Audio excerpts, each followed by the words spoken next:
ಅಮೃತಭೂಮಿ ಪರಿಕಲ್ಪನೆ ಶುರು ಆಗಿದ್ದು 1991-92. ಇದು ನಮ್ಮ ತಾಯಿ ಮತ್ತು ತಂದೆಯವರಿರುವಂಥ ಅವ್ರನ್ನ ಇಲ್ಲಿ ನಾವು ಸಮಾಧಿ ಮಾಡಿರುವಂಥ ಜಾಗ. ಇದು ಅಮೃತಭೂಮಿಯಲ್ಲೇ ಮಾಡಬೇಕು ಅಂತ ತೀರ್ಮಾನ ಮಾಡಿ ಇಲ್ಲಿ ಅವ್ರ ಸಮಾಧಿ ಮಾಡೋದ್ರಿಂದ ಶುರು ಮಾಡಿದ್ವಿ ಕೆಲಸ, ಅಮೃತಭೂಮಿಯ ಕೆಲಸ. ಅವ್ರ ಕನಸುಗಳನ್ನು ನನಸು ಮಾಡುವಂಥ ಕೆಲಸಗಳು ಶುರು ಆಗಿತ್ತು. ನಾನು ದೇಶಿ ಪದ್ಧತಿಯಲ್ಲೇ ಆಯುರ್ವೇದದಲ್ಲೇ ನಾನು ಇದನ್ನು ವಾಸಿ ಮಾಡಿ ತೋರಿಸ್ತೀನಿ ಅಂಥೇಳಿ. ದುರಾದೃಷ್ಟವಶಾತ್ ಅವರಿಗೆ ಸರಿಯಾದಂಥ ವೈದ್ಯರು ಸಿಗಲಿಲ್ಲ. ಅವ್ರ ಮೇಲೆ ಪ್ರಯೋಗಗಳನ್ನು ಮಾಡಿದ್ರು. ವಿಶ್ವರಹಿತ ಚೇತನ ಅಂತ. ಅದಾದ ನಂತರ ನಮ್ಮ ತಾಯಿಗೇನು ಬರೆಯೋದು ಅಂತಂದಾಗ ಎಲೆಮರೆಕಾಯಿ ಅಂತ ಬರೀಬೇಕು ಅಂತ ಹೇಳಿ ನಾನು ಎಲೆಮರೆಕಾಯಿ ಅಂತ ಬರೆಸ್ದೆ. ಯಾಕೆಂತಂದರೆ ಅವ್ರು ಮಾಡಿದಂಥ ಕೆಲಸವೇ ಯಾವತ್ತೂ ಏನೂ ಕ್ರೆಡಿಟ್ಗೋಸ್ಕರ ತೋರಿಸ್ಕೊಳ್ಳಿಲ್ಲ, ಜನರ ಮುಂದೆ ಹೋಗಲಿಲ್ಲ, ವೇದಿಕೆ ಹತ್ತುತ್ತಿರಲಿಲ್ಲ. ರೈತ ಸಂಘದಕ್ಕೇನು ಕಚೇರಿ ಅನ್ನೋದೇ ಇರಲಿಲ್ಲ ಆವಾಗ. ಆ ಕಚೇರಿ ಕೆಲಸ ಎಲ್ಲ ನಮ್ಮ ಮನೇಲಿ ನಡೆಯೋದು. ನಮ್ಮ ಮನೇಲಿ 2 ಫೋನ್ ಇತ್ತು, ಫ್ಯಾಕ್ಸ್ ಇತ್ತು, ಇಮೇಲ್ ಇತ್ತು, ಎಲ್ಲ ಕಚೇರಿ ಕೆಲಸಗಳು ಮನೆಯಲ್ಲೇ ನಡೆಯೋದು. ಕ್ಯಾನ್ಸರು ಬ್ರೈನಿಗೆ ತಲುಪಿತ್ತು ಕೊನೆ ದಿನಗಳಲ್ಲಿ. ಅಮೃತಭೂಮಿ ಪರಿಕಲ್ಪನೆ ಶುರು ಆಗಿದ್ದು 1991-92. ತುಂಬ ಕಾನ್ಸೆಪ್ಟು ತುಂಬ ಹಳೆಯದು. ಆಗ ಬೀಜ ಸ್ವಾತಂತ್ರ್ಯದ ಚಳುವಳಿ ಶುರು ಆಯಿತು. ಏನು ಬಿತ್ತನೆ ಬೀಜಗಳ ಮೇಲೆ ಕಂಪನಿಗಳ ಹಕ್ಕು ಸಾಧಿಸುವಂಥ ನೀತಿಗಳೆಲ್ಲ ಶುರು ಆದವು ಜಾಗತಿಕವಾಗಿ. ಮತ್ತು ಜಾಗತಿಕ ಸಂಸ್ಥೆಗಳು, ವಿಶ್ವ ವಾಣಿಜ್ಯ ಒಪ್ಪಂದ ಇರ್ಬೋದು, ಅಥವಾ ಅದರೊಳಗಡೆ ಇದ್ದಂಥ ಅಗ್ರಿಮೆಂಟ್ ಆನ್ ಅಗ್ರಿಕಲ್ಚರ್ ಅಂತ, ಕೃಷಿ ಒಡಂಬಡಿಕೆ ಅಂಥೇಳಿ. ಸೊ ಅದರಲ್ಲಿ ನಮ್ಮ ಸಾಂಪ್ರದಾಯಿಕ ಜ್ಞಾನ ಮತ್ತು ನಮ್ಮ ಸಾಂಪ್ರದಾಯಿಕ ಬಿತ್ತನೆ ತಳಿಗಳೇನಿದ್ದಾವೆ ಅವೆಲ್ಲವನ್ನು ಕೂಡ ಕಂಪನಿಗಳು ಹೈಬ್ರಿಡ್ ಬಿತ್ತನೆ ಬೀಜವನ್ನು ಮಾಡ್ತೀವಿ, ಹೆಚ್ಚೆಚ್ಚು ಇಳುವರಿ ಬರೋ ರೀತಿಯ ಬಿತ್ತನೆ ಬೀಜಗಳನ್ನು ಮಾಡ್ತೀವಿ ಅಂಥೇಳಿ ಅವ್ರ ಕೈಗೆ, ಅಂದರೆ ಬಂಡವಾಳಶಾಹಿಗಳ ಕೈ ಕೊಡುವಂಥ ಎಲ್ಲ ಪ್ರಯತ್ನಗಳು ಶುರು ಆದವು. ಆಗ ಕರ್ನಾಟಕದ ರೈತ ಚಳವಳಿ ಶುರು ಮಾಡಿದ್ದು ಬೀಜ ಸ್ವಾತಂತ್ರ್ಯದ ಚಳವಳಿ. ಆ ಚಳುವಳಿಯ ಭಾಗವಾಗಿ ನಮ್ಮದೇ ಆದಂಥ ಒಂದು ಕೇಂದ್ರ ಇರಬೇಕು. ಆ ಕೇಂದ್ರದಲ್ಲಿ ರೈತರು ಬೀಜಗಳನ್ನು ಉಳಿಸುವಂಥ ಕೆಲಸ ಆಗಬೇಕು. ಮತ್ತು ನಮ್ಮ ನಾಟಿ ತಳಿ, ಯಾಕಂದರೆ ಹೈಬ್ರಿಡ್ ಮಾಡುವಾಗ 2 ತಳಿಗಳನ್ನು ಮಿಶ್ರಣ ಮಾಡಿ ಒಂದು ಹೊಸ ತಳಿ ಮಾಡ್ತಾರೆ. ಅದಾದ ನಂತರ ಕುಲಾಂತರಿ ತಳಿಗಳು ಅಂತ, ಕುಲಾಂತರಿ ಟೆಕ್ನಾಲಜಿ ಅಂತ ಬಂತು, ಜೈವಿಕ ತಂತ್ರಜ್ಞಾನ ಅಂತ. ಜೈವಿಕ ತಂತ್ರಜ್ಞಾನದಲ್ಲೂ ಏನಪ್ಪ ಅಂತಂದರೆ 2 ವಂಶವಾಹಿಗಳನ್ನು ತೆಗೆದು ಮಿಶ್ರಣ ಮಾಡಿ ಒಂದು ಹೊಸ ತಳಿ ಮಾಡ್ತಾರೆ. ಅಂದರೆ ನಿಮ್ಮ ಒಂದು ಸಸ್ಯದ ವಂಶವಾಹಿ ಮತ್ತು ಒಂದು ಪ್ರಾಣಿಯ ವಂಶವಾಹಿ ಎರಡನ್ನೂ ಸೇರಿಸಿ ಮಾಡುವಂಥದ್ದು ಕುಲಾಂತರಿ ತಂತ್ರಜ್ಞಾನ. ಇದು ಕೂಡ ಏನು ರೈತರ ಅಭಿವೃದ್ಧಿ ಹೆಸರಿನಲ್ಲಿ, ರೈತರಿಗೋಸ್ಕರ ಅಂತ ಹೇಳಿನೇ ಎಲ್ಲ ಬಂಡವಾಳಶಾಹಿಗಳು ಶುರು ಮಾಡೋದು. ಯಾಕೆಂತಂದರೆ ಬೀಜದ ಮಾರುಕಟ್ಟೆ ಮತ್ತು ಕೃಷಿಯ ಒಳಸುರಿಗಳ ಮಾರುಕಟ್ಟೆ, ನಮ್ಮ ಕೃಷಿ ಆಧಾರಿತ ದೇಶಗಳು ಅಂತ ಏನಂತೀವಿ, ಭಾರತ ಇರ್ಬೋದು, ಚೈನಾ ಇರ್ಬೋದು, ಬ್ರೆಜಿಲ್ ಇರ್ಬೋದು, ಆಫ್ರಿಕನ್ ಕಂಟ್ರಿಗಳು ಇರ್ಬೋದು, ಇದರಲ್ಲಿ ಭಾರಿ ದೊಡ್ಡ ಮಟ್ಟದ ಒಂದು ಮಾರುಕಟ್ಟೆ ಇರುವಂಥದ್ದು ಕೃಷಿಯ ಒಳಸುರಿಗಳಿರುವಂಥದ್ದು. ಸೊ ಈ ಮಾರುಕಟ್ಟೆಯನ್ನು ನಾವು ಹತೋಟಿಗೆ ತಗೋಬೇಕು ಅಂತ ಹೊರಟಂಥದ್ದು ಯಾರ್ಯಾರು 2ನೇ ವಿಶ್ವ ಮಹಾಯುದ್ಧದಲ್ಲಿ, ಮಹಾಯುದ್ಧದಲ್ಲಿ ಯಾರ್ಯಾರು ಶಸ್ತ್ರಾಸ್ತ್ರಗಳನ್ನು ಮಾಡುವಂಥ ಕಂಪ್ನಿಗಳಿದ್ವೋ ಆ ಕಂಪ್ನಿಗಳೆಲ್ಲವೂ ಕೂಡ ಯುದ್ಧ ಮುಗಿದ ನಂತರ ಅವಕ್ಕೆ ಕೆಲಸ ಇಲ್ದಂಗೆ ಆಯಿತು. ಮೇಡಮ್ ಏನು ಮೇಡಮ್ ಇದು ಸಂಜೀವಿನಿ ವನ ಇದೆಯಲ್ಲ? ಸಂಜೀವಿನಿ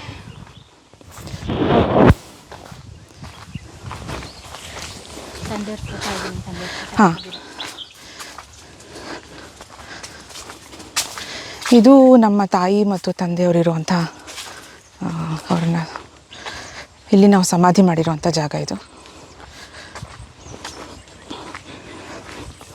ಅಂದರೆ ನಿಮ್ಮ ತಂದೆಯವರು ಇದ್ದಾಗಲೇ ಈ ಜಾಗನ ಪರ್ಚೇಸ್ ಮಾಡಿದ್ದ ಅಥವಾ ಇದು ನಿಮ್ಗೆ? ಹೌದು ಹೌದು. ಇಲ್ಲ ಇಲ್ಲ, ನಮ್ಮ ತಂದೆಯವರು ಇದ್ದಾಗ ಶುರು ಮಾಡಿದಂಥದ್ದು.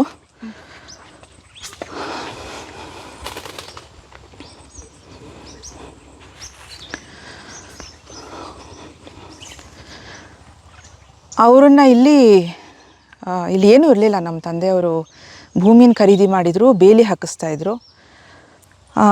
ಅವರ ಕೊನೆಯ ಆಸೆ ಇದ್ದಿದ್ದು ಅಮೃತ ಭೂಮಿ. ಇದ್ರ ಬಗ್ಗೆ ಭಾರಿ ದೊಡ್ಡ ಕನಸನ್ನು ಕಟ್ಕೊಂಡಿದ್ರು. ಹಾಗಾಗಿ ಅವರ ಕಾಲ ನಂತರ ಎಲ್ಲಿ ಅವರನ್ನು ಸಮಾಧಿ ಮಾಡಬೇಕು ಅಂತ ಯೋಚನೆ ಮಾಡ್ತಿದ್ದಾಗ ಅಮೃತ ಭೂಮಿಲೇ ಮಾಡಬೇಕು ಅಂತ ತೀರ್ಮಾನ ಮಾಡಿ ಇಲ್ಲಿ ಅವ್ರ ಸಮಾಧಿ ಮಾಡೋದ್ರಿಂದ ಶುರು ಮಾಡಿದ್ವಿ ಕೆಲಸ, ಅಮೃತ ಭೂಮಿಯ ಕೆಲಸ. ಅವ್ರ ಕನಸುಗಳನ್ನು ನನಸು ಮಾಡುವಂಥ ಕೆಲಸಗಳು ಶುರು ಆಗಿತ್ತು. ಅವ್ರ ಕಾನ್ಸೆಪ್ಟ್ ವೈಸೇ ಈ ಅಮೃತ ಭೂಮಿ ಇವಾಗ ನಡೀತಾ ಇದೆ. ಹೌದು ಹೌದು ಹೌದು. ನಿಮ್ಮ ತಂದೆಯವರು ಹೋಗಿ ಎಷ್ಟು ದಿನಕ್ಕೆ ನಿಮ್ಮ ತಾಯಿ ಕಾಲ ಆದರು? 11 ತಿಂಗಳು. 2004 ಫೆಬ್ರವರಿ 3ಕ್ಕೆ ನಮ್ಮ ತಂದೆಯವ್ರು ತೀರೋದ್ರು. 2005 ಜನವರಿ 11ಕ್ಕೆ ಅಮ್ಮ ಹೋದರು. ಇಬ್ಬರೂ ಕ್ಯಾನ್ಸರಿಂದ ತೀರ್ಕೊಂಡಂಥದ್ದು. ನಿಮ್ಮ ತಂದೆಯವ್ರ ಕೊನೆ ದಿನಗಳು ಹೇಗಿತ್ತು? ಅಂದರೆ ಕ್ಯಾನ್ಸರ್ ಬೇರೆ ಅಂತ ಹೇಳ್ತಾ ಇದ್ದೀರಿ. ಅವರು ಶ್ವಾಸಕೋಶದ ಕ್ಯಾನ್ಸರ್ ಆಗಿತ್ತು ಅವರಿಗೆ. ಅಂದರೆ ಆ ವೇಳೆಗೆ ಹೋರಾಟ ನಿಲ್ಲಿಸಿದ್ರು, ಎಲ್ಲೂ ಹೊರಗಡೆ ಹೋಗ್ತಾ ಇರಲಿಲ್ಲ. ಹೊರಗಡೆ ಹೋಗದೇ ಇದ್ರೂ ಆಸ್ಪತ್ರೆಯಿಂದ ಹೋರಾಟ ರೂಪಿಸೋರು ಅವರು. ಕೊನೆ 3 ತಿಂಗಳು ಆಸ್ಪತ್ರೆಗೆ ಹೋಗಬಾರ್ದು ಅನ್ನೋದು ಕೂಡ ಒಂದು ಹೋರಾಟ ಇತ್ತು ಅವ್ರದ್ದು. ನಾನು ದೇಶಿ ಜ್ಞಾನ ಪದ್ಧತಿಯ ಒಂದು ಪ್ರತಿಪಾದಕ. ನನಗೇನೋ ಆರೋಗ್ಯದ ಸಮಸ್ಯೆ ಆಗಿದೆ ಅಂಥೇಳಿ ನಾನು ಆಲೋಪತಿಗೆ ಬರೋದಿಲ್ಲ ಅಂಥೇಳಿ ಕಿದ್ವಾಯಿ ಆಸ್ಪತ್ರೆಯಲ್ಲಿದ್ದಂಥ ಡಾಕ್ಟರ್ ಇಬ್ರಾಹಿಂ ನಾಗ್ನೂರ್ ಅಂತ ಅವ್ರಿಗೆ ಪತ್ರ ಬರೆದು ಕಳಿಸಿದ್ರು. ನಾನು ದೇಶಿ ಪದ್ಧತಿಯಲ್ಲೇ, ಆಯುರ್ವೇದದಲ್ಲೇ ನಾನು ಇದನ್ನು ವಾಸಿ ಮಾಡಿ ತೋರಿಸ್ತೀನಿ ಅಂಥೇಳಿ. ದುರಾದೃಷ್ಟವಶಾತ್ ಅವರಿಗೆ ಸರಿಯಾದಂಥ ವೈದ್ಯರು ಸಿಗಲಿಲ್ಲ. ಅವ್ರ ಮೇಲೆ ಪ್ರಯೋಗಗಳನ್ನು ಮಾಡಿದ್ರು.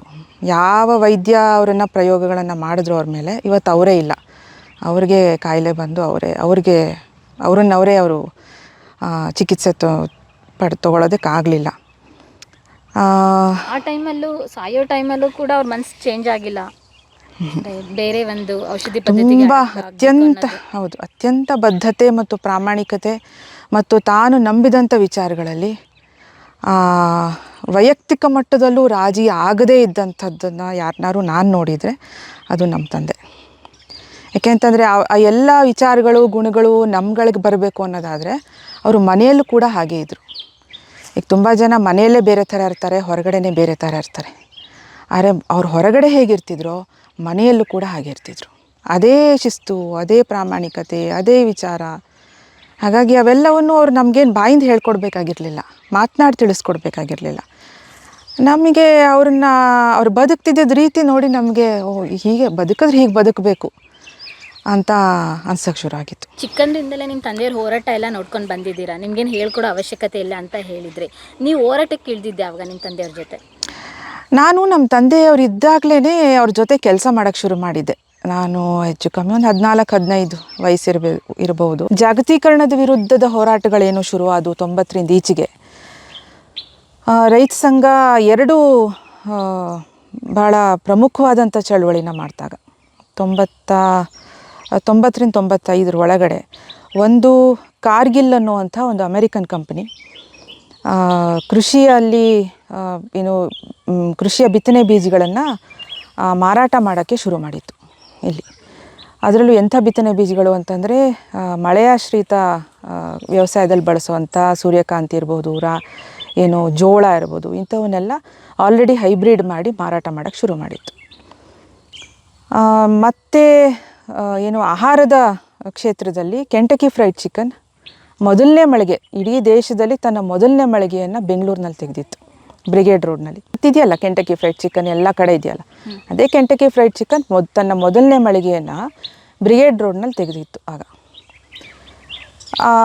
ಈ ರೀತಿಯ ಬಹುರಾಷ್ಟ್ರೀಯ ಕಂಪನಿಗಳು ಕೃಷಿ ಕ್ಷೇತ್ರದಲ್ಲಿ ಮತ್ತು ಆಹಾರ ಕ್ಷೇತ್ರದಲ್ಲಿ ಕಾಲಿಟ್ಟಾಗ ನಮ್ಮಲ್ಲಿರುವಂಥ ಒಟ್ಟಾರೆ ಒಂದು ಕೃಷಿಯ ವೈವಿಧ್ಯತೆ ಇರಬಹುದು, ಜಾನುವಾರಿನಲ್ಲಿರುವಂಥ ವೈವಿಧ್ಯತೆ ಇರ್ಬೋದು, ಇವೆಲ್ಲವೂ ಕೂಡ ನಾಶ ಆಗುತ್ತೆ. ಮತ್ತು ಒಟ್ಟಾರೆ ಆ ಮಾರ್ಕೆಟ್ ಏನತ್ತೆ ಒಬ್ಬರ ಕಪಿಮುಷ್ಟಿಗೆ ಸಿಕ್ಕಾಕೊಳ್ಳುತ್ತೆ ಅನ್ನುವಂಥ ದೃಷ್ಟಿಯಲ್ಲಿ, ಮತ್ತು ಆಹಾರದ ಮೇಲೂ ಕೂಡ ಇದು ಪರಿಣಾಮ ಬೀರುತ್ತೆ.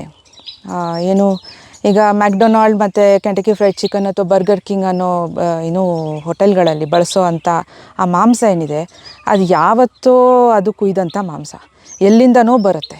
ಎಲ್ಲಿಂದ ಬರುತ್ತೆ, ಏನು ಬರುತ್ತೆ, ಯಾರು ಅದನ್ನು ಹತೋಟಿ ಮಾಡ್ತಾರೆ ಏನೂ ಗೊತ್ತಿರೋದಿಲ್ಲ. ಅದರಲ್ಲಿ ಎಲ್ಲ ಕೆಮಿಕಲ್ಸ್ ಮಿಕ್ಸ್ ಮಾಡ್ತಾರೆ. ಈಗ ಮಕ್ಕಳಿಗೆ ಯಾಕೆ ಅಷ್ಟೊಂದು ಹುಚ್ಚು, ಇನ್ನು ಮೆಕ್ಡೊನಾಲ್ಡ್ಗೆ ಹೋಗಬೇಕು, ಮೆಕ್ಡೊನಾಲ್ಡ್ ಬರ್ಗರ್ನ ತುಂಬ ಇಷ್ಟಪಡ್ತಾರೆ. ಯಾಕೆ ಅಂದರೆ ಅದರಲ್ಲಿ ಏನೋ ಒಂದು ಕೆಮಿಕಲ್ನ ಬಳಸಿರ್ತಾರೆ. ಸೊ ಅವು ಎಲ್ಲದರ ವಿರುದ್ಧ ರೈತ ಚಳವಳಿ ಕೆಲಸ ಮಾಡೋಕ್ಕೆ ಶುರು ಮಾಡ್ತು. ಅದಾದಮೇಲೆ ಅಂತಾರಾಷ್ಟ್ರೀಯ ಮಟ್ಟದಲ್ಲಿ ಏನು WTO ಶುರು ಆಯಿತು, ವಿಶ್ವ ವಾಣಿಜ್ಯ ಒಪ್ಪಂದ. ವಿಶ್ವ ವಾಣಿಜ್ಯ ಒಪ್ಪಂದದ ವಿರುದ್ಧ ಕೆಲಸ ಏನು ಹೋರಾಟಗಳನ್ನು ಹಾಕೊಳ್ಳೋ ಸಂದರ್ಭದಲ್ಲಿ ಏನು ನಮ್ಮ ಎದುರಾಳಿಗಳು ಜಾಗತಿಕಗೊಂಡಿದ್ದಾರೆ, ಬಂಡವಾಳಶಾಹಿಗಳು ಜಾಗತಿಕಗೊಂಡಿದ್ದಾರೆ. ಹಾಗಾಗಿ ನಾವು ಅವ್ರನ್ನ ಎದುರಿಸ್ತಿರೋ ಅಂಥ ಶಕ್ತಿಗಳು ಕೂಡ ಏನು ಶ್ರಮಿಕರು, ರೈತರು, ಆದಿವಾಸಿಗಳು, ಮಹಿಳೆಯರು, ನಾವು ಕೂಡ ನಮ್ಮ ಚಳುವಳಿಯನ್ನು ಜಾಗತಿಕಗೊಳಿಸಬೇಕು ಅನ್ನೋ ವಿಚಾರದಲ್ಲಿ ಇಡೀ ಪ್ರಪಂಚದಾದ್ಯಂತ ಇರುವಂಥ ಚಳುವಳಿಗಳನ್ನು ಸಂಪರ್ಕ ಮಾಡಿ ಅವರೆಲ್ಲರನ್ನೂ ಕೂಡ ಒಂದು ವೇದಿಕೆಗೆ ತರುವಂಥ ಕೆಲಸಗಳು ಶುರುವಾದವಾಗ. ಸೊ ಆಗ peoples global action against WTO ಅಂತ ಶುರು ಆಯಿತು. ಲಾವಿಯಾ ಕ್ಯಾಂಪೆಸೀನಾ ಅಂತಾರೆ, ವಿಶ್ವ ರೈತರ ಚಳುವಳಿ, ಅದು ಕೂಡ ಶುರು ಆಯಿತು ಸೌತ್ ಅಮೆರಿಕಾದಲ್ಲಿ. ಸೊ ಅದರ ಭಾಗವಾಗಿ ಕರ್ನಾಟಕದ ರೈತ ಚಳವಳಿ ಮತ್ತು ಭಾರತದ ಬೇರೆ ಬೇರೆ ರೈತ ಚಳವಳಿಗೂ ಕೂಡ ಕೆಲಸ ಮಾಡೋಕ್ಕೆ ಶುರು ಮಾಡಿದ್ವು. ನೀವು ಭಾಗಿಯಾಗಿದ್ರಿ? ಹೌದು, ಆ್ಯಸ್ ಎ ಸ್ಟೂಡೆಂಟ್ ಭಾಗಿಯಾಗ್ತಿದ್ದೆ. ಬಟ್ ಹೈಸ್ಕೂಲ್ ಆಗಲೇ ನಮಗೆಲ್ಲ ಈ ಥರ ದೊಡ್ಡ ದೊಡ್ಡ ವ್ಯಕ್ತಿಗಳ ಸಂಪರ್ಕ ಬಂದಿದ್ದು. ಮೇಧಾ ಪಾಟ್ಕರ್, ಡಾಕ್ಟರ್ ವಂದನಾ ಶಿವ, ಈ ವಿಚಾರಗಳಲ್ಲಿ ಕೆಲಸ ಮಾಡ್ತಿದ್ದಂಥ ಅದೊಂದು ಫಾರ್ಮೇಟಿವ್ ಏಜ್ ಕೂಡ ನಮಗೆ. ಸೊ ಅವ್ರನ್ನೆಲ್ಲ ನೋಡ್ತಿರುವಾಗ ನಮಗನ್ನಿಸ್ತಿದ್ದಂಥದ್ದು, ಇದು ಈ ಭೂಮಿಯನ್ನು ಏನು ಉಳಿಸುವಂಥ ಚಳುವಳಿ, ಭೂಮಿ ಮೇಲಿರುವಂಥ ಎಲ್ಲ ಜೀವಿಗಳಿಗೋಸ್ಕರ ಹೋರಾಟ ಮಾಡ್ತಿರುವಂಥ ಒಂದು ಏನು ಚಳುವಳಿ ಆಗಿರೋದ್ರಿಂದ ಇದನ್ನು ಬಿಟ್ಟು ಬೇರೆ ಏನು ಮಾಡಬೇಕು ಅಂತ ಅನ್ನಿಸ್ಲಿಲ್ಲ ನನಗೆ. ಅದಾದ ನಂತರ ಆ ಸಮಯದಲ್ಲಿ ಈ ಅಂತಾರಾಷ್ಟ್ರೀಯ ಮಟ್ಟದ ಕೆಲಸಗಳನ್ನು ನೋಡ್ಕೊಳ್ಳೋದಕ್ಕೆ ಇಮೇಲ್ ಗೊತ್ತಿರಬೇಕಾಗಿತ್ತು. ಆಗಿನ್ನೂ ಹೊಸ್ತು ಇಮೇಲ್ ಅನ್ನೋದು ಎಲ್ಲರ ಹತ್ರ ಇಮೇಲ್ಗಳು ಇರ್ತಿರ್ಲಿಲ್ಲ. ಆಗ ನಮ್ಮ ತಂದೆ, ಇಲ್ಲ ನೀನು ಸೇರ್ಕೊ, ನೀನು ಕಂಪ್ಯೂಟರ್ ಕಲಿ ಅಂತೆಲ್ಲ ಹೇಳಿದ್ರು. ಆಮೇಲೆ ನಾನು ಕಂಪ್ಯೂಟರ್ ಕಲಿತೆ, ಮತ್ತು ಅವರ ಒಟ್ಟಾರೆ ಅಂತಾರಾಷ್ಟ್ರೀಯ ಸಂಪರ್ಕಗಳು ಎಲ್ಲವೂ ನೋಡ್ಕೊಳಕ್ಕೆ ಶುರು ಮಾಡಿದೆ. ಮತ್ತು ನಾನು ಪೂರ್ತಿ ಒಂದು ರೀತಿ ಏನು ಅವರ ಸೆಕ್ರೆಟ್ರಿ ರೀತಿ ಕೆಲಸ ಮಾಡೋಕ್ಕೆ ಶುರು ಮಾಡಿದ್ದೆ. ಹಾಗಾಗಿ ಅವ್ರು ಏನು ಪತ್ರಿಕಾ ಹೇಳಿಕೆಗಳನ್ನು ಬರೆಯೋರು ಅದನ್ನು ನಾನು ಟೈಪ್ ಮಾಡಿ ಕೊಡ್ತಿದ್ದೆ. ಸೊ ಅದು ಟೈಪ್ ಮಾಡುವಾಗ ನೀವು ಮಕ್ಕಿ ಮಾಡಲ್ವಲ್ಲ, ನೀವು ಅದನ್ನು ಓದಿ ತಾನೇ ಟೈಪ್ ಮಾಡ್ತೀರ. ಸೊ ಎಲ್ಲ ವಿಚಾರಗಳು ನನಗೆ ಅರ್ಥ ಆಗಕ್ಕೆ ಶುರು ಆದಮೇಲೆ ನನಗೆ ಗೊತ್ತಿಲ್ಲದೆ ಇದ್ದಾಗ ನಾನು ಅವ್ರ ಜೊತೆ ಸೇರ್ಕೊಂಡ್ಬಿಟ್ಟಿದ್ದೆ. ನನಗೆ ಎಷ್ಟೋ ಸರಿ ನನಗೆ ಆಯ್ಕೆ ಬಂದಾಗ, ಇಲ್ಲ ಇದೊಂದು ಅರ್ಜೆಂಟ್ ಒಂದು ಕೆಲಸ ಇದೆ, ಇದು ನೀನು ಟೈಪ್ ಮಾಡಿಕೊಡ್ಲೇಬೇಕು ಅಂದಾಗ ನಾನು ಕಾಲೇಜ್ ಕೂಡ ಮಿಸ್ ಮಾಡ್ಕೋತಿದ್ದೆ. ನನಗೆ ಆಯ್ಕೆ ಬಂದಾಗ ನನಗೆ ಕಾಲೇಜ್ ಮುಖ್ಯ ಅನ್ನಿಸ್ತಿರ್ಲಿಲ್ಲ. ಯಾಕಂದರೆ ಕಾಲೇಜ್ಗೆ ಹೋಗಿ ಓದೋ ಅಂಥದ್ದು ಅಲ್ಲೇನು ಭಾಳ ವಿಶೇಷವಾದಂಥ ಅದೇನು ಹೇಳ್ಕೊಡ್ತಿರ್ಲಿಲ್ಲ, ಅವನ್ನು ನಾವೇ ಓದಿ ತಿಳ್ಕೊಬೋದಾಗಿತ್ತು. ಆದರೆ ಇಲ್ಲಿ ನಮ್ಮ ತಂದೆ ಜೊತೆಗಿದ್ದಂಥ ಒಂದೊಂದು ಕ್ಷಣ ಕೂಡ ಅಷ್ಟು ಅತ್ಯಮೂಲ್ಯ ಅಂತ ಅನಿಸೋದು. ಮನೇಲಿದ್ದಾರೆ ಅಂತಾರೆ ನಾನು ಎಲ್ಲಿಗೂ ಹೋಗ್ತಿರ್ಲಿಲ್ಲ, ಅವ್ರ ಜೊತೆಗೇ ಕಾಲ ಕಳೆಯುವಂಥದ್ದು, ಅವ್ರ ಜೊತೆಗೆ ಚರ್ಚೆ ಮಾಡುವಂಥದ್ದು. ಅವ್ರ ಜೊತೆ ಇದ್ದರೆ ಸಾಕು, ನಮಗೆ ಇಡೀ ಜಗತ್ತೇ ಗೆಲ್ಲುವಂಥ ಒಂದು ಭಾವನೆ. ಇದಕ್ಕೆ ನಿಮ್ಮ ತಾಯಿಯವರು ಸಾಥ್ ಕೊಡ್ತಾ ಇದ್ರು? ಖಂಡಿತ. ನಮ್ಮ ತಾಯಿ ಸಾಥಿರಲಿಲ್ಲ ಅಂತಂದಿದ್ರೆ ಬಹುಶಃ ನಮ್ಮ ತಂದೆ ಇಷ್ಟು ಕೆಲಸ ಮಾಡೋಕ್ಕಾಗ್ತಿರ್ಲಿಲ್ಲ. ಯಾಕಂದ್ರೆ ಅವ್ರು ಮನೇಲೇ ಇರ್ತಿರ್ಲಿಲ್ಲ. ಆಗ ಫೋನ್ಗಳು ಕೂಡ ತುಂಬ ಅಪರೂಪ. 80ನೇ ಇಸ್ವಿಲಿ ನಾವೆಲ್ಲ ಸಣ್ಣದ ಮಕ್ಕಳು, ಎಲ್ಲೋ ಹೋಗಿ ಗುಲ್ಬರ್ಗಾಗೆ ಹೋಗಿ ಅಲ್ಲಿ ಅರೆಸ್ಟ್ ಆಗಿಬಿಟ್ಟಿರೋರು. ಇವ್ರ ಪೇಪರ್ ನೋಡಿ ಇವ್ರಿಗೆ ಗೊತ್ತಾಗೋದು ಇವ್ರು ಅರೆಸ್ಟ್ ಆಗಿಬಿಟ್ಟಿದ್ದಾರೆ ಅಂತ. ಒಟ್ಟಾರೆ ರೈತ ಸಂಘದ ಕಚೇರಿ ಕೆಲಸಗಳನ್ನು, ಜನಸಂಪರ್ಕವನ್ನು ನಿಭಾಯಿಸ್ತಿದ್ರು. ಅಂದರೆ ಆ ಮೂಲಕ ಅವರಿಗೆ ಬೆನ್ನೆಲುಬಾಗಿ ಕೆಲಸ ಮಾಡಿ, ಅದಕ್ಕೆ ನಾನು ಅವ್ರಿಗೆ ವಿಶ್ವ ರೈತ ಚೇತನ ಅಂತ ನಮ್ಮ ತಂದೆಗೆ ಜನ ಕರೆದ್ರು. ಅದಾದ ನಂತರ ನಮ್ಮ ತಂದೆ ತೀರ್ ಹೋದ್ಮೇಲೆ ವಿಶ್ವ ರೈತ ಚೇತನ ಅಂತ. ಅದಾದ ನಂತರ ನಮ್ಮ ತಾಯಿಗೇನು ಬರೆಯೋದು ಅಂತಂದಾಗ ಎಲೆಮರೆಕಾಯಿ ಅಂತ ಬರೀಬೇಕು ಅಂತ ಹೇಳಿ ನಾನು ಎಲೆಮರೆಕಾಯಿ ಅಂತ ಬರೆಸ್ದೆ. ಯಾಕೆಂತಂದರೆ ಅವ್ರು ಮಾಡಿದಂಥ ಕೆಲಸವೇ ಯಾವತ್ತೂ ಏನೂ ಕ್ರೆಡಿಟ್ಗೋಸ್ಕರ ತೋರಿಸ್ಕೊಳ್ಳಿಲ್ಲ, ಜನರ ಮುಂದೆ ಹೋಗಲಿಲ್ಲ, ವೇದಿಕೆ ಹತ್ತುತ್ತಿರಲಿಲ್ಲ. ನಿಮ್ಮ ತಂದೆಯವ್ರ ಜೊತೆ ಅವರು ಬರ್ತಾ ಇದ್ರು ಹೋರಾಟಕ್ಕೆ? ಅವ್ರ ಜೊತೆಗೆ ತುಂಬ ಎಲ್ಲ ಕಡೆ ಹೋಗ್ತಿರ್ಲಿಲ್ಲ. ಬೇಕಾದ್ರೆ ನಮ್ಮ ಜವಾಬ್ದಾರಿ ಅವ್ರಿಗಿತ್ತಲ್ಲ, ಮನೆ ಜವಾಬ್ದಾರಿ ಅವ್ರಿಗಿತ್ತು. ಜೊತೆಗೆ ರೈತ ಸಂಘದಕ್ಕೇನು ಕಚೇರಿ ಅನ್ನೋದೇ ಇರಲಿಲ್ಲ ಆವಾಗ. ಆ ಕಚೇರಿ ಕೆಲಸ ಎಲ್ಲ ನಮ್ಮ ಮನೇಲಿ ನಡೆಯೋದು. ನಮ್ಮ ಮನೇಲಿ 2 ಫೋನ್ ಇತ್ತು, ಫ್ಯಾಕ್ಸ್ ಇತ್ತು, ಇಮೇಲ್ ಇತ್ತು, ಎಲ್ಲ ಕಚೇರಿ ಕೆಲಸಗಳು ಮನೆಯಲ್ಲೇ ನಡೆಯೋದು. ಪೋಸ್ಟ್ಗಳನ್ನು ಮಾಡಿಸಿದ್ರೆ ಇನ್ನು ಇಡೀ ರಾಜ್ಯಕ್ಕೆ ಪೋಸ್ಟ್ಗಳನ್ನು ಹೋಗಬೇಕು ಅಂತಂದರೆ ಅದರ ಲೆಕ್ಕ ಇವ್ರು ಇಟ್ಕೊಂಡು ಪೋಸ್ಟ್ಗಳನ್ನು ಯಾರ್ಯಾರು ಬರ್ತಾರೋ ಯಾವ್ಯಾವ ಜಿಲ್ಲೆಯಿಂದ ಅವ್ರಿಗೆ ಕೊಡೋರು. ಮತ್ತು ಏನು ಈ ರೀತಿ ಅನೇಕ ಕೆಲಸಗಳು. ಎಲ್ಲೋ ಒಂದು ಕಡೆ ನಿಮ್ಮನೆ ಮೈಸೂರಲ್ಲಿದ್ದ ಬೆಂಗಳೂರಲ್ಲಿ? ಬೆಂಗಳೂರು. ನಾವೆಲ್ಲ ಹುಟ್ಟಿ ಬೆಳೆದಿದ್ದೆಲ್ಲ ಬೆಂಗಳೂರು. ಮೂಲ ಟಿ ನರಸೀಪುರದವರು, ಮಾಡ್ರಳ್ಳಿ ಅಂತ ಒಂದು ಗ್ರಾಮ. ಆದರೆ ನಮ್ಮ ತಂದೆ ಹುಟ್ಟಿದ ಮೈಸೂರಲ್ಲೇ. ನಮ್ಮ ತಾತ ಮೊದಲನೇ ಪೀಳಿಗೆ ಏನು ಹಳ್ಳಿಯಿಂದ ಹೊರಗೆ ಬಂದು ಶಿಕ್ಷಿತರಾದಂಥ, ಶಿಕ್ಷಣ ಪಡೆದಂಥವ್ರು. ಅವರು ಆಗಿನ ಕಾಲದಲ್ಲೇ ಪೂನಾಗೆ ಹೋಗಿ LLM ಮಾಡಿ ಬಂದಿದ್ದರು. ಮತ್ತು ಮೈಸೂರಿನ ಪ್ರದೇಶದಲ್ಲಿ MN ಮಹಂತದೇವರು ಅಂಥೇಳಿ ತುಂಬ ಹೆಸರು ಮಾಡಿದಂಥ ಒಬ್ಬ ಹಿರಿಯ ವಕೀಲರು, ಜೊತೆಗೆ ರಾಜಕಾರಣಿನೂ ಕೂಡ. ಅವರು ನಮ್ಮ ತಂದೆ ಹುಟ್ಟೋವಾಗ ಆಗಿನ MRA, ಮೈಸೂರು ರೀಜ್ನಲ್ ಅಸೆಂಬ್ಲಿ ಅಂತೇನಿತ್ತು, ಅಲ್ಲಿ MRA ಆಗಿದ್ದರು. 30 ವರ್ಷ MLA ಆದಂಥವ್ರು ಅವರು. ನಂತರ ನಮ್ಮ ತಂದೆ ಈ ಎಲ್ಲ ಚಟುವಟಿಕೆಗಳು ಶುರು ಆದಮೇಲೆ, ರೈತ ಸಂಘದ ಚಟುವಟಿಕೆಗಳು ಶುರು ಆದಮೇಲೆ ಬೆಂಗಳೂರಿಗೆ ಶಿಫ್ಟ್ ಆಗಿದ್ರು. ನಾವೆಲ್ಲ ಹುಟ್ಟೋಕ್ಕಿಂತ ಮುಂಚೆ ಬೆಂಗಳೂರಿನಲ್ಲಿದ್ದರು. ನಮ್ಮಮ್ಮ ಮದುವೆ ಆದರು, ಆಮೇಲೆ ನಾವೆಲ್ಲ ಬೆಂಗಳೂರಲ್ಲೇ ಹುಟ್ಟಿದ್ವಿ. ಎಲ್ಲಿವರೆಗೂ ಶಿಕ್ಷಣ ಪಡ್ಕೊಂಡ್ರಿ? ನಾನು ಹೆಚ್ಚು ಓದೋಕ್ಕಾಗಲಿಲ್ಲ. ನನಗೆ ಭಾರಿ ಆಸೆಗಳಿದ್ವು. ಆದರೆ ನಾನು ಡಿಗ್ರಿ ಕೊನೆಯಲ್ಲಿ ಇರುವಾಗ BA ಮಾಡಿದ್ದು ನಾನು. ಕೊನೆಯ ವರ್ಷಗಳಲ್ಲಿ ಇಬ್ರಿಗೂ ಅನಾರೋಗ್ಯ ಕಾಡೋಕ್ಕೆ ಶುರು ಆಯಿತು. ಮೊದಲು ಅಮ್ಮನಿಗೆ ಕ್ಯಾನ್ಸರ್ ಆಯಿತು. ನಾನು ಬಹುಶಃ ಫೈನಲ್ ಇಯರ್ ಇದ್ದೆ. ಆಗ ಅಮ್ಮನಿಗೆ ಡಯಾಗ್ನೈಸ್ ಆಯಿತು. ಆಮೇಲೆ ಅದಾದ 6 ತಿಂಗಳಿಗೆ ಅಪ್ಪನಿಗೆ ಡಯಾಗ್ನೈಸ್ ಆಯಿತು. 2 ವರ್ಷಗಳು ತುಂಬ ಹೊಡೆತ ಬಿದ್ದು. ಏನೂ ಆ ಕಡೆ ಗಮನನೇ ಕೊಡೋಕ್ಕಾಗಲಿಲ್ಲ. ಪೂರ್ತಿ ಆಸ್ಪತ್ರೆ, ಇಬ್ಬರು ಅನಾರೋಗ್ಯ ಮನೆಯಲ್ಲಿ. ಅದಾದ ನಂತರ ಚಳುವಳಿಗೆ ಒಂದು ರೀತಿ ಭಾವನಾತ್ಮಕವಾದಂಥ ಒಂದು ತೀರ್ಮಾನ ತಗೊಂಡು ಬಂದಿದ್ದು. ಯಾಕೆ ಅಂತಂದರೆ, ಅಪ್ಪ ಮಾಡ್ತಿದ್ದಂಥದ್ದನ್ನು ನಾವು ಬಿಡಬಾರ್ದು. ಅದನ್ನು ಯಾಕೆ ಅಂತಂದರೆ ಅವ್ರು ಯಾವುದೇ ಸ್ವಾರ್ಥ ಇಲ್ಲದೆ ಈ ಚಳುವಳಿಯನ್ನೇ ಉಸಿರಾಡ್ತಿದ್ರು. ಅವರು ಜನ ಚಳುವಳಿಯನ್ನೇ ಉಸಿರಾಡ್ತಾಯಿದ್ರು. ಜನರ ಸಮಸ್ಯೆಗಳನ್ನು, ಉದಾಹರಣೆಗೆ ಕ್ಯಾನ್ಸರು ಬ್ರೈನಿಗೆ ತಲುಪಿತ್ತು ಕೊನೆ ದಿನಗಳಲ್ಲಿ. ಆಗ ನಾನು ಮತ್ತು ಇದೇ ಕೋಡಿಹಳ್ಳಿ ಚಂದ್ರಶೇಖರ್ ಅವರು ಆಸ್ಪತ್ರೆಯಲ್ಲಿ ರಾತ್ರಿ ಅವ್ರನ್ನ ಮಾತಾಡಿಸ್ತಿದ್ವಿ. ಅವ್ರು ಕರೆದ್ರು. ಆವಾಗ SM ಕೃಷ್ಣ ಅವ್ರ ಸರ್ಕಾರ ವಿಕಾಸ್ ಸೌಧ ಕಟ್ತಾಯಿದ್ರು. ತಕ್ಷಣ ನನಗೆ ಕರೆದು ಕರ್ನಾಟಕದಲ್ಲಿ ಬರ ಬಿದ್ದಿದೆ, ಬರಗಾಲ ಇದೆ, ಈಗ ಒಟ್ಟಾರೆ ಬೊಕ್ಕಸದಲ್ಲಿರುವಂಥ ಒಟ್ಟಾರೆ ಹಣ ಹಳ್ಳಿಗಾಡಿನ ಪ್ರದೇಶಗಳಿಗೆ ಬಳಸಬೇಕು. ವಿಕಾಸಸೌಧ ಕಟ್ಟೋದಕ್ಕೆ ಐಷಾರಾಮಿ ಸರ್ಕಾರ ನಡೆಸೋದಕ್ಕೆಲ್ಲ ಬಳಸಬೇಕಾಗಿರೋದು. ಫೋನ್ ಮಾಡು SM ಕೃಷ್ಣಂಗೆ ಅಂತ. 3 ಗಂಟೆ ರಾತ್ರಿಲಿ. ನಾನು ಹಿಂಗೆ 3 ಗಂಟೆ ರಾತ್ರಿಲಿ ನಾನು ಯಾರಿಗೆ ಫೋನ್ ಮಾಡೋಕ್ಕಾಗತ್ತೆ? ಆಮೇಲೆ SM ಕೃಷ್ಣ ಅವ್ರಿಗೆ ಮಾಡ್ದಂಗೆ, ಸರ್ಕಾರಕ್ಕೆ ಫೋನ್ ಮಾಡ್ದಂಗೆ ನಾವು ನಾಟಕ ಮಾಡಿ, ಆಯಿತು ಪಾಪ ಹೇಳಿದ್ದೀನಿ, ಅವರು ಕಟ್ಟಲ್ವಂತೆ, ನಿಲ್ಲಿಸ್ತಾರಂತೆ, ನಾಳೆನೇ ನಿಲ್ಲಿಸ್ತಾರಂತೆ ಅಂತ ಹೇಳಿದ್ದೀನಿ ಅಂತ ಹೇಳಿದ್ಮೇಲೆ ಅವ್ರಿಗೆ ಸಮಾಧಾನ ಆಯಿತು. ಕೊನೆಗೆ ಪ್ರಾಣ ಹೋಗೋಕ್ಕಿಂತ ಮುಂಚೆ ನನಗೆ ಕರೆದಿದ್ದಾರೆ. ನನಗೆ ಅವ್ರನ್ನ ಎತ್ತಿ ಸೊಂಟ ನೋವು ಬಂದುಬಿಟ್ಟಿತ್ತು. ಜಾರ್ಕೊಂಡ್ಬಿಡೋರು. ಅವ್ರಿಗೆ ಏನೂ ಶಕ್ತಿ ಇರಲಿಲ್ಲ, ಕಾಲುಗಳು ಕೈಗಳು ಏನೂ ಶಕ್ತಿ ಇರಲಿಲ್ಲ. ಆಗ ನಾನು ಅವ್ರನ್ನ 2 ಕಡೆಯಿಂದ ಹಿಂಗೆ ಎತ್ತಿ ಸುಸ್ತಾಗ್ಬಿಟ್ಟಿದೆ, ಮಲಗಿಬಿಟ್ಟಿದ್ದೀನಿ ಆವತ್ತು. ನಮ್ಮಮ್ಮ ನನ್ನನ್ನು ಎಪ್ಸೋದು ಬೇಡ ಅಂತ ಬೆಳಿಗ್ಗೆ 6 ಗಂಟೆಲೋ 5 ಗಂಟೆಲೋ ಅನಿಸುತ್ತೆ. ಅದಾದಮೇಲೆ ನಮ್ಮಮ್ಮನ ಕರೆದು ನನಗೆ ಗಾಂಧಿ ಕೊಡು ಅಂತ ಕೇಳಿದ್ದಾರೆ. ಗಾಂಧಿ ಕೊಡು ಅಂತಂದಮೇಲೆ ನಮ್ಮಮ್ಮ ಏನು ಕೊಡಬೇಕು ಅಂತ ಗೊತ್ತಾಗಿಲ್ಲ. ಅಲ್ಲಿದ್ದಂಥ ಕಿತ್ತಳೆ ಹಣ್ಣನ್ನು ಕೊಟ್ಟಿದ್ದಾರೆ. ಆ ಕಿತ್ತಳೆ ಹಣ್ಣನ್ನು ಕೈಯಲ್ಲಿ ಇಟ್ಕೊಂಡು ಗಾಂಧಿ ಅಂತ ಅಂದ್ಕೊಂಡು ಅವ್ರು ಪ್ರಾಣ ಬಿಟ್ಟಿರೋದು.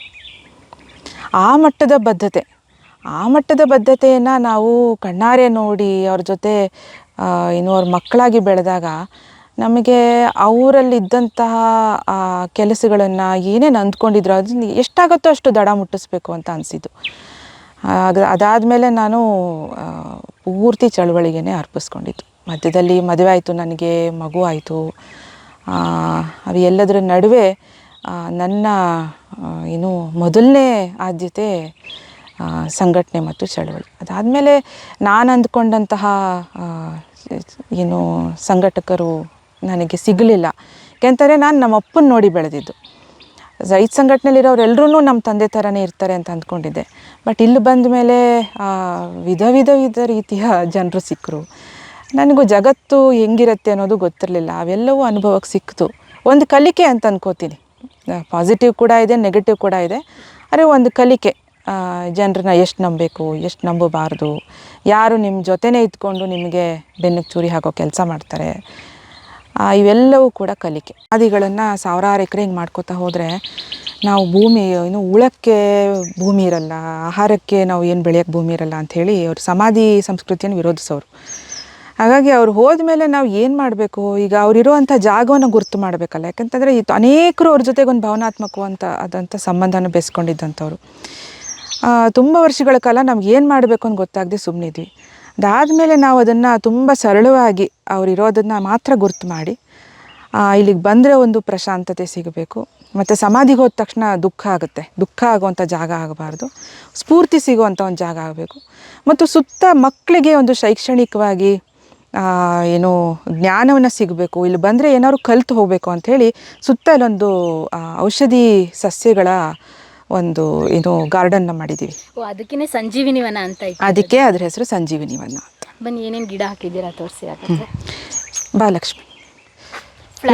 ಇವಳು ಲಕ್ಷ್ಮಿ ಅಂಥೇಳಿ ಇಲ್ಲಿಯ ಏನು ಬುಡಕಟ್ಟು ಜನಾಂಗ ಸೋಲಿಗರು ಏನಿದ್ದಾರೆ, ಆ ಸೋಲಿಗ ಜನಾಂಗಕ್ಕೆ ಸೇರಿದಂಥ ಹುಡುಗಿ. ತುಂಬ ಹೆಮ್ಮೆ ಆಗತ್ತೆ ಇವಳು ನೋಡಿದ್ರೆ. ಯಾಕೆಂತಂದರೆ ಅವಳು ಆಯುರ್ವೇದದಲ್ಲಿ ಡಿಪ್ಲೊಮಾ ಮಾಡಿದ್ದಾಳೆ. ಗಿಡಮೂಲಿಕೆಗಳ ಬಗ್ಗೆ ಜ್ಞಾನ ಅವಳಿಗೆ ಮನೆಯಿಂದ, ಅವ್ರ ತಂದೆಯಿಂದ ದೊರಕಿದೆ. ಜೊತೆಗೆ ಅದ್ರ ಬಗ್ಗೆ ಒಂದು ಶೈಕ್ಷಣಿಕವಾಗಿ ಕೂಡ ಕಲ್ತಿದ್ದಾಳೆ. ಅವಳು ಈ ಇಡೀ ವನವನ್ನು ಅವಳು ನೋಡ್ಕೋತಾಳೆ. ಮತ್ತು ಇಲ್ಲಿ ಬಂದಿರೋದನ್ನೆಲ್ಲವನ್ನು ಕೂಡ ಅದನ್ನು ಒಂದು ಪ್ರಾಡಕ್ಟಾಗಿ ಮಾಡ್ತಾಳೆ. ಕೊನೆಗೆ ರೈತನ ಜಯ ಇರೋದು APMC ಮಾರುಕಟ್ಟೆ ಅಥವಾ ಇನ್ಯಾವುದೋ ನಮ್ಮ ಸರ್ಕಾರಗಳು ಹೇಳ್ತಿರೋ ಅಂಥ ಬಂಡವಾಳಶಾಹಿಗಳ ಮಾರುಕಟ್ಟೆಯಿಂದಲ್ಲ. ನಮ್ಮ ಬೆಳೆಯನ್ನು ನಾವೇ ಮೌಲ್ಯವರ್ಧನೆ ಮಾಡಿ, ನಾವೇ ಅದಕ್ಕೆ ಬೆಲೆ ಕಟ್ಟಿ ನಾವು ಮಾರಿದಾಗ ಆವಾಗ ಮಾತ್ರ ಅದು ಸ್ವಾಭಿಮಾನಿ ರೈತರು ಅಂತ ಅನ್ನಿಸ್ಕೋಬೋದು. ಸ್ವಾವಲಂಬನೆ ಅಲ್ಲಿ ಮಾತ್ರ ಕಾಣಕ್ಕೆ ಸಾಧ್ಯ. ಇಲ್ಲ ಅಂತಂದರೆ ಇವತ್ತು ಬೀಜದಿಂದ ಹಿಡಿದು ಮಾರುಕಟ್ಟೆ ತನಕ ಒಟ್ಟಾರೆ ಗುಲಾಮಿ ಪರಿಸ್ಥಿತಿಯಲ್ಲಿ ಸಿಕ್ಕಾಕೊಂಡಿದ್ದೀವಿ ನಾವು. ಒಟ್ಟಾರೆ ಕೃಷಿ ಕ್ಷೇತ್ರ ನಮ್ಮ ಕೈಯಲ್ಲಿಲ್ಲ. ಕೆಳಗಿರೋ ಭೂಮಿ ಬಿಟ್ಟರೆ ಇನ್ಯಾವುದೂ ನಮ್ಮ ಕೈಯಲ್ಲಿಲ್ಲ. ಹಾಗಾಗಿ ಅದಕ್ಕೊಂದು ಮಾದರಿ ಮಾಡಬೇಕು ಅಂತ ಹೇಳಿ ಇದನ್ನು ಮಾಡ್ತಾಯಿದ್ದೀವಿ. ಲಕ್ಷ್ಮಿ ತೋರಿಸ್ತಾಳೆ ನಿಮಗೆ. ಎಲ್ಲಿ ಡಿಪ್ಲೊಮಾ ಮಾಡಿದ್ದು ಲಕ್ಷ್ಮಿ? ನಾನು HD ಕೋಟೆ VMH ವಿವೇಕಾನಂದ ಮೆಮೋರಿಯಲ್ ಹಾಸ್ಪಿಟಲಲ್ಲಿ.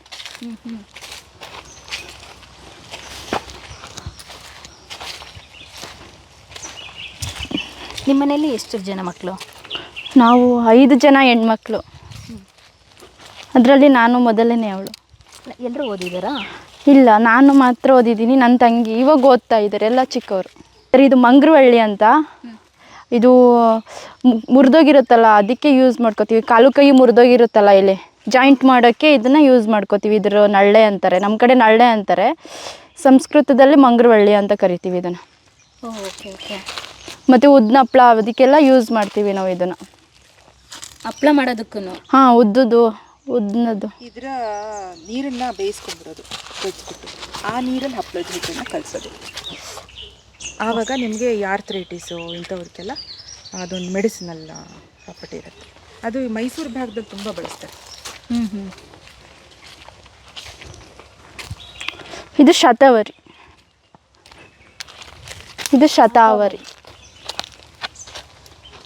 ಸುಟ್ಟ ಗಾಯಕ್ಕೆ ಮತ್ತು ನಿಶಕ್ತಿಗೆ, ಶ್ರೀಸಂಬಲಿ ರೋಗಗಳು ಅಂದರೆ ವೈಟ್ ಬ್ಲೀಡಿಂಗ್ ಜಾಸ್ತಿ ಆದರೆ ಇದನ್ನು ಯೂಸ್ ಮಾಡ್ತೀವಿ. ಇದ್ರ ಗೆಣಸು ಯೂಸ್ ಮಾಡ್ತೀವಿ, ಎಲ್ಲ ಯೂಸ್ ಮಾಡಲ್ಲ. ಗೆಣಸು ಯೂಸ್ ಮಾಡ್ತೀವಿ. ಇದ್ರದ್ದು ಗೆಣಸು ಇದೆ, ಅದು ಯೂಸ್ ಮಾಡ್ತೀವಿ ನಾವು. ಒಳಗಡೆ ಇರುತ್ತೆ, ಆ ಗೆಣಸು ಯೂಸ್ ಮಾಡ್ತೀವಿ. ಇದು ಶೋ ಗಿಡ ಥರ ಕಾಣಿಸ್ತಾ ಇದೆ ನಮಗೆ. ಆ ಥರ ಇಲ್ಲ ಮ್ಯಾಮ್. 3 ವೆರೈಟಿ ಇದೆ ಶತಾವರಿಲಿ. 3 ವೆರೈಟಿ ಇದೆ. ಇದು ಒಂದು, ಮತ್ತು ಇನ್ನೊಂದಿದೆ ಕಾಡಲ್ಲಿ ಸಿಗುತ್ತೆ, ಅದು ಚೆನ್ನಾಗಿರುತ್ತೆ. ಎಲ್ಲ ಹೋಗ್ತಾ ಇದ್ರಾ? ಹಾಂ, ಗಿಡ ತಗೊಬರೋಕ್ಕೆ ಹೋಗ್ತಿದ್ವಿ. ನಾನು ಹುಟ್ಟಿ ಬೆಳೆದಿದ್ದೆಲ್ಲ ಕಾಡಲ್ಲೇ. ಇವಾಗ ಸೆಕೆಂಡ್ PU ಮಾತ್ರ ನಗರ ಬಂದಿದ್ದು, ಓದೋಕ್ಕೆ ಅಂತ ನಗರ ಬಂದಿದ್ದು ಅಷ್ಟೇ. ಇಲ್ಲಾಂದಿದ್ರೆ ಎಲ್ಲ VGKK 10th ತನಕ VGKK ಓದಿದ್ದು. ಆಮೇಲೆ ಸೆಕೆಂಡ್ PUಗೆ ನಗರ ಬಂದು ಓದಿದ್ದು. ಆಮೇಲೆ ಮುಂದೆ ಹೋಯ್ತು. ಇದು ಶಂಖಪುಷ್ಪ ಅಂತ. ಇದರಲ್ಲಿ 3 ವೆರೈಟಿ ಇದೆ. ಯೆಲ್ಲೋ ಕಲರ್ ಇದೆ, ನೀಲಿ ಕಲರ್ ಇದೆ, ಮತ್ತು ಬಿಳಿದಿದೆ. ಇದನ್ನು ಬ್ಲಡ್ ಸರಿಯಾಗಿ ಹೋಗಲ್ವಲ್ಲ, ಅದಕ್ಕೆ ಯೂಸ್ ಮಾಡ್ಕೋತೀವಿ ನಾವು. ರಕ್ತ ಎಪ್ಕಟ್ಕೊಳ್ಳುತ್ತಲ್ಲ ಆ ಜಾಗದಲ್ಲಿ ಇದನ್ನು ಯೂಸ್ ಮಾಡ್ಕೋತೀವಿ ನಾವು. ಅದು ಇದನ್ನ ಅರ್ದ್ಬಿಟ್ಟು ಕುಡಿಸಿದ್ರೆ ರಕ್ತ ಸಲೀಸಾಗಿ ಕ್ಲಿಯರಾಗಿ ಹೋಗುತ್ತೆ. ಅವಾಗ ಕಟ್ಕೊಳ್ಳಲ್ಲ, ಯಾವುದಕ್ಕೆ ಏನೂ ಕಟ್ಕೊಳ್ಳಲ್ಲ ಅವಾಗ. ಇದನ್ನು ಮನೆಗಳೆಲ್ಲ ತೊಗೊಂಡೋಗಿ ಹಾಕೋಬೋದಲ್ಲ? ಹಾಂ, ಹಾಕೋಬೋದು. ಇದರಲ್ಲಿ ಟೀ ಮಾಡ್ತೀವಿ ನಾವು. ಮತ್ತು ಅತಿ ಜ್ವರ ಇದ್ದರೆ, ಚಿಕ್ಕ ಮಕ್ಕಳಿಗೆ ಜ್ವರ ಇದ್ದರೆ ಇದನ್ನು ಕೊಡ್ತೀವಿ. ಇದನ್ನು ಟೀ ಮಾಡಿಬಿಟ್ಟು ಇದನ್ನು ಕೊಡ್ತೀವಿ. ಮತ್ತು ದೇಹದ ತೂಕ ಜಾಸ್ತಿ ಇದ್ದರೆ ಇದನ್ನು ಟೀ ಮಾಡ್ಕೊ ಕುಡಿಬೋದು ನಾವು. ಚೆನ್ನಾಗಿ ತೂಕ ಕಡಿಮೆ ಆಗುತ್ತೆ. ಇದು ಲೆಮನ್ ಬದಲು ಇದನ್ನೇ ಯೂಸ್ ಮಾಡ್ಬೋದು. ಹೌದು, ಲೆಮನ್ ಗ್ರಾಸ್. ಇದು ಲೆಮನ್ ಗ್ರಾಸ್. ಇದ್ರ ನಿಂಬೆ ಹುಲ್ಲು ಅಂತ ಇದ್ರ ಹೆಸರು. ಕಿತ್ಕೊಡೋರಿಗೆ ತೋರ್ಸೋಣ. ಅದೇ ಥರ ಸ್ಮೆಲ್ ಬರ್ತಾ ಇದೆ. ಹಾಂ, ನಿಶಕ್ತಿ ಇದ್ದರೆ ಕಡಿಮೆ ಆಗುತ್ತೆ, ಸುಸ್ತಿದ್ರೆ ಕಡಿಮೆ ಆಗುತ್ತೆ, ಆ ಥರ. ಇದು ಚಕ್ರಮುನಿ ಗಿಡ. ಇದು ಕಣ್ಣುಗೊಳ್ಳೇದು. ಇದ್ರ ಎಲೆ ತಿಂದರೆ ಡೈಲಿ 3 ಎಲೆ ತಿನ್ಕೊಬಂದರೆ ಕಣ್ಣುಗೊಳ್ಳೇದು. ಇದರಲ್ಲಿ ವಿಟಮಿನ್ ಬಿ ಮತ್ತು ಸಿ ಇದೆ. ಇದರಲ್ಲಿ ಕಣ್ಣುಗೊಳ್ಳೇದು. ಇದು ಇರುಳು ಗುರುಡು ಅಂತಾರಲ್ಲ ನೋಡಿ, ಇರುಳು ಕಣ್ಣು ಇದೆಯಲ್ಲ, ಅದು ತುಂಬ ಒಳ್ಳೆಯದು. ತಿಂತಾ ಇರ್ಬೋದು. ಡೈಲಿ 3 ಎಲೆ ತಿನ್ನಬೇಕು. 3 ಎಲೆ 4 ಎಲೆ ತಿಂತಾ ಇರಬೇಕು. ಅದು ಬೆಳಿಗ್ಗೆ ಟೈಮ್ ಮಾತ್ರ ತಿನ್ನಬೇಕು. ಏನೂ ತಿಂದೆ ಆವಾಗ ತಿನ್ನಬೇಕು. ಖಾಲಿ ಹೊಟ್ಟೆಗೆ ತಿನ್ನಬೇಕು. ಅದೇ ಚಕ್ರಮುನಿ ಅಂತ ಗಿಡದ ಹೆಸರು ಇದ್ರಲ್ಲ. ಮತ್ತು ಅದರಲ್ಲಿ ವಿಟಮಿನ್ ಬಿ, ಸಿ ಮತ್ತು ಇ ಇದೆ. ಅದೇ ಕಣ್ಣಿಗೆ ಸಂಬಂಧಪಟ್ಟಂಥ ಕಾಯಿಲೆಗಳಿಗೆ ತುಂಬ ಒಳ್ಳೆಯದು. ಹೌದು, ಪಲ್ಯ ಮಾಡಿ ಕೂಡ ಊಟ ಮಾಡ್ತಾರೆ. ಓ, ಹೌದಾ? ಇದು ಆಡುಸೋಗೆ. ಇದು ಕೆಮ್ಮುಗೊಳ್ಳೇದು. ಮತ್ತು ಅಸ್ತಮಾ ಅಂತಾರಲ್ಲ, ಅದಕ್ಕೆ ಒಳ್ಳೇದು. ಇದು ನಮ್ಮ ಕಡೆಯಲ್ಲೆಲ್ಲ ಕೆಮ್ಮು ಬಂದಾಗ ಇದನ್ನೇ ಯೂಸ್ ಮಾಡೋದು ನಾವು. ಟ್ಯಾಬ್ಲೆಟ್ ಏನೂ ತಗೊಳ್ಳಲ್ಲ. ಇದನ್ನೇ ಒಂದು 2 ಎಲೆ ತಗೊಂಡು ಕಾಲ್ಪಟ್ಟು ಬೆಲ್ಲ ಹಾಕಿ ಅದು ಕುದಿಸಿ ಕುಡಿಯೋದು ಅಷ್ಟೇ. ಬೆಳಿಗ್ಗೆ ಟೈಮು ನಾವು ಚೆನ್ನಾಗಿ ಕ್ಯೂರ್ ಆಗುತ್ತೆ. ಎಷ್ಟೇ ದೊಡ್ಡ ಕೆಮ್ಮಿದ್ರೂ ಇದನ್ನು ತಗೊಂಡ್ರೆ ವಾಸಿ ಆಗುತ್ತೆ. ಇದನ್ನು ಟ್ಯಾಬ್ಲೆಟ್ ಏನು ಬೇಡ, ಹಾಸ್ಪಿಟ್ಲಿಗೆ ಹೋಗೋದೇನು ಏನೂ ಬೇಡ. ಇದು ತಗೊಂಡ್ರೆ ಸಾಕು. ಕೆಮ್ಮು ಎಷ್ಟೇ 15 ದಿನ ಕೆಮ್ಮು, 20 ದಿನ ಕೆಮ್ಮಿದ್ರೂ ಕಡಿಮೆ ಆಗಿಬಿಡುತ್ತೆ. ಇದು 3 ದಿನ 3 ಟೈಮ್ ಯೂಸ್ ಮಾಡಿದ್ರೆ ಕಂಟಿನ್ಯೂಸ್ ಸ್ಟಾಪ್ ಆಗುತ್ತೆ. ಕಫ ಎಲ್ಲ ಬಂದ್ಬಿಡುತ್ತೆ ಹೊರಗಡೆ ಅವಾಗ. ಇದ್ರೊಳಗಡೆ ಮಾಗಲಿ ಬೇರಿದೆ. ಉಪ್ಪಿನಕಾಯಿಗೆಲ್ಲ ಯೂಸ್ ಮಾಡ್ಕೋತೀವಿ ನಾವು. ಚೆನ್ನಾಗಿರುತ್ತೆ ಇದು ಪರ್ಪಸ್ಲಿ ಉಪ್ಪಿನಕಾಯಿ ಮಾಡೋದಕ್ಕೆ ಬೆಳೆಸ್ಕೋತೀವಿ. ಮತ್ತು ಇದು ಸುಸ್ತುಗೊಳ್ಳೇದು. ಇದು ಚೆನ್ನಾಗಿ ಟೇಸ್ಟ್ ಇರುತ್ತೆ, ಸುಸ್ತುಗೊಳ್ಳೇದು. ಮತ್ತು ಹೊಟ್ಟೆ ನೋವು ಏನಾದಿದ್ರೆ ಇದ್ರದ್ದು ಬೇರೆ ಇದೆಯಲ್ಲ, ಅದನ್ನು ಹಸಿ ತಿಂದರೆ ಹೊಟ್ಟೆ ನೋವು ಇದ್ದರೆ ಕಡಿಮೆ ಆಗುತ್ತೆ. ಇದು ನನಗೆ ಕಿಡ್ಲಿಲಿ ಕಲ್ಲಿದ್ರೆ ಇದು ತಿನ್ಬೋದು. ಈ ಹಸಿ ಎಲೆ ಹಸಿ ಎಲೆ ತಿನ್ಬೋದು. ಪಲ್ಯ ಮಾಡ್ಕೊ ತಿನ್ಬೋದು. ಸಪ್ಪೆ ಸಾಂಬಾರು ಮಾಡ್ಕೊ ತಿನ್ಬೋದು. ಅಂದರೆ ಬೇಳೆ ಜೊತೆ ಸಪ್ಪೆ ಸಾಂಬಾರು ಮಾಡ್ಕೊ ತಿನ್ಬೋದು. ಚೆನ್ನಾಗಿರುತ್ತೆ. ಕಾಡು ಬಸಳೆ. ಇದು ಸರ್ಪಗಂಧ. ಇದು ಸರ್ಪ ಕಚ್ಚಿದಾಗ ಯೂಸ್ ಮಾಡ್ಕೋತೀವಿ. ಇದ್ರ ಜೊತೆ ಮತ್ತೆ ಬೇರೆ ಇನ್ನೂ 3 ವೆರೈಟಿ ಹಾಕಿ ಯೂಸ್ ಮಾಡಬೇಕು. ಇದೊಂದೇ ಹಾಕಿದ್ರೆ ಸರ್ಪ ಕಚ್ಚಿದಾಗ ವಾಸಿ ಆಗಲ್ಲ. ಇನ್ನು ಇದ್ರ ಜೊತೆ ಇನ್ನೂ 2-3 ವೆರೈಟಿ ಹಾಕಿ ತೇದ್ಬಿಟ್ಟು ಆಮೇಲೆ ಸರ್ಪ ಎಲ್ಲಿ ಕಚ್ಚಿರುತ್ತೆ ಅಲ್ಲಿಗೆ ಹಾಕ್ಬೇಕಷ್ಟೇ. ಯಾವ ಎಲ್ಲಿ ಕಚ್ಚಿರುತ್ತೆ ಅಲ್ಲಿಗೆ ಅಪ್ಲೈ ಮಾಡಬೇಕು ನಾವು. ಆವಾಗ ಕಡಿಮೆ ಆಗುತ್ತೆ ಅದು. ಇದನ್ನು ಕಾಯಿ ಬಿಟ್ಟಿದೆಯಲ್ಲ, ಇದು ಬೆಳೆಸ್ತೀವಿ. ಮತ್ತು ಇದ್ರ ಬೇರೂ ಬೆಳೆಸ್ತೀವಿ. ಈ ಥರ ಈ ಕಾಯಿದು ಬೆಳೆಸಲ್ಲ, ಹಣ್ಣಾಗಿರುತ್ತೆ, ಫುಲ್ಲು ಕಪ್ಪು ಬಂದಿರುತ್ತೆ, ಅವಾಗ ಬೆಳೆಸ್ತೀವಿ. ಇದು ಕಾಯಿ ಇದೆ, ಹಣ್ಣಾದ್ಮೇಲೆ ಕಪ್ಪು ಬರುತ್ತೆ. ತುಂಬ ವಿಷ ಇದು. ಅದು ರೆಡಿ ಮಾಡಿಸ್ತಾ ಇದ್ದೀವಿ. ಕಾಮಕಸ್ತೂರಿ. ಇದ್ರ ಬೀಜನ ಕಲೆಕ್ಟ್ ಮಾಡಿ ಕುಡಿಯೋಕೆ ಕೊಡ್ತೀವಿ ನಾವು. ಇದ್ರಲ್ಲ ತುಳಸಿ ಥರ ಕಾಮಕಸ್ತೂರಿ, ತುಳಸಿ ವೆರೈಟಿಲಿ ಇದೊಂದು ಕಾಮಕಸ್ತೂರಿ ಅಂತ. ಇದ್ರ ಬೀಜ ಕಲೆಕ್ಟ್ ಮಾಡಿ ನಾವು ದಪ್ಪ ಇರ್ತಾರಲ್ಲ ನೋಡಿ, ಅವ್ರಿಗೆ ಬೆಳಿಗ್ಗೆ ಟೈಮು ನೆನೆ ಹಾಕ್ಬಿಟ್ಟು ಕುಡೀರಿ ಅಂತ ಕೊಡ್ತೀವಿ. ಚೆನ್ನಾಗಿರುತ್ತೆ. ಮತ್ತು ಇದು ಸೌಂದರ್ಯಕ್ಕೆ, ಬ್ಯೂಟಿಗೆ ಒಳ್ಳೆಯದು. ಇದ್ರದ್ದು ಎಲೆ ಎಲ್ಲ ಕಲೆಕ್ಟ್ ಮಾಡಿ ಪುಡಿ ಮಾಡಿ ಯಾವುದಕ್ಕೆ ಬೇಕು ಅಲೋವೆರಾ ಜೆಲ್ಗೆ ಅದಕ್ಕೆಲ್ಲ ಅಪ್ಲೈ ಮಾಡಿ ಅಂತ ಕೊಡ್ತೀವಿ ಅಷ್ಟೇ. ತುಳಸಿ ಥರನೇ ಸ್ಮೆಲ್ ಇದೆ. ತುಳಸಿ ಥರನೇ ಸ್ಮೆಲ್. ಬಟ್ ಇದು ಕಾಮಕಸ್ತೂರಿ. ಇದು ಮತ್ತು ಅಡುಗೆಗೆ ಯೂಸ್ ಮಾಡ್ತೀವಿ ನಾವು. ಅಡುಗೆಲಿ ಯಾವ ರೀತಿ? ಅಡುಗೆಗೆ ಅಂದರೆ ಎಲೆ ಹಾಕ್ತೀವಿ. ಈಗ ಒಗ್ಗರಣೆಗೆ ಕರಿಬೇವು ಹಾಕಲ್ವಾ ನಾವು, ಹಂಗೆ ಯೂಸ್ ಮಾಡ್ತೀವಿ ಅಷ್ಟೇ. ಮಳೆ ಶುರು ಆಯ್ತಲ್ಲ, ಬರಲಿ ಇದು ಜಲಬ್ರಾಹ್ಮಿ, ನೆಲಬ್ರಾಹ್ಮಿ ಇದೆ, ಮತ್ತು ಇನ್ನೊಂದು ಇದೆ. 3 ವೆರೈಟಿ ಬ್ರಾಹ್ಮಿ ಇದೆ ಸರ್ ಇಲ್ಲಿ. ಅದರಲ್ಲಿ ಇದು ನೆಲಬ್ರಾಹ್ಮಿ ಇದೆ, ಜಲಬ್ರಾಹ್ಮಿನೂ ಇದೆ, ಇನ್ನೊಂದು ಒಂದೆಲ್ಗ ವೆರೈಟಿ ಇದೆಯಲ್ಲ ಅದು ಇದೆ. ಇದನ್ನು ನಾವು ಕಲೆಕ್ಟ್ ಮಾಡಿ ಪುಡಿ ಮಾಡಿ ಇದನ್ನು ಕೂದಲಿಗೆಲ್ಲ ಹಾಕೋಕೆ ಕೊಡ್ತೀವಿ. ಮತ್ತು ನರ ದೌರ್ಬಲ್ಯ ಇರುತ್ತಲ್ಲ, ಚೆನ್ನಾಗಿ ಅಂದರೆ ಚೆನ್ನಾಗಿ ಇದು ವೀಕ್ ಆಗಿರುತ್ತಾರೆ, ಮತ್ತು ಮರ್ತೋಗಿರುತ್ತೆ ಅವ್ರಿಗೆ, ಜ್ಞಾಪಕ ಶಕ್ತಿ ಕಡಿಮೆ ಇರುತ್ತಲ್ಲ ಸರ್, ಅಂಥವ್ರಿಗೆ ಇದನ್ನು ನಾವು ಪುಡಿ ಮಾಡಿಕೊಡ್ತೀವಿ. ಇಲ್ಲ ಹಸಿ ಎಲೆನೇ ತಿಂತೀವಿ ಬೆಳಿಗ್ಗೆ ಟೈಮ್. ಇದನ್ನು ಜೇನುತುಪ್ಪದ ಜೊತೆ ತಿನ್ನಬೇಕು, ಹಂಗೆ ತಿಂದರೆ ಒಗ್ರು ಇರುತ್ತೆ. ಇದು ಜೇನುತುಪ್ಪ ಜೊತೆ ತಿಂದರೆ ಚೆನ್ನಾಗಿರುತ್ತೆ. ಮತ್ತು ಚಿಕ್ಕ ಮಕ್ಳಿಗೆ ಇವಾಗಲಿಂದ ಕೊಡ್ತಾ ಬಂದರೆ ಚೆನ್ನಾಗಿ ಜ್ಞಾಪಕ ಶಕ್ತಿ ಇರುತ್ತೆ. ಇವಾಗ ಶಾಂಪುಲೆಲ್ಲ ಇದನ್ನೇ ಜಾಸ್ತಿ ಬೆಳೆಸೋದು, ಬ್ರಾಹ್ಮಿ ಎಲೆ ಅಂತ ಹೇಳ್ತಾ ಇರ್ತಾರಲ್ಲ, ಇದೇನಾ ಅದು? ಹೌದು. ಇದ್ರ ಜೊತೆ ಇನ್ನೂ ಒಂದಿದೆ, ಅದು ಚೆನ್ನಾಗಿದೆ. ಕಮ್ಮಿ ಯೂಸ್ ಮಾಡ್ಕೊಂಡು ತಿಂತೀವಿ ಅಷ್ಟೇ. ಇದು ಅಶ್ವಗಂಧ, ಇದು ಕಷಾಯ ಪುಡಿ ಮಾಡೋಕ್ಕೆ ಅದಕ್ಕೆಲ್ಲ ಯೂಸ್ ಮಾಡ್ತೀವಿ. ಅಸ್ತಮ ಇರುತ್ತಲ್ಲ ಅಂಥವ್ರಿಗೆ, ಮತ್ತು ಹೊಟ್ಟೆ ಉರಿ, ಎದೆ ಉರಿ ಇರುತ್ತಲ್ಲ ಅದಕ್ಕೆಲ್ಲ ಯೂಸ್ ಮಾಡ್ತೀವಿ. ಇದ್ರ ಬೇರು ಯೂಸ್ ಮಾಡ್ತೀವಿ, ಇದನ್ನೆಲ್ಲ ಬೇರು ಯೂಸ್ ಮಾಡ್ತೀವಿ. ಅಯ್ಯೋ, ಅಲ್ಲಿ ಮುಂದೆ ತೋರಿಸ್ತೀವಿ. ಎಲ್ಲ ನೀವೇ ಮೇಂಟೈನ್ ಮಾಡ್ತಾರದ? ಇದು ಫುಲ್ ಸಂಜೀವಿನಿ ವನ ಎಲ್ಲ ನೀವೇ ನೋಡಿ? ಇದು ಲಕ್ಕಿ ಸೊಪ್ಪು, ಇದು ಲಕ್ಕಿ ಸೊಪ್ಪು. ಇದನ್ನು ಲಕ್ಕಿ ಸೊಪ್ಪ, ಗಿಡದ ಹೆಸ್ರೇ ಲಕ್ಕಿ ಅಂತ. ಸಾಂಸ್ಕ್ರಿಟಲ್ಲಿ ನೀರ್ಗುಂಡಿ ಅಂತ ಕರಿತೀವಿ ನಾವು ಇದನ್ನು ಆಯಿಲ್ಗೆ ಯೂಸ್ ಮಾಡ್ಕೋತೀವಿ ನಾವು. ಬಾಡಿ ಪೇಯ್ನ್ ಬಂದಾಗ ಇದನ್ನು ಸ್ವಲ್ಪ ಇಷ್ಟು ಸೊಪ್ಪು ಹುರ್ಕೊಂಡು ಬಿಸಿನೀರಲ್ಲಿ ಚೆನ್ನಾಗಿ ಕುದಿಸಿ ಅದನ್ನು ನೀರನ್ನ ಯೂಸ್ ಮಾಡ್ಕೊಳ್ಳೋದು, ಸ್ನಾನ ಮಾಡೋದು ನಾವು ಅದರಿಂದ ಬಾಡಿ ಪೇಯ್ನ್ ಕಡಿಮೆ ಆಗುತ್ತೆ ನಮಗೆ. ಮತ್ತು ಇದನ್ನು ಆಯಿಲ್ ಪ್ರಿಪೇರ್ ಮಾಡೋಕ್ಕೆ ತಗೋತೀವಿ. ಈ ಎಲೆನ, ಇದ್ರ ಎಲೆನ ಏನು ಆಯಿಲ್ ಪ್ರಿಪೇರ್ ಮಾಡೋಕ್ಕೆ ತಗೋತೀರಾ? ಎಕ್ಸೆನ್ಸಿಯಲ್ ಆಯಿಲ್ ಬರುತ್ತಲ್ಲ ಅದು ಇದರಲ್ಲಿ 2 ವೆರೈಟಿ ಇದೆ, ಕಪ್ಪು ಮತ್ತು ಬಿಳಿದಿದೆ. ಹೆಂಗೆ ಗೊತ್ತಾಗುತ್ತೆ ಅಂದರೆ, ಇಲ್ಲಿ ಕಪ್ಪು ಬರುತ್ತೆ ಲೈನಲ್ಲಿ, ಇದು ವೈಟದು, ಕಪ್ಪುದಲ್ಲಿದೆ ರಸ್ನ. ಇದು ಸುಸ್ತಿಗೆ, ಬಾಡಿ ಪೇಯ್ನ್ಗೆ ಅದಕ್ಕೆಲ್ಲ ಯೂಸ್ ಮಾಡ್ತೀವಿ. ಮತ್ತು ಆಯುರ್ವೇದಿಕಲ್ಲಿ ಅಭ್ಯಂಗ ಮಾಡಾದ್ಮೇಲೆ ಶೀತ ಆಗಬಾರ್ದು ಅಂತ ತಲೆಗೆ ಹಾಕ್ತೀವಿ ನಾವು, ಅದು ಇದ್ರ ಗೆಡ್ಡೆ ಹಾಕ್ತೀವಿ ನಾವು, ಚೆನ್ನಾಗಿರುತ್ತೆ. ಇದು ರಸ್ನ ಜ್ಯೂಸ್ ಮಾಡ್ತಾರಲ್ಲ ಇದರಲ್ಲಿ? ಅದಲ್ಲ, ಇದು ಆಯುರ್ವೇದಿಕ್ ಪ್ಲಾಂಟ್ ಇದು. ಓಕೆ.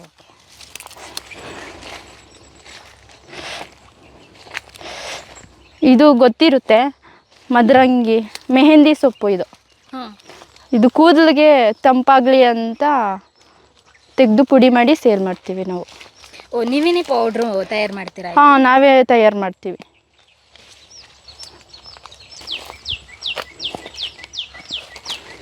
ಶ್ರೀ ತುಳಸಿ. ಹಾಂ, ಇದು ಕೆಮ್ಮಿಗೆ, ನೆಗಡಿಗೆ. ಓ, ಮಾಮೂಲಿ ಮನೇಲೂ ಕೂಡ ಇದು 3 ವೆರೈಟಿ ಇದೆ. ಸ್ತ್ರೀ ತುಳಸಿ, ಇದು ಕೃಷ್ಣ ತುಳಸಿ, ರಾಮ್ ತುಳಸಿ ಅಂತ ಇದೆ. ಆದರೆ ಬೇರೆ ಬೇರೆ ಜಾಗದಲ್ಲಿದೆ, ಎಲ್ಲ ಒಂದೇ ಜಾಗದಲ್ಲಿಲ್ಲ.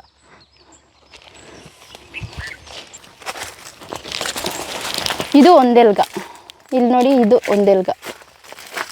ಗದ್ದೆ ಹತ್ರ ಎಲ್ಲ ಬಿಟ್ಟಿರುತ್ತೆ. ಇದು ಚೆನ್ನಾಗಿರುತ್ತೆ. ಇದು ಟೈಫಾಯ್ಡ್ ಜ್ವರ ಬಂದಿರುತ್ತಲ್ಲ ನೋಡಿ, ಒಳ ಜ್ವರ ಹೊಡಿತಿರುತ್ತಲ್ಲ ನೋಡಿ, ಅದಕ್ಕೆಲ್ಲ ಇದನ್ನು ಹಸಿದಿನೇ ಪಲ್ಯ ಮಾಡ್ಕೊ ತಿಂದರೆ ಬೇಗ ಕಡಿಮೆ ಆಗುತ್ತೆ. ಇದು 3 ಜನ ತಗೋಗಿದ್ದಾರೆ ಪಾಪ, ಎಲ್ರಿಗೂ ಕ್ಯೂರ್ ಆಗಿದೆ ಇಲ್ಲೇ ಅಕ್ಕಪಕ್ಕದವರು. ಸರ್, ಇದು ಅಮೃತ ಬಳ್ಳಿ. ಹೌದು, ಸಾಮಾನ್ಯವಾಗಿ ಶುಗರ್ ಪೇಷಂಟ್ ಎಲ್ಲ ಯೂಸ್ ಮಾಡ್ತಾರೆ. ಇದು ಯೂಸ್ ಮಾಡ್ತಾರೆ. ಇದು ಮಧುನಾಶಿನಿ ಅಂತ, ಇದನ್ನು ಯೂಸ್ ಮಾಡ್ತೀವಿ ಶುಗರ್ ಪೇಷಂಟ್ಗಳು. ಇದನ್ನು ಒಂದೆಲೆ ತಿಂದರೆ ಅರ್ಧ ಗಂಟೆ ಟೈಮ್ ನಮಗೆ, ನಾವು ಏನೇ ಸ್ವೀಟ್ ತಿಂದರೂ ಇದ್ರದ್ದು ಆ ಸ್ವೀಟದು ಏನೂ ಗೊತ್ತಾಗಲ್ಲ ನಮಗೆ, ಟೇಸ್ಟ್ ಗೊತ್ತಾಗಲ್ಲ. ಬೆಳಿಗ್ಗೆ ಟೈಮ್ ತಿನ್ನಬೇಕು. 3 ತಿಂಗಳಲ್ಲಿ ಕ್ಯೂರ್ ಆಗುತ್ತೆ. ಎಷ್ಟೇ ಶುಗರ್ ಇದ್ದರೂ 3 ತಿಂಗಳಲ್ಲಿ ಕ್ಲಿಯರ್ ಆಗುತ್ತೆ. ಇದನ್ನು ತಿಂತಾ ಬಂದರೆ, ಡೈಲಿ ತಿಂತಾ ಇರಬೇಕು. ನಾವು ಯಾವುದೇ ಟ್ಯಾಬ್ಲೆಟ್ ತಗೋಬೋದು, ಏನೇ ತಗೋಬೋದು, ಅದ್ರ ಜೊತೆ ಇದನ್ನು ತಿಂತಾ ಬಂದರೆ ಕ್ಲಿಯರ್ ಆಗುತ್ತೆ, ಕಡಿಮೆ ಆಗುತ್ತೆ. ಕೆಮ್ಮು ಮತ್ತು ನೆಗಡಿಗೆ ಇದು ಗಂಟ್ಲು ಏನಾದ್ರು ಕಟ್ಕೊಂಡ್ರೆ ಇದ್ರದ್ದು ಲಾಂಗ್ ಪೆಪ್ಪರ್ ಬರುತ್ತೆ, ಇಷ್ಟು ಉದ್ದದ್ದು ಬರುತ್ತೆ, ಬ್ಲಾಕ್ ಥರ, ಅದನ್ನು ತಿನ್ಬೋದು. ಗಂಟ್ಲೆಲ್ಲ ಕ್ಯೂರ್ ಆಗುತ್ತೆ. ಮೆಣಸು ಥರನೇ ಇದು? ಹಾಂ, ಮೆಣಸು ಥರನೇ ಇರುತ್ತೆ. ಅಲ್ಲಿದೆ, ನಾನು ತೋರಿಸ್ತೀನಿ, ಆಫೀಸಲ್ಲಿದೆ. ಮೆಣಸು ಥರ ಬಳ್ಳಿ ಥರ ಏನು ಹರಡಲ್ಲ, ಇಷ್ಟು ನಮ್ಮಷ್ಟುದ್ದ ಇರುತ್ತೆ ಅಷ್ಟೇ ಮ್ಯಾಮ್. ಮರಕ್ಕೆ ಕಟ್ಟಿ ಹಬ್ಸ್ಬೋದು ನಾವು. ಓಕೆ. ಇದನ್ನ ಅಗಸೆ ಮರ ಅದಕ್ಕೆಲ್ಲ ಹಬ್ಸ್ಬೋದು ನಾವು. ಮೆಣಸು ಥರನೇ? ಹೌದು ಮ್ಯಾಮ್.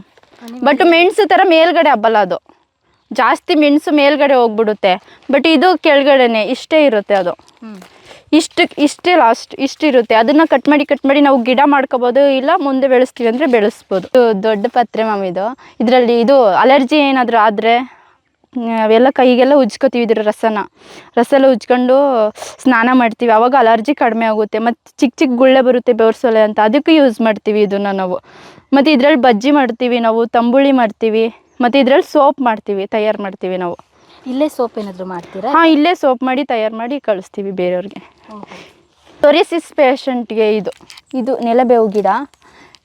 ಸೋರ್ತಾ ಇರುತ್ತಲ್ಲ ಕ್ಯೂ ಕಟ್ಕೊಂಡು, ಅದಕ್ಕೆ ಇದನ್ನು ಸೊಪ್ಪು ಮತ್ತು ಅರಿಶಿನ ಜೊತೆ ಮಿಕ್ಸ್ ಮಾಡಿ ಹಾಕಿದ್ರೆ ಬೇಗ ಕಡಿಮೆ ಆಗುತ್ತೆ, ಅದು ನಿಂತೋಗುತ್ತೆ, ಗಾಯ ಎಲ್ಲ ವಾಸಿ ಆಗುತ್ತೆ ಅವಾಗ. ರೀತಿಯ ಗಿಡಗಳು ಇಲ್ಲಿ ಇದಾವೆ. ಎಷ್ಟು ಜಾತಿಯ ಗಿಡಗಳು, ಮೆಡಿಸಿನಲ್ ಪ್ಲಾಂಟ್ಸ್ ಇದೆ? ಇಲ್ಲಿ ಒಂದು 35 ವೆರೈಟಿ ಇದೆ ಸರ್, 35 ಗಿಡಗಳಿದೆ. ಓಕೆ. ಆದರೆ ಮಧ್ಯೆ ಇದು ಟ್ರೀಟ್ಮೆಂಟ್ ಮಾಡೋರು, ಆಯುರ್ವೇದಿಕ್ ಟ್ರೀಟ್ಮೆಂಟ್ಸನ್ನ ಯಾರು ಕೊಡ್ತಾರೋ ಅವರು ಬಂದು ತಗೊಂಡು ಹೋಗ್ತಾರಾ ನಿಮ್ಮಲ್ಲಿ ಏನಾದರೂ? ಇಲ್ಲ ಸರ್, ಇಲ್ಲ. ನಾವೇ ವ್ಯಾಲಿಡೇಷನ್ ಮಾಡಿ ಕಳಿಸ್ಕೊಡ್ತೀವಿ ಸರ್. ಇದನ್ನ ಯಾವ ಥರ ವ್ಯಾಲಿಡೇಷನ್ ಮಾಡಬೇಕು ಅಂತ ತಿಳ್ಕೊಂಡಿದ್ದೀನಿ. ಮತ್ತು ಇದರಲ್ಲಿ ಯಾವುದು ತಗೋಬೇಕು, ಯಾವುದು ಬೇಡ, ಯಾವುದು ಯೂಸ್ ಆಗುತ್ತೆ, ಯಾವುದು ಯೂಸ್ ಆಗಲ್ಲ ಅದನ್ನೆಲ್ಲ ತಿಳ್ಕೊಂಡು ಯಾವುದು ಯೂಸ್ ಆಗುತ್ತೆ ಅದನ್ನು ತಗೊಂಡು ಪುಡಿ ಮಾಡಿ, ಇಲ್ಲ ಅದನ್ನು ಬೇರೆ ಒಣಗಿಸಿ ಕೊಟ್ಟು ಕಳಿಸ್ತೀವಿ ಸರ್ ನಾವು ಸೇಲ್ ಮಾಡೋಕ್ಕೆ. ಇಲ್ಲಾಂದರೆ ಈಗ ನಮ್ಮ ಹತ್ರ ಬಂದು ಅವ್ರ ಕಷ್ಟ ಹಂಚ್ಕೊಂಡ್ರೆ ನಾವೇ ಇಲ್ಲಿಂದನೇ ಕೊಟ್ಟು ಕಳಿಸ್ತೀವಿ, ನಾವು ಮೆಡಿಷನ್ ಕೊಟ್ಟು ಕಳಿಸ್ತೀವಿ. ಅದೇ ಟೀಮ್ ಇದೆ ನಮ್ಮದು ಒಂದು. ಸಂಜೀವಿನಿ ವನ ಒಟ್ಟು ಎಷ್ಟು ಎಕರೆಲ್ಲಿ ಮಾಡಿದ್ದೀರಾ? ಇದು ಒಂದು ಎಕರೆ ಇದೆ. ಪ್ಲಾನ್ ಇದೆ 300. ಕಮರ್ಷಿಯಲ್ ಪ್ರೊಡಕ್ಷನ್ ಏನು ಮಾಡ್ತಿಲ್ಲ, ಬಟ್ ಈಗ ಈ ವರ್ಷದಿಂದ ಸ್ವಲ್ಪ ಕಮರ್ಷಿಯಲ್ ಪ್ರೊಡಕ್ಷನ್ ಶುರು ಮಾಡಿದ್ವಿ. ಇದು 300, ಇವಾಗ ಬರೀ 35 ಇದೆ ಮ್ಯಾಮ್. 300 ಮಾಡೋಣ ಅಂತ ನಮ್ಮ ಪ್ಲಾನ್ ಇದೆ. 300 ವೆರೈಟಿ ಆಯುರ್ವೇದಿಕ್ ಪ್ಲಾಂಟ್ಗಳನ್ನ ಹಾಕೋಣ ಅಂತ ಇದ್ದೀವಿ. ಅದು ಇನ್ನೂ ಆಗಿಲ್ಲ. ಆಗುತ್ತೆ. ಇದು ವಿಸಪರಜಿ ಅಂತ ಮ್ಯಾಮ್, ಇದು ಸುಟ್ಟು ಗಾಯಕ್ಕೆ ವಿಸಪರಜಿ ಅಂತ. ಇದ್ರೆಲ್ಲೇನ ಅರ್ದು ಬಿಟ್ಟು ಸುಟ್ಟು ಗಾಯಕ್ಕೆ ಹಚ್ಚೋದು. ಮತ್ತು ಜ್ವರ ಇದ್ದರೆ ತುಂಬ ಸ್ಮೆಲ್, ಇದು ಘಾಟು. ಇದು ಹಸುಗಳಿಗೆ ಬಳಸ್ತಾ ಏನಿಗೆ? ತಲೆ ಹಸುಗಳಲ್ಲಿ ಇದು ಇರುತ್ತಲ್ಲ, ಹುಣ್ಣೆ ಅದೆಲ್ಲ ಇರುತ್ತಲ್ಲ, ಅದಕ್ಕೆ ಬೆಳೆಸ್ತೀವಿ ಇದನ್ನು ನಾವು. ಈ ಗಿಡ ಎಲ್ಲ ಎಲ್ಲಿಂದ ತಂದಿದ್ದು? ಈ ಗಿಡ ಎಲ್ಲ ಬೇರೆ ಕಡೆಯಿಂದ ಕಲೆಕ್ಟ್ ಮಾಡಿರೋದು. ಇದು ಪಾರಿಜಾತ, ಇದು ವೈಟ್ ಪಾರಿಜಾತ. ಇದು ನಮ್ಮ ಹತ್ರ ನೀಲಿ ಪಾರಿಜಾತ ಇದೆ, ಅದು ಗಿಡ ಇವಾಗ ಸದ್ಯಕ್ಕೆ ಹಾಕಿಲ್ಲ. ಇದು 2 ವೆರೈಟಿ ಇದೆ. ಇನ್ಸುಲಿನ್ ಇಲ್ಲಿದೆ ನೋಡಿ. ಇನ್ಸುಲಿನ್ ಹೆಚ್ಚಿಸಲು ಬಳಸಲಾಗುತ್ತದೆ ಈ ಗಿಡದ ಎಲೆಗಳನ್ನು. ಇನ್ಸುಲಿನ್ ಗಿಡ ಇದು. ಬೇರೆಯವ್ರಿಗೆ ಟ್ಯಾಬ್ಲೆಟ್ ಮಾಡ್ಕೊಟ್ರೆ ತಿಂತಾರೆ, ಎಲೆ ಕೊಟ್ಟರೆ ತಿನ್ನಲ್ಲ. ಇದು ಬಿಳಿ ದಾಸವಾಳ ಸರ್. ಇದು ಕೂದಲಿಗೆ ಒಳ್ಳೆಯದು, ಮತ್ತು ಹೆಣ್ಮಕ್ಳದ್ದು ಸಂಬಂಧಪಟ್ಟ ಕಾಯಿಲೆಗೆಲ್ಲ ಒಳ್ಳೆಯದು ಸರ್. ಇದು ತುಂಬ ಒಳ್ಳೆಯದು. ಇದು ಎಲೆಗಳನ್ನೆಲ್ಲ ಕಲೆಕ್ಟ್ ಮಾಡಿ ಕೂದಲಿಗೆ ಇದು ಇರ್ತಾರೆ, ಏರ್ ಪ್ಯಾಕ್ ಥರ ಮಾಡ್ತಾರಲ್ಲ, ಅದಕ್ಕೆ ಕೊಡ್ತೀವಿ ನಾವು. ಕೆಂಪು ಮತ್ತು ಎಲ್ಲ ಕಡಿಮೆ ಇರೋರಿಗೆ, ಮತ್ತು ಏನೋ ಪ್ರಾಬ್ಲಮ್ಗಳಿರುತ್ತೆ ಅದಕ್ಕೆಲ್ಲ ಸಾಮಾನ್ಯವಾಗಿ ಶಾಂಪೂ. ಮತ್ತು ಇದೊಂದೇ ಗಿಡ ಹಬ್ಸಿದ್ದೀನಿ, ಸೊಗ್ದೆ ಬೇರೆ. ಇದರಲ್ಲಿ ಜ್ಯೂಸ್ ಮಾಡ್ತೀವಿ ಸರ್ ನಾವು.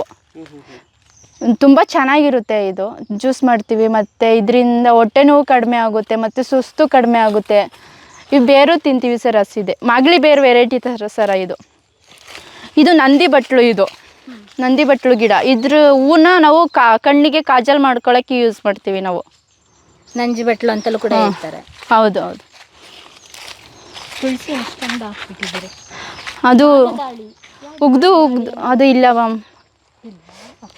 ಅಗ್ದಳಿ ಅನ್ನೋದು ಹಾವು ಬರದೇ ಇರಲಿ ಅಂತ, ಮತ್ತು ಚಿಕ್ಕ ಮಕ್ಕಳಿಗೆ ಅತಿ ಜ್ವರ ಇರುತ್ತಲ್ಲ ಮ್ಯಾಮ್, ಅದನ್ನು ಕಟ್ತೀವಿ ನಾವು ರಸನ. ಮಕ್ಕಳಿಗೆ ಜ್ವರ ಕಮ್ಮಿ ಆಗಲಿ ಅಂತ ಅವಾಗ ಯೂಸ್ ಮಾಡ್ತೀವಿ ನಾವು. ಇಷ್ಟೆಲ್ಲ ಗಿಡದ ಎಲೆ ನೇಮು ಮತ್ತು ಮೆಡಿಸಿನ್ದು ಕ್ವಾಲಿಟೀಸ್ ಎಲ್ಲ ಹೆಂಗೆ ನೆನ್ಪಿಟ್ಕೊಂಡ್ರಿ ನೀವು?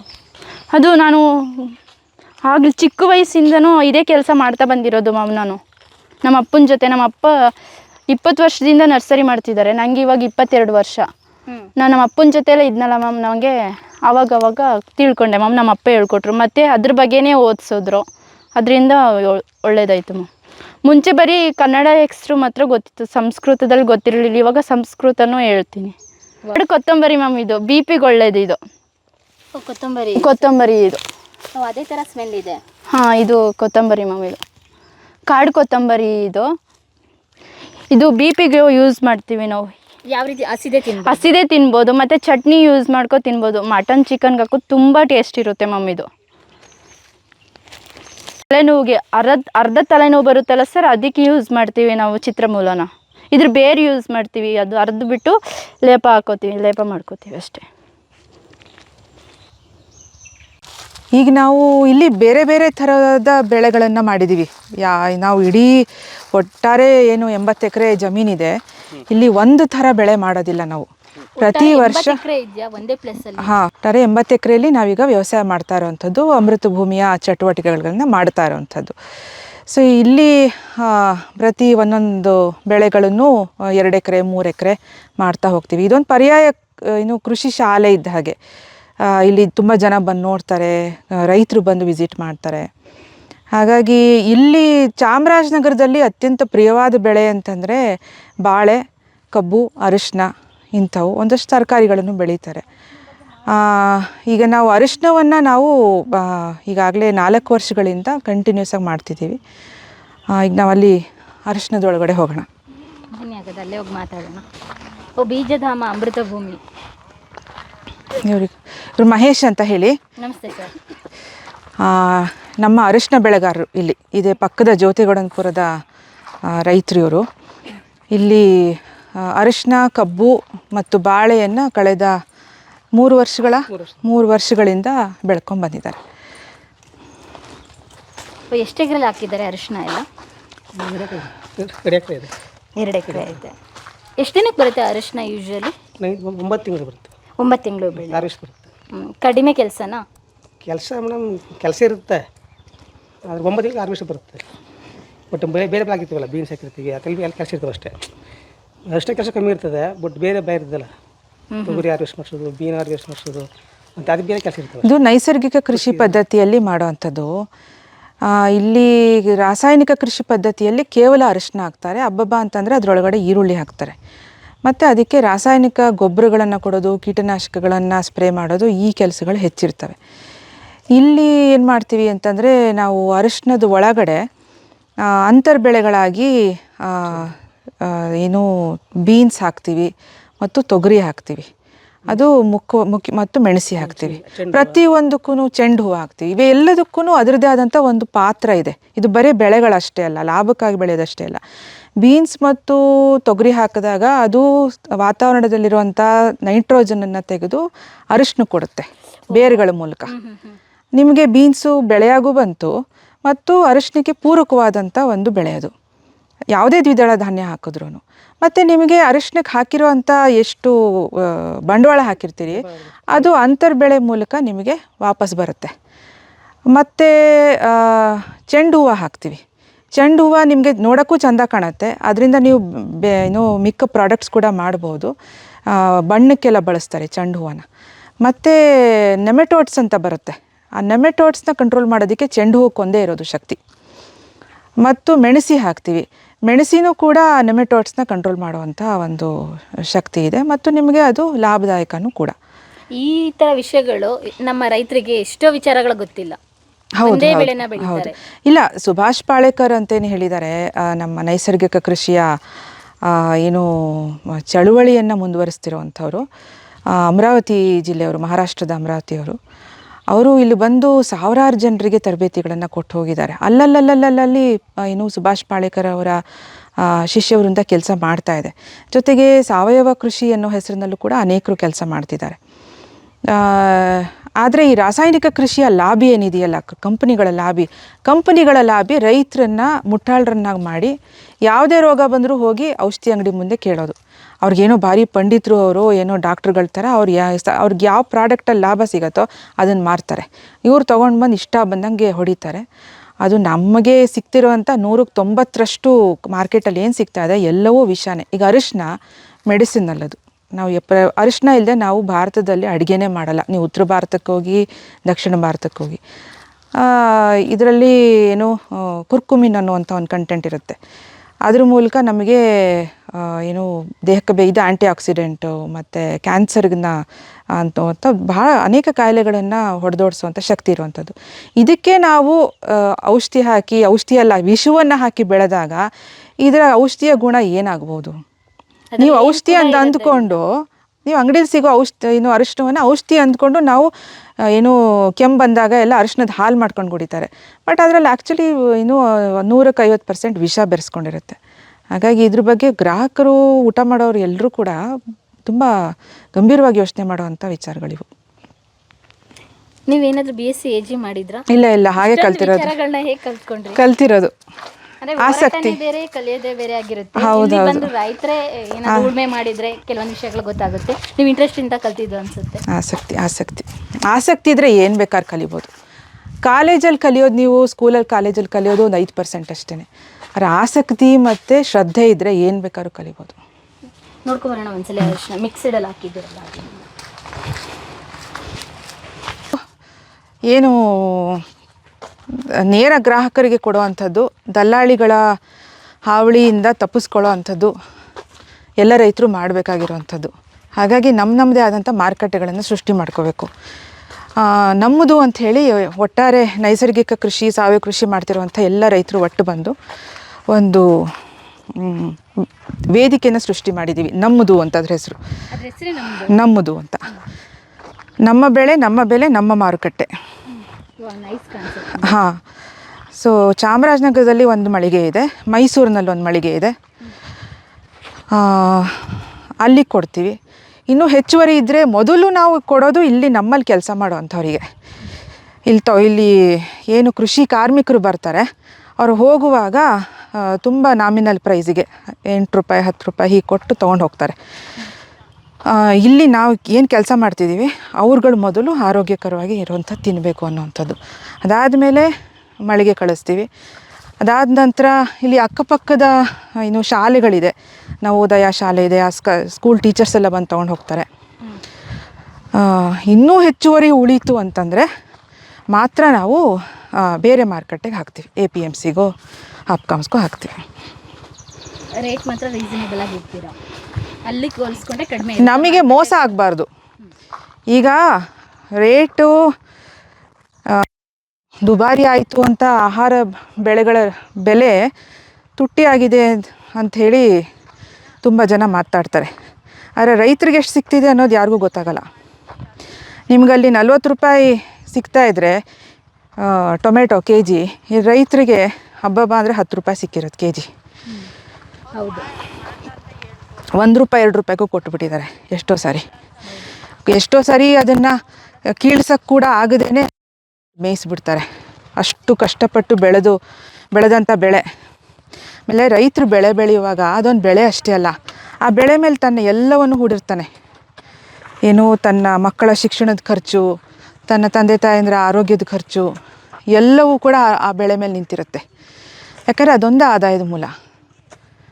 ಆದರೆ ಏನು ಇದುವರೆಗೂ ಕೂಡ ಖರ್ಚು ಕೂಡ ಸರ್ಕಾರ ಕ್ಯಾಲ್ಕುಲೇಟ್ ಮಾಡುವಂಥ MSP ನೀತಿ ಏನಿದೆ, ಆ MSP ನೀತಿ ಅಡಿಯಲ್ಲಿ ಇವ್ರು ಘೋಷಣೆ ಮಾಡುವಂಥ 24 ಬೆಳೆಗಳಿಗೆ ಏನು ಘೋಷಣೆ ಮಾಡ್ತಾರೆ, ಮೊದಲನೇದು ಅದು ಕೇವಲ ಘೋಷಣೆ ಮಾತ್ರ. ಅದರ ಅಡಿಯಲ್ಲಿ ಎಲ್ಲೂ ಕೂಡ ಏನು ಕೊಂಡ್ಕೊಳ್ಳೋ ಅಂಥದ್ದು ನಡೆಯೋದಿಲ್ಲ. ಮಾರಾಟ ಕೇಂದ್ರಗಳೇ, ಖರೀದಿ ಕೇಂದ್ರಗಳೇ ಓಪನ್ ಆಗೋದಿಲ್ಲ. ಖರೀದಿ ಕೇಂದ್ರಗಳನ್ನು ಓಪನ್ ಮಾಡಿ ನೀವು ಶುರು ಮಾಡಿ ಅಂತ ಒಂದು ಹೋರಾಟ ಮಾಡಬೇಕು ಪ್ರತಿ ವರ್ಷ. ಅದಾದಮೇಲೆ ಅವ್ರು ಏನು ಲೆಕ್ಕಾಚಾರ ಹಾಕಿ MSPನ ಘೋಷಣೆ ಮಾಡ್ತಾರೆ, ಅದು ನಮ್ಗೆ ಎಕರೆಗೆ ತಗಲಿರುವಂಥ ಖರ್ಚು ಕೂಡ ಬರೋದಿಲ್ಲ. ಇದು ಬೆಲೆಯಲ್ಲಿ ಆಗ್ತಿರುವಂಥ ಮೋಸ. ರೈತ ಯಾತಕ್ಕೆ ಇಷ್ಟರ ಮಟ್ಟಿಗೆ ಆತ್ಮಹತ್ಯೆ ಮಾಡ್ಕೋತಿದ್ದಾರೆ ಅಂತಂದರೆ, ಎಲ್ಲ ಕಡೆ ಇನ್ನು ಭಾರತದಲ್ಲಂತೂ ಇನ್ನೂ ಅತಿ ಹೆಚ್ಚು ಸಂಖ್ಯೆಯಲ್ಲಿ ಆತ್ಮಹತ್ಯೆಗಳಾಗಿದ್ದಾವೆ, ಇನ್ನೂ ಆಗ್ತಾ ಇದ್ದಾವೆ, ಅಲ್ಲಲ್ಲಿ ಕಾಣಿಸ್ತಾ ಇಲ್ಲ. ಬೆಲೆಯಿಂದ ಆಗ್ತಿರುವಂಥ ಮೋಸದಿಂದ. ಅದೊಂದು ವಿಪರ್ಯಾಸ ಮೇಡಮ್. 80 ಎಕರೆ ಅಂದರೆ ಎಷ್ಟು ಬೋರ್ವೆಲ್ ಇದೆ ಮೇಡಮ್? 6 ಬೋರ್ವೆಲ್ ಸಾಕಾಗುತ್ತೆ. 80 ಎಕರೆಗೆ 6 ಬೋರ್ವೆಲ್ ಸಾಕಾಗುತ್ತೆ. ಹೆಚ್ಚು ನೈಸರ್ಗಿಕ ಕೃಷಿಯಲ್ಲಿ ಅಷ್ಟೊಂದು ನಮಗೆ ನೀರಿನ ಅವಶ್ಯಕತೆ ಬೇಕಾಗಲ್ವಲ್ಲ. ಯಾಕಂದರೆ ನಾವು ಮಲ್ಚ್ ಅನ್ನೋದನ್ನು ಮಾಡ್ತೀವಿ. ಮಲ್ಚ್ ಅಂತಂದರೆ ಹೊದಿಕೆ ಅನ್ನುವಂಥದ್ದು. ಹೊದಿಕೆನ ಮಾಡಿದಾಗ ನಿಮ್ಮ ಇನ್ನೂ ಭೂಮಿಯಿಂದ ಇನ್ನೂ ತೇವಾಂಶ ಆರೋಗೋದಿಲ್ಲ, ತೇವಾಂಶ ಅಲ್ಲೇ ಕಾಪಾಡ್ಕೊಂಡಿರುತ್ತೆ. ಸರ್, ಇದು 4 ನಂಬರಿಗೆ ಕೂದಿರೋದು ಯಾರ್ದು ಬೀನ್ಸ್ ನಿಮ್ಮದು. 4 ರೌಂಡ್ಸು ಹಾರ್ವೆಸ್ಟ್ ಮಾಡಿದ್ದೀವಿ. ಈ 4 ರೌಂಡ್ಸಿಗೆ ಮತ್ತೆ ಕಾಯಿ ಬಂದಿದೆ. ತುಂಬ ಚೆನ್ನಾಗಿದೆ ಮೇಡಮ್. ಇದು 4 ಬಾರಿ ಕುಯ್ದಿರೋ ಅಂತ ಹೇಳಿದ್ರಲ್ಲ, ಬರೀ ಬೀನ್ಸ್ ಮಾತ್ರನಾ ಅಥವಾ ಅರಿಶಿನ? ಇಲ್ಲ, ಬೀನ್ಸ್ ಮಾತ್ರ ಮೇಡಮ್. ಅರಿಶಿನ 9 ಬರೋದು ಲಾಸ್ಟ್ ಹಾರ್ವೆಸ್ಟ್ ಮಾಡೋದು. ಅದನ್ನ ಬೀನ್ಸ್ ಮಾತ್ರ 4 ಬಾರಿ ಬರೋಷ್ಟು. ಸಾಮಾನ್ಯವಾಗಿ 1 ಎಕರೆಲಿ ಎಷ್ಟು ಬೀನ್ಸ್ ಬೆಳಿಬೋದು ಮೇಡಮ್? ಬೀನ್ಸ್ 1 ಎಕರೆಯಲ್ಲಿ 1 ಟನ್ ಬರ್ತದೆ. ಬೀನ್ಸ್ 1 ಟನ್ ಬೆಳಿಬೋದು. ಅಂದರೆ ಇದು ಮಿಕ್ಸಲ್ಲಿ? ಹ್ಞೂ ಮೇಡಮ್, ಮಿಕ್ಸಲ್ಲೇ. ಇದು ಮಾಮೂಲಿ ಅರಿಶಿನ ಮೇನ್ ಕ್ರಾಪು. ಇದು ಈ ಕ್ರಾಪ್ ಬೀನ್ಸ್ ಹಾಕಿಟ್ರೆ ಅದರಲ್ಲಿ 1 ಟನ್ ಬರುತ್ತೆ ಮತ್ತೆ 1 ಎಕರೆಲ್ಲಿ. ಸರಿ ಕಮ್ಮಿ ಆಯಿತು, ಮಳೆ ಜಾಸ್ತಿ ಇದೆ, ಕಮ್ಮಿ ಆಯಿತು ಅಷ್ಟೇ. 10 ಅಂದರೆ 1,000 kg 1000 kg ಬರುತ್ತೆ 1 ಎಕರೆಯಲ್ಲಿ ಬೀನ್ಸ್. ಭರ್ಜರಿ ಹಂಗಾದ್ರೆ ಬೆಳೆ. ಯಾಕಂದ್ರೆ ನಮ್ಮ ರೈತರು ಒಂದೇ ಬೆಳೆನ ಬೆಳೀತಾರೆ, ಎಲ್ಲೇ ಹೋದ್ರು ಕೂಡ ಮಿಕ್ಸ್ಡ್ ಅಲ್ಲಿ ಹಾಕಲ್ಲ. ಒಂದು 5 ಕ್ವಿಂಟಲ್ ತೊಗರಿ ಬರುತ್ತೆ ಒಂದು ಎಕರೆಯಲ್ಲಿ. ಅರಿಶಿನ ಬಿಟ್ಟು ಒಂದು 3 ಕೆಜಿ 10 ಕೆ ಜಿಯಷ್ಟು ಸಿಗ್ಬೋದು.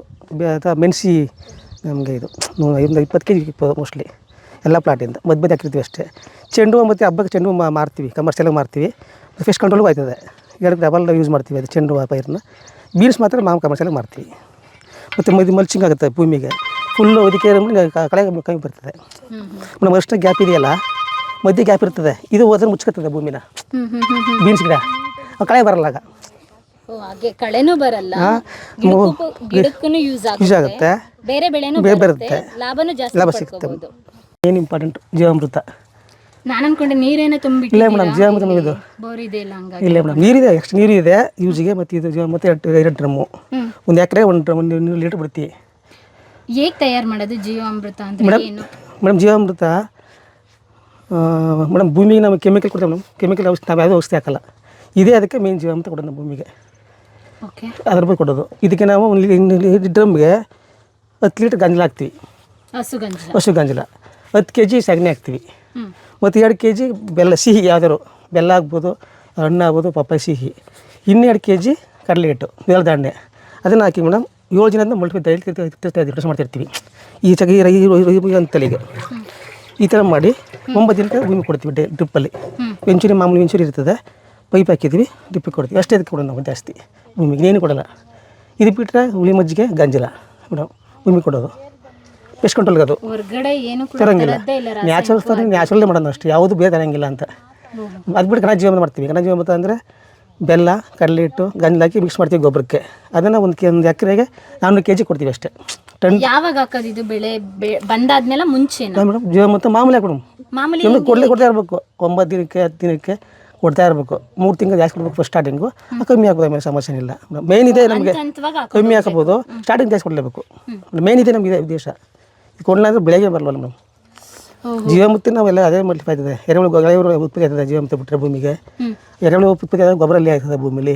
ಎರೆಹುಳ ಗೊಬ್ಬರ ಕೃಷಿಗೆ ಇನ್ನೂ ಅದು ಬರಬೇಕು ಅಂದರೆ ಮಾಮೂಲಿ ಜೀವಾಮೃತ ಕೊಡಬೇಕು ಭೂಮಿಗೆ. ಅದು ಸಗಣಿ ಮತ್ತು ಬೆಲ್ಲ ಸಿಹಿಗೆ ಅದು ವಾಪಸ್ ಭೂಮಿಯಿಂದ ಮೇಲೆ ಬರ್ತದೆ. ಡೀಪ್ ಇರುತ್ತೆ ಒಳಗೆ, ಅದು ಭೂಮಿಲಿ ಮೇಲೆ ಬರ್ತದೆ. ಮೇಲೆ ಬಂದಾಗ ಭೂಮಿ ಎಲ್ಲ ತೂತರಂದ್ರ ಮಾಡ್ತದೆ ಭೂಮಿನ. ಆವಾಗ ವಾಟರ್ ಎಲ್ಲ ಪೂರ್ತಿ ಭೂಮಿಗೆ ಹೋಗ್ತದೆ, ತೇವಾಂಶ ಹಿಡಿತದೆ ಭೂಮಿ. ಆಗ ಭೂಮಿ ಸೊಬ್ಬಾಗ್ತದೆ, ನಮಗೆ ಇಂಟಿ ಆಗಲ್ಲ ಭೂಮಿ, ವ್ಯವಸಾಯ ಸೂಕ್ತ ಆಗ್ತದೆ. ಮತ್ತು ಗೊಬ್ಬರ ಕೂಡ ಅಲ್ಲೇ ಅಥವಾ ಪಿಕ್ಕಿ ಹಾಕುತ್ತೆ ಪಿಕ್ಕಿ. ಆ ಗೊಬ್ಬರ ಮತ್ತು ನಮ್ಮಲ್ಲಿ ತಯಾರಾಗುತ್ತೆ. ಮಣ್ಣಿನ ಫಲವತ್ತತೆನೂ ಕೂಡ ಜಾಸ್ತಿ ಆಗುತ್ತೆ. ನೆಕ್ಸ್ಟ್ ಬೆಳೆ ಬೆಳೆಯೋದಕ್ಕೂ ಕೂಡ ಈಜಿ ಆಗುತ್ತೆ, ಜಾಸ್ತಿ ಉತ್ಪನ್ನ ತಗೋಬಹುದು, ಲಾಭನೂ ಕೂಡ ಜಾಸ್ತಿ ಆಗುತ್ತೆ. ಇವಾಗ ಕೆಮಿಕಲ್ ಎಲ್ಲ ಔಷಧಿ ಯಾವ್ದೊಂದು ಬೆಳೆಗಳಿಗೆಲ್ಲ ಔಷಧಿ ಹೊಡಿಬೇಕಂತ ರೈತರೆಲ್ಲ ಹೇಳ್ತಾರೆ. ನೀವು ಇದನ್ನೇ ಮಾಡ್ಬೇಕು. ಪ್ರತಿಯೊಬ್ಬರು ಮನೇಲಿ ಮಾಡ್ಕೋಬಹುದು, ಇದನ್ನ ಈಸಿಯಾಗಿ ಮಾಡ್ಕೋಬಹುದು. ಯಾವ್ದೇ ರೀತಿ ದುಡ್ಡು ಖರ್ಚಾಗಲ್ಲ, ಏನಿಲ್ಲ. ಹಸುವಿಂದ ಎಲ್ಲ ಉತ್ಪತ್ತಿ, ಗಂಜಲ, ಸಗಣಿ ಎಲ್ಲ ಹಸುವಿನೇ. ಒಂದು ಹಸು ಮೇನ್ ಬೇಕು ಅಷ್ಟೇ, ನಮ್ಮ ಹಸುವಿನೇ ಮೇನ್ ಇಂಪಾರ್ಟೆಂಟ್ ಇರ್ಬೋದು. ನಿಮ್ಮನೇಲೂ ಕೂಡ ಕೃಷಿಕರಿದ್ರೆ ಅಥವಾ ನಿಮ್ಮ ಅಕ್ಕಪಕ್ಕ ಕೃಷಿಕರಿದ್ರೆ ಅವರಿಗೆ ಇದೊಂದು ಉತ್ತಮವಾದಂಥ ಉದಾಹರಣೆ ಆಗ್ಬೋದು. ಜೀವಾಮೃತನ ಹೇಗೆ ತಯಾರಿಸೋದು ಹೇಗೆ ಅಂತ ಹೇಳಿ ಸರ್ ಇವಾಗ ಆಲ್ರೆಡಿ ಹೇಳಿದ್ದಾರೆ. ಮನೇಲೇ ಕೂಡ ಅಂದರೆ ದುಡ್ಡನ್ನ ಜಾಸ್ತಿ ಖರ್ಚು ಮಾಡ್ದಲೇ ಹಸು ಇದ್ರೆ ಸಾಕು, ಹಸಿನ ಸಗಣಿ ಮತ್ತು ಗಂಜಲದಿಂದ ಜೀವಾಮೃತನ ಉತ್ಪಾದನೆ ಮಾಡಿಬಿಟ್ಟು ನಾವು ಅದನ್ನು ಪ್ರತಿ ಹಂತವಾಗಿ ಬೆಳೆಗಳಿಗೆ ಹಾಕ್ತಾ ಹೋದರೆ ಮಣ್ಣಿನ ಫಲವತ್ತತೆಯೂ ಕೂಡ ಜಾಸ್ತಿ ಆಗುತ್ತೆ, ಉತ್ಪನ್ನನೂ ಕೂಡ ಜಾಸ್ತಿಯಾಗಿ ಬೆಳಿಬೋದು. ಅದರಿಂದ ನಮಗೆ ಉತ್ತಮವಾದ ಮಾರ್ಕೆಟಲ್ಲಿ ಬೆಲೆನೂ ಕೂಡ ಸಿಗುತ್ತೆ. ಇದನ್ನ ಎಲ್ಲಾ ರೈತರು ಕೂಡ ಗಮನದಲ್ಲಿ ಇಟ್ಕೊಂಡು ಬೆಳೆನ ಮಾಡಬೇಕು. ಒಳ್ಳೆ ಆಹಾರ ಸಿಗುತ್ತೆ ರೈತರಿಗೆ, ಒಳ್ಳೆ ಕೂಡ ಆಹಾರ ಸಿಗುತ್ತೆ, ಉತ್ತಮವಾದಂತ ಆಹಾರನೂ ಕೂಡ ಸೇವನೆ ಮಾಡಬಹುದು. ಆರೋಗ್ಯಕರವಾದ ಪರಿಸರನ ಕೂಡ ಮೇಂಟೈನ್ ಮಾಡಬಹುದು ಇದರಿಂದ. ಜೀವಾಮೃತ ಭೂಮಿನ ಕೆಮ್ಮೆ ಕೊಟ್ಟಾಗ ಭೂಮಿ ಹೋಗುತ್ತೆ, ಸಿದ್ಧಾಗುತ್ತೆ ಭೂಮಿ, ಅದನ್ನ ಬದುಕಿಸ್ಬೋದು ಭೂಮಿನ. ಹೌದು, ಎಷ್ಟು ಪೀಳಿಗೆ ಭೂಮಿ ಮಕ್ಕಳಿಗೆ ಮೊಮ್ಮಕ್ಕಳಿಗೆ ಉಳಿಯುತ್ತೆ ಭೂಮಿ. ಇಲ್ಲ ಅಂದರೆ ಭೂಮಿ ಹೋಗುತ್ತೆ, ಕೆಮಿಕಲ್ ಹಾಕಿ ಭೂಮಿ ಸತ್ತೋಗ್ಬಿಟ್ರೆ ನೆಕ್ಸ್ಟ್ ರೈತರಿಗೆ ಭೂಮಿ ಇರಲ್ಲ. ಘನಜೀವಾಮೃತ ಅಂತ ಬೋರ್ಡ್ ಇತ್ತು, ಏನು ಮೇಡಮ್ ಇದು ಕಾನ್ಸೆಪ್ಟು? ನಾವು ಪಾಳೇಕರ್ ಅವರ ನೈಸರ್ಗಿಕ ಕೃಷಿಯನ್ನು ನಾವು ಇಲ್ಲಿ ಪಾಲಿಸ್ತಾ ಇರೋವಂಥದ್ದು. ಅವರು ಕೊಡುವಂಥ 4 ಚಕ್ರಗಳು ನೈಸರ್ಗಿಕ ಕೃಷಿಯಲ್ಲಿ, ಒಂದು ಜೀವಾಮೃತ ಮತ್ತು ಇನ್ನೊಂದು ಬೀಜಾಮೃತ, ಅಂದರೆ ಬೀಜವನ್ನು ಬಿತ್ತೋಕ್ಕಿಂತ ಮುಂಚೆ ಅದಕ್ಕೊಂದು ಟ್ರೀಟ್ಮೆಂಟ್ ಕೊಡುವಂಥದ್ದು, ಸೀಡ್ ಟ್ರೀಟ್ಮೆಂಟ್, ಮತ್ತು ಮಲ್ಚಿಂಗ್ ಅನ್ನುವಂಥದ್ದು, ಮತ್ತು ವಾಪ್ಸ ಅನ್ನೋದು ಅಂದರೆ ಒಂದು ಹದವನ್ನು ಕಾಪಾಡ್ಕೊಳ್ಳುವಂಥದ್ದು. ಸೊ ಜೀವಾಮೃತದಲ್ಲಿ 2 ಥರ ಇದೆ. ಒಂದು ಜಲ ಜೀವಾಮೃತ ಅಥವಾ ದ್ರವ ಜೀವಾಮೃತ ಅನ್ಬೋದು. ನೀವು ಅಲ್ಲಿ ನೋಡಿದ್ದು ದ್ರವ ಜೀವಾಮೃತ. ಇದು ಘನ ಜೀವಾಮೃತ. ನಾವೇನು ಕೊಟ್ಟಿಗೆಯಿಂದ ಪ್ರತಿ ದಿವಸ ನಾವು ಅದರ ಸಗಣಿ ತೊಗೊಂಡು ಬಂದು ಹಾಕ್ತೀವಿ, ಇಲ್ಲಿ ಏರೋಬಿಕ್ ಕಾಂಪೋಸ್ಟ್ ಥರ ಮಾಡ್ಕೊಂಡಿದ್ದೀವಿ. ಅದು ಗಾಳಿ ಆಡೋ ರೀತಿ ನೆರಳಲ್ಲಿ ಇದೆ, ಮರದ ಅಡಿಯಲ್ಲಿದೆ. ಹಾಗಾಗಿ ಇಲ್ಲಿ ಸಗಣಿ ಶೇಖರಣೆ ಆಗುತ್ತೆ.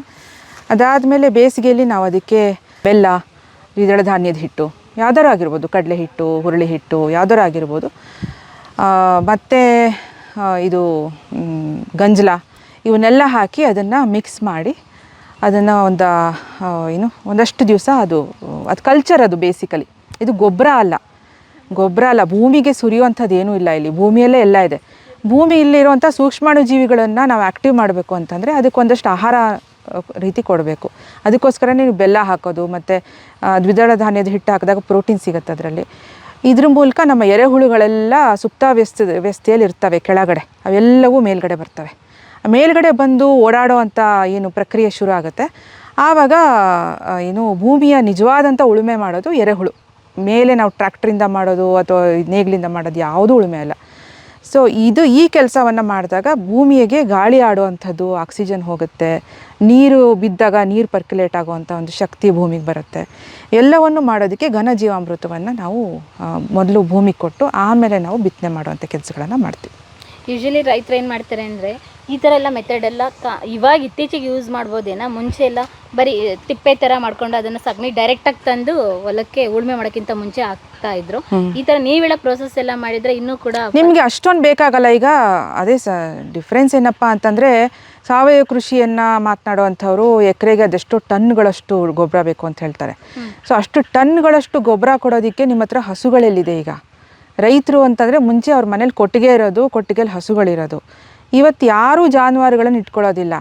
ಆಮೇಲೆ ಬೆಳೆದಂಥ ಬೆಳೆಯನ್ನು ಶೇಖರಣೆ ಮಾಡಿಟ್ಕೊಂಡು ಅದನ್ನು ತಮ್ಮ ಆಹಾರಕ್ಕೆ ಬಳಸುವಂಥ ಪದ್ಧತಿನೂ ಹೋಗಿದೆ. ನೀವು ಹಾರ್ವೆಸ್ಟ್ ಮಾಡ್ತಿದ್ದಂಗೆ ದಳ್ಳಾಳಿ ಕಾಯ್ಕೊಂಡು ನಿಂತಿರ್ತಾನೆ ತೊಗೊಂಡು ಹೋಗೋಕ್ಕೆ, ಅಲ್ಲೇ ಕ್ಯಾಶ್ ನಿಮಗೆ. ಈ ಸಿಸ್ಟಮಿಗೆ ಬಂದುಬಿಟ್ಟಿದ್ದೀವಿ. ನಮ್ಮದೊಂದಂಥ ಒಂದಕ್ಕೊಂದು ಪೂರಕವಾದಂಥ ಒಂದು ಸುಂದರವಾದಂಥ ಒಂದು ಸಿಸ್ಟಮ್ ಇತ್ತು. ಸಿಸ್ಟಮ್ ಹಾಳಾಗೋಗಿದೆ ಇವಾಗ. ಘನಜೀವಾಮೃತ ಅಂತಂದರೆ ಈ ಹೆಪ್ಪು. ಈಗ ನೀವು 1 ಲೀಟ್ರು ಮೊಸರು ಮಾಡಬೇಕಂತಂದರೆ 1 ಚಮಚ ಹಾಕಿದ್ರೆ ಸಾಕಲ್ವಾ? ನೀವು 10 ಲೀಟ್ರ್ ಮೊಸರು ಮಾಡಬೇಕಾದ್ರೂ 1 ಚಮಚ ಹಾಕಿದ್ರೆ ಸಾಕು. ಸ್ವಲ್ಪ ತಡ ಆಗ್ಬೋದು ಅಷ್ಟೇ. ಸೊ ಇದೊಂದು ಹೆಪ್ಪಿನ ರೀತಿ ಕೆಲಸ ಮಾಡುತ್ತೆ. So it's basically culture. ಅಂದರೆ ರೈತರಿಗೆ ಸ್ವಲ್ಪ ತಪ್ಪು ಕಲ್ಪನೆ ಇದೆ ಸಾವಯವ ಕೃಷಿ ಮಾಡಬೇಕು ಅಂತ ಹೇಳಿ. ಅವ್ರಿಗೆ ತಪ್ಪು ಕಲ್ಪನೆ ಇಲ್ಲ. ತಪ್ಪು ಕಲ್ಪನೆಯನ್ನು ಕೊಟ್ಟಿರೋವಂಥದ್ದು ಸರ್ಕಾರದ ಇಲಾಖೆಗಳು ಮತ್ತು ಯೂನಿವರ್ಸಿಟಿಗಳು. ಅಲ್ಲಿ ಅವರ ಹಿತಾಸಕ್ತಿಯನ್ನು ಕಾಪಾಡಿಕೊಂಡು ರೈತರನ್ನ ಸ್ವಾವಲಂಬಿ ಮಾಡಿಬಿಟ್ರೆ ನೀವು ರೈತರನ್ನ ನಿಮ್ಮ ಕಪ್ಪಿ ಮುಷ್ಟಿಯಲ್ಲಿ ಇಟ್ಕೊಳ್ಳೋದಕ್ಕೆ ಸಾಧ್ಯ ಇಲ್ಲ. ರೈತರು ನಿಮ್ಮನ್ನು ಮೀರಿಸಿ ಬೆಳೆದು ಬಿಡ್ತಾರೆ. ರೈತರಿಗೆ ನಾವು ಜ್ಞಾನ ಪದ್ಧತಿ ಏನಿತ್ತು ಅದೇ ಅವರಿಗೆ ಒಂದು ಆಧಾರವಾಗಿತ್ತು. ಅವರು ಸ್ವಾವಲಂಬನೆ ಕಂಡುಕೊಂಡಿದ್ರು. ಅವರ ತಮ್ಮ ಕುಟುಂಬದ ಆಹಾರಕ್ಕೋಸ್ಕರ ಅವ್ರು ಎಲ್ಲೂ ಹೋಗಿ ಅಂಗಲಾಚಿ ಬೇಡಿದ್ದಿಲ್ಲ. ಆದರೆ ಇವತ್ತು ನಾವು ಅದು ಕೊಡ್ತೀವಿ, ಇದು ಕೊಡ್ತೀವಿ, ನಿಮಗೆ PDS ಮೂಲಕ ಕೊಡ್ತೀವಿ ಅಂತ. ಮೊನ್ನೆ FAOದೊಂದು ರಿಪೋರ್ಟ್ ಬಂದಿದೆ. ಈ ದೇಶದ 70% ಜನರಿಗೆ ಖರೀದಿ ಮಾಡೋ ಶಕ್ತಿನೇ ಇಲ್ಲ, ಪರ್ಚೇಸಿಂಗ್ ಪವರೇ ಇಲ್ಲ. ಒಳ್ಳೆ ಆಹಾರವನ್ನು, ಒಳ್ಳೆ ಆಹಾರವನ್ನು, ಬೇಸಿಕ್ ನೀಡ್ಸ್, ಅದು ಪೌಷ್ಟಿಕವಾದಂಥ ಆಹಾರವನ್ನು ಖರೀದಿ ಮಾಡುವಂಥ ಶಕ್ತಿ ಈ ದೇಶದ 70% ಜನರಿಗಿಲ್ಲ. ಹಾಗಾದರೆ ನಮ್ಮಲ್ಲಿ ಮಾರುಕಟ್ಟೆ ಅಂತ ನಡೀತಿರೋದು 30% ಜನರಿಗೆ ಮಾತ್ರ. ಮಧ್ಯಮ ವರ್ಗ ಮತ್ತು ನೌಕರಶಾಹಿ ವರ್ಗ ಇದೆ, ಅವ್ರು ಮಾತ್ರ ಕೊಂಡು ತಿನ್ನುವಂಥ ಶಕ್ತಿ ಇರುವಂಥವ್ರು. ಇನ್ನು 70% ಜನ ಯಾರು? ಎಲ್ಲರೂ ಹಳ್ಳಿಗಾಡಿನ ರೈತರೇ. ಭೂಮಿ ಇರುವಂಥವ್ರು, ಭೂಮಿ ಇಲ್ಲದೆ ಇರುವಂಥವ್ರು ಎಲ್ಲರೂ ಸೇರಿದ್ದಾರೆ ಇದರಲ್ಲಿ. ಅವರಿಗೆ ನಾವು ಸಂಪೂರ್ಣ PDS ಮೇಲೆ ನಿಲ್ಲುವಂಥ ಕೆಲಸ ಮಾಡಿದ್ದೀವಿ, ರೇಷನ್ ಅಕ್ಕಿ ಮೇಲೆ. ಆದರೆ ಅವರಿಗೆ ನಾವು ಅವ್ರಿಗೆ ಬೇಕಾದಂಥ ಎಲ್ಲವನ್ನು ಬೆಳ್ಕೊಳ್ಳೋ ಅಂಥದ್ದನ್ನು ಮುಂಚೆ ಏನಿತ್ತು ನಮ್ಮಲ್ಲಿ ಸಿಸ್ಟಮ್ ಇತ್ತು, ಆ ಸಿಸ್ಟಮನ್ನು ನಾವು ಅವ್ರಿಗೆ ಪುನಃ ಈ ತಲೆಮಾರಿಗೆ ಹೇಳಿಕೊಟ್ಬಿಟ್ರೆ ನಮಗೆ ಸಬ್ಸಿಡಿ ಬೇಡ, ಸಾಲ ಬೇಡ, ಎಂಥದ್ದು ಬೇಡ. ನಮ್ಮದೇ ಆದಂಥ ಮಾರುಕಟ್ಟೆನೂ ಇರುತ್ತೆ. ಈಗ IT ಬೂಮ್ ನಡೀತು ಈ ದೇಶದಲ್ಲಿ. IT ಅಂತ ಇಂಜಿನಿಯರಿಂಗ್ ಕಾಲೇಜ್ಗಳು ಅಣಬೆಗಳ ಹಾಗೆ ಬೆಳ್ಕೊಂಡ್ವು. ಸಾಫ್ಟ್ವೇರ್ ಇಂಜಿನಿಯರ್ಗಳು, ಲಕ್ಷಾಂತರ ಜನ ಸಾಫ್ಟ್ವೇರ್ ಇಂಜಿನಿಯರ್ಗಳು ಈ ದೇಶದಲ್ಲಿ ಬೆಳ್ಕೊಂಡ್ರು. ಆದರೆ ಇವತ್ತು 10-12 ವರ್ಷ ಕೆಲಸ ಆದಮೇಲೆ ಪುನಃ ಎಷ್ಟೋ ಜನ ಸಾಫ್ಟ್ವೇರ್ ಇಂಜಿನಿಯರ್ಗಳು ವಾಪಸ್ 1-2 ಎಕರೆ ಭೂಮಿ ತಗೊಂಡು ಅಲ್ಲಿ ಕೃಷಿ ಮಾಡಿಕೊಂಡು ಬದುಕುವಂಥ, ಯಾಕಂದರೆ ಅಲ್ಲೊಂದು ನೆಮ್ಮದಿ ಸಿಗುತ್ತೆ ಅವರಿಗೆ, ಒಳ್ಳೆ ಆಹಾರ ಸಿಗುತ್ತೆ, ಸ್ಟ್ರೆಸ್ ಇಲ್ಲ, ಪ್ರೆಷರ್ ಇಲ್ಲ, ನಿಸರ್ಗದ ಜೊತೆ ಇರ್ಬೋದು. ಇದು ಯಾಕೆ ನಡೀತಿದೆ? ಈ ರಿವರ್ಸ್ ಟ್ರೆಂಡ್ ಯಾಕೆ ನಡೀತಾ ಇದೆ? ಹಾಗಾದರೆ ಕೃಷಿ ಲಾಭದಾಯಕ ಅಲ್ಲ ಅನ್ನೋದಾದರೆ ರಿವರ್ಸ್ ಟ್ರೆಂಡ್ ಯಾಕೆ ನಡೀತಿದೆ? ಯಾಕೆ ಅಂತಂದರೆ ರಾಸಾಯನಿಕವಾದಂಥ ಕೃಷಿ ಮತ್ತು ಏನು ಈ ದಾರಿ ತಪ್ಪಿರುವಂಥ ಕೃಷಿ ಮಾಡುವಂಥವ್ರು ಕೃಷಿಯನ್ನು ಬಿಟ್ಟು ಹೊರಗೆ ಹೋಗ್ತಿದ್ದಾರೆ. ಆದರೆ ಯಾರು ಸ್ವಾವಲಂಬನೆ ಇರುವಂಥ ನೈಸರ್ಗಿಕವಾದಂಥ ಕೃಷಿ ಒಳಸೋರಿಗಳನ್ನು ಖರೀದಿ ಮಾಡ್ದೇ ಮಾಡ್ತಿರೋಂಥ ಕೃಷಿ ಮಾಡ್ತಿದ್ದಾರೆ, ಅವರೆಲ್ಲರೂ ನೆಮ್ಮದಿಯಾಗಿದ್ದಾರೆ. ನಮ್ಮ ಎದುರುಗಡೆ 2 ಉದಾಹರಣೆಗಳಿದ್ದಾವೆ. ಆ 2 ಉದಾಹರಣೆಗಳನ್ನು ಇನ್ನು ರೈತ ಸಮೂಹ ಜೋಪಾನವಾಗಿ ನೋಡಬೇಕು. ಬ್ಯಾಂಗ್ಳೂರಲ್ಲಿ ನೀವು ಹೇಳಿದ್ರಿ ನಾವು ಬ್ಯಾಂಗ್ಳೂರಲ್ಲೇ ಸೆಟ್ಲ್ ಆಗಿದೆ ಅಂತ ಹೇಳಿ, ಅಲ್ಲಿ ಅಷ್ಟು ಸುತ್ತಮುತ್ತನೇ ಕನಕಪುರ ಆಗಿರ್ಬೋದು, KR ಪುರಂ, ಅಲ್ಲೇ ಎಷ್ಟೋ ರೈತರು ಭೂಮಿ ಇತ್ತು. ಅಲ್ಲಿ ಬಿಟ್ಟು ಇಲ್ಲಿ ಪರ್ಚೇಸ್ ಮಾಡಿದ ಉದ್ದೇಶ? ಒಂದು ರೈತರ ಕೇಂದ್ರ ಮತ್ತು ರೈತರೇ ನಡೆಸುವಂಥ ಒಂದು ಸಂಸ್ಥೆ ಮಾಡಬೇಕು ಅಂತ ತೀರ್ಮಾನ ತಗೊಂಡಾಗ ಕರ್ನಾಟಕದ ಬೇರೆ ಬೇರೆ ಜಾಗಗಳಲ್ಲಿ ಭೂಮಿಯನ್ನು ನೋಡಿದ್ದಾರೆ. ಉದಾಹರಣೆಗೆ ಮೊದಲು ಅವ್ರು ಆಯ್ಕೆ ಮಾಡ್ಕೊಂಡಿದ್ದು ಹೊಸಪೇಟೆ ಅಂತ. ಯಾಕಂದರೆ ಕರ್ನಾಟಕದ ಮಧ್ಯಭಾಗದಲ್ಲಿದೆ ಹೊಸಪೇಟೆ, ಮತ್ತು ಎಲ್ಲ ರೈತರು ಬಂದು ಹೋಗೋದಕ್ಕೆ ಅನುಕೂಲ ಆಗುತ್ತೆ ಅಂತೇಳಿ ಹೊಸಪೇಟೆ ಮಾಡ್ಕೊಂಡಿದ್ರು. ಯಾವ್ಯಾವುದೋ ಕಾರಣಕ್ಕೆ ಇಲ್ಲಿ ಬಂದು ಚಾಮರಾಜನಗರಕ್ಕೆ ಕೊನೆಗೆ ಇಲ್ಲಿ ಫೈನಲ್ ಆಯಿತು. ನಾನು ಕೇಳಿರಲಿಲ್ಲ ಅವ್ರಿಗೆ ಯಾಕೆ ನೀವು ಇಲ್ಲಿ ಫೈನಲ್ ಮಾಡಿದ್ರಿ ಅಂತ. ನನಗೆ ಬಹುಶಃ ಅನಿಸೋದು ಒಟ್ಟಾರೆ ಈ ಪ್ರದೇಶ ನೋಡಿ, ಸುತ್ತ ಬೆಟ್ಟ ಗುಡ್ಡಗಳು, ಸುತ್ತ ಇದು ಬಿಳಿಗಿರಿ ರಂಗನ ಬೆಟ್ಟದ ತಪ್ಪಲಲ್ಲಿದೆ ಮತ್ತು ಇದು ವರ್ಜಿನ್ ಲ್ಯಾಂಡ್. ಇದು ಭೂಮಿ ಶುರುವಾದಾಗಿಂದ ಇಲ್ಲಿ ರಾಸಾಯನಿಕ ಬಳಸಿಲ್ಲ. ನಾವು ಕೊಂಡ ಮೇಲೆ ಅಂತಲ್ಲ, ಭೂಮಿ ಶುರುವಾದಾಗಿಂದ ಇಲ್ಲಿ ರಾಸಾಯನಿಕ ಬಳಸಿಲ್ಲ. ಇದಕ್ಕೆ ರಾಗಿ ಬೊಮ್ಮನಹಳ್ಳಿ ಅಂತ ಕರೆಯೋರಂತೆ. ಪ್ಲೇಗ್ ಬಂದಾಗ ಇಲ್ಲಿ ಒಂದು ಊರಿತ್ತು, ಆ ಊರು ಅಲ್ಲಿ 4 ಕಿಲೋಮೀಟ್ರ್ ದೂರ ಹೋಗಿದೆ, ಜ್ಯೋತಿಗೌಡನಪುರ ಅಂತ. ಇವತ್ತಿಗೂ ಆ ಊರಿನ ದೇವತೆ ಇಲ್ಲೇ ಇರೋದು, ಬಸವನಕಟ್ಟೆ ಮಾರಮ್ಮ ಅಂತ ಊರಿನ ದೇವತೆ ಇಲ್ಲೇ ಇರೋದು. ಈ ಜಮೀನು ಪಕ್ಕದಲ್ಲಿದೆ. ಅಲ್ಲಿ ಪ್ರತಿ ವರ್ಷ ಜಾತ್ರೆ ಆಗುತ್ತೆ ಯುಗಾದಿಗೂ ಮುಂಚೆ. ಬಹುಶಃ ನನಗನ್ಸಿದ್ದು ಇದು ವರ್ಜಿನ್ ಲ್ಯಾಂಡ್, ಇಲ್ಲಿ ರಾಸಾಯನಿಕ ಬಳಸೇ ಇಲ್ಲ, ವಿಷ ಹಾಕೇ ಇಲ್ಲ ಭೂಮಿಗೆ ಇದುವರೆಗೂ. ಅದಾದಮೇಲೆ ಸುತ್ತ ಇರುವಂಥ ಈ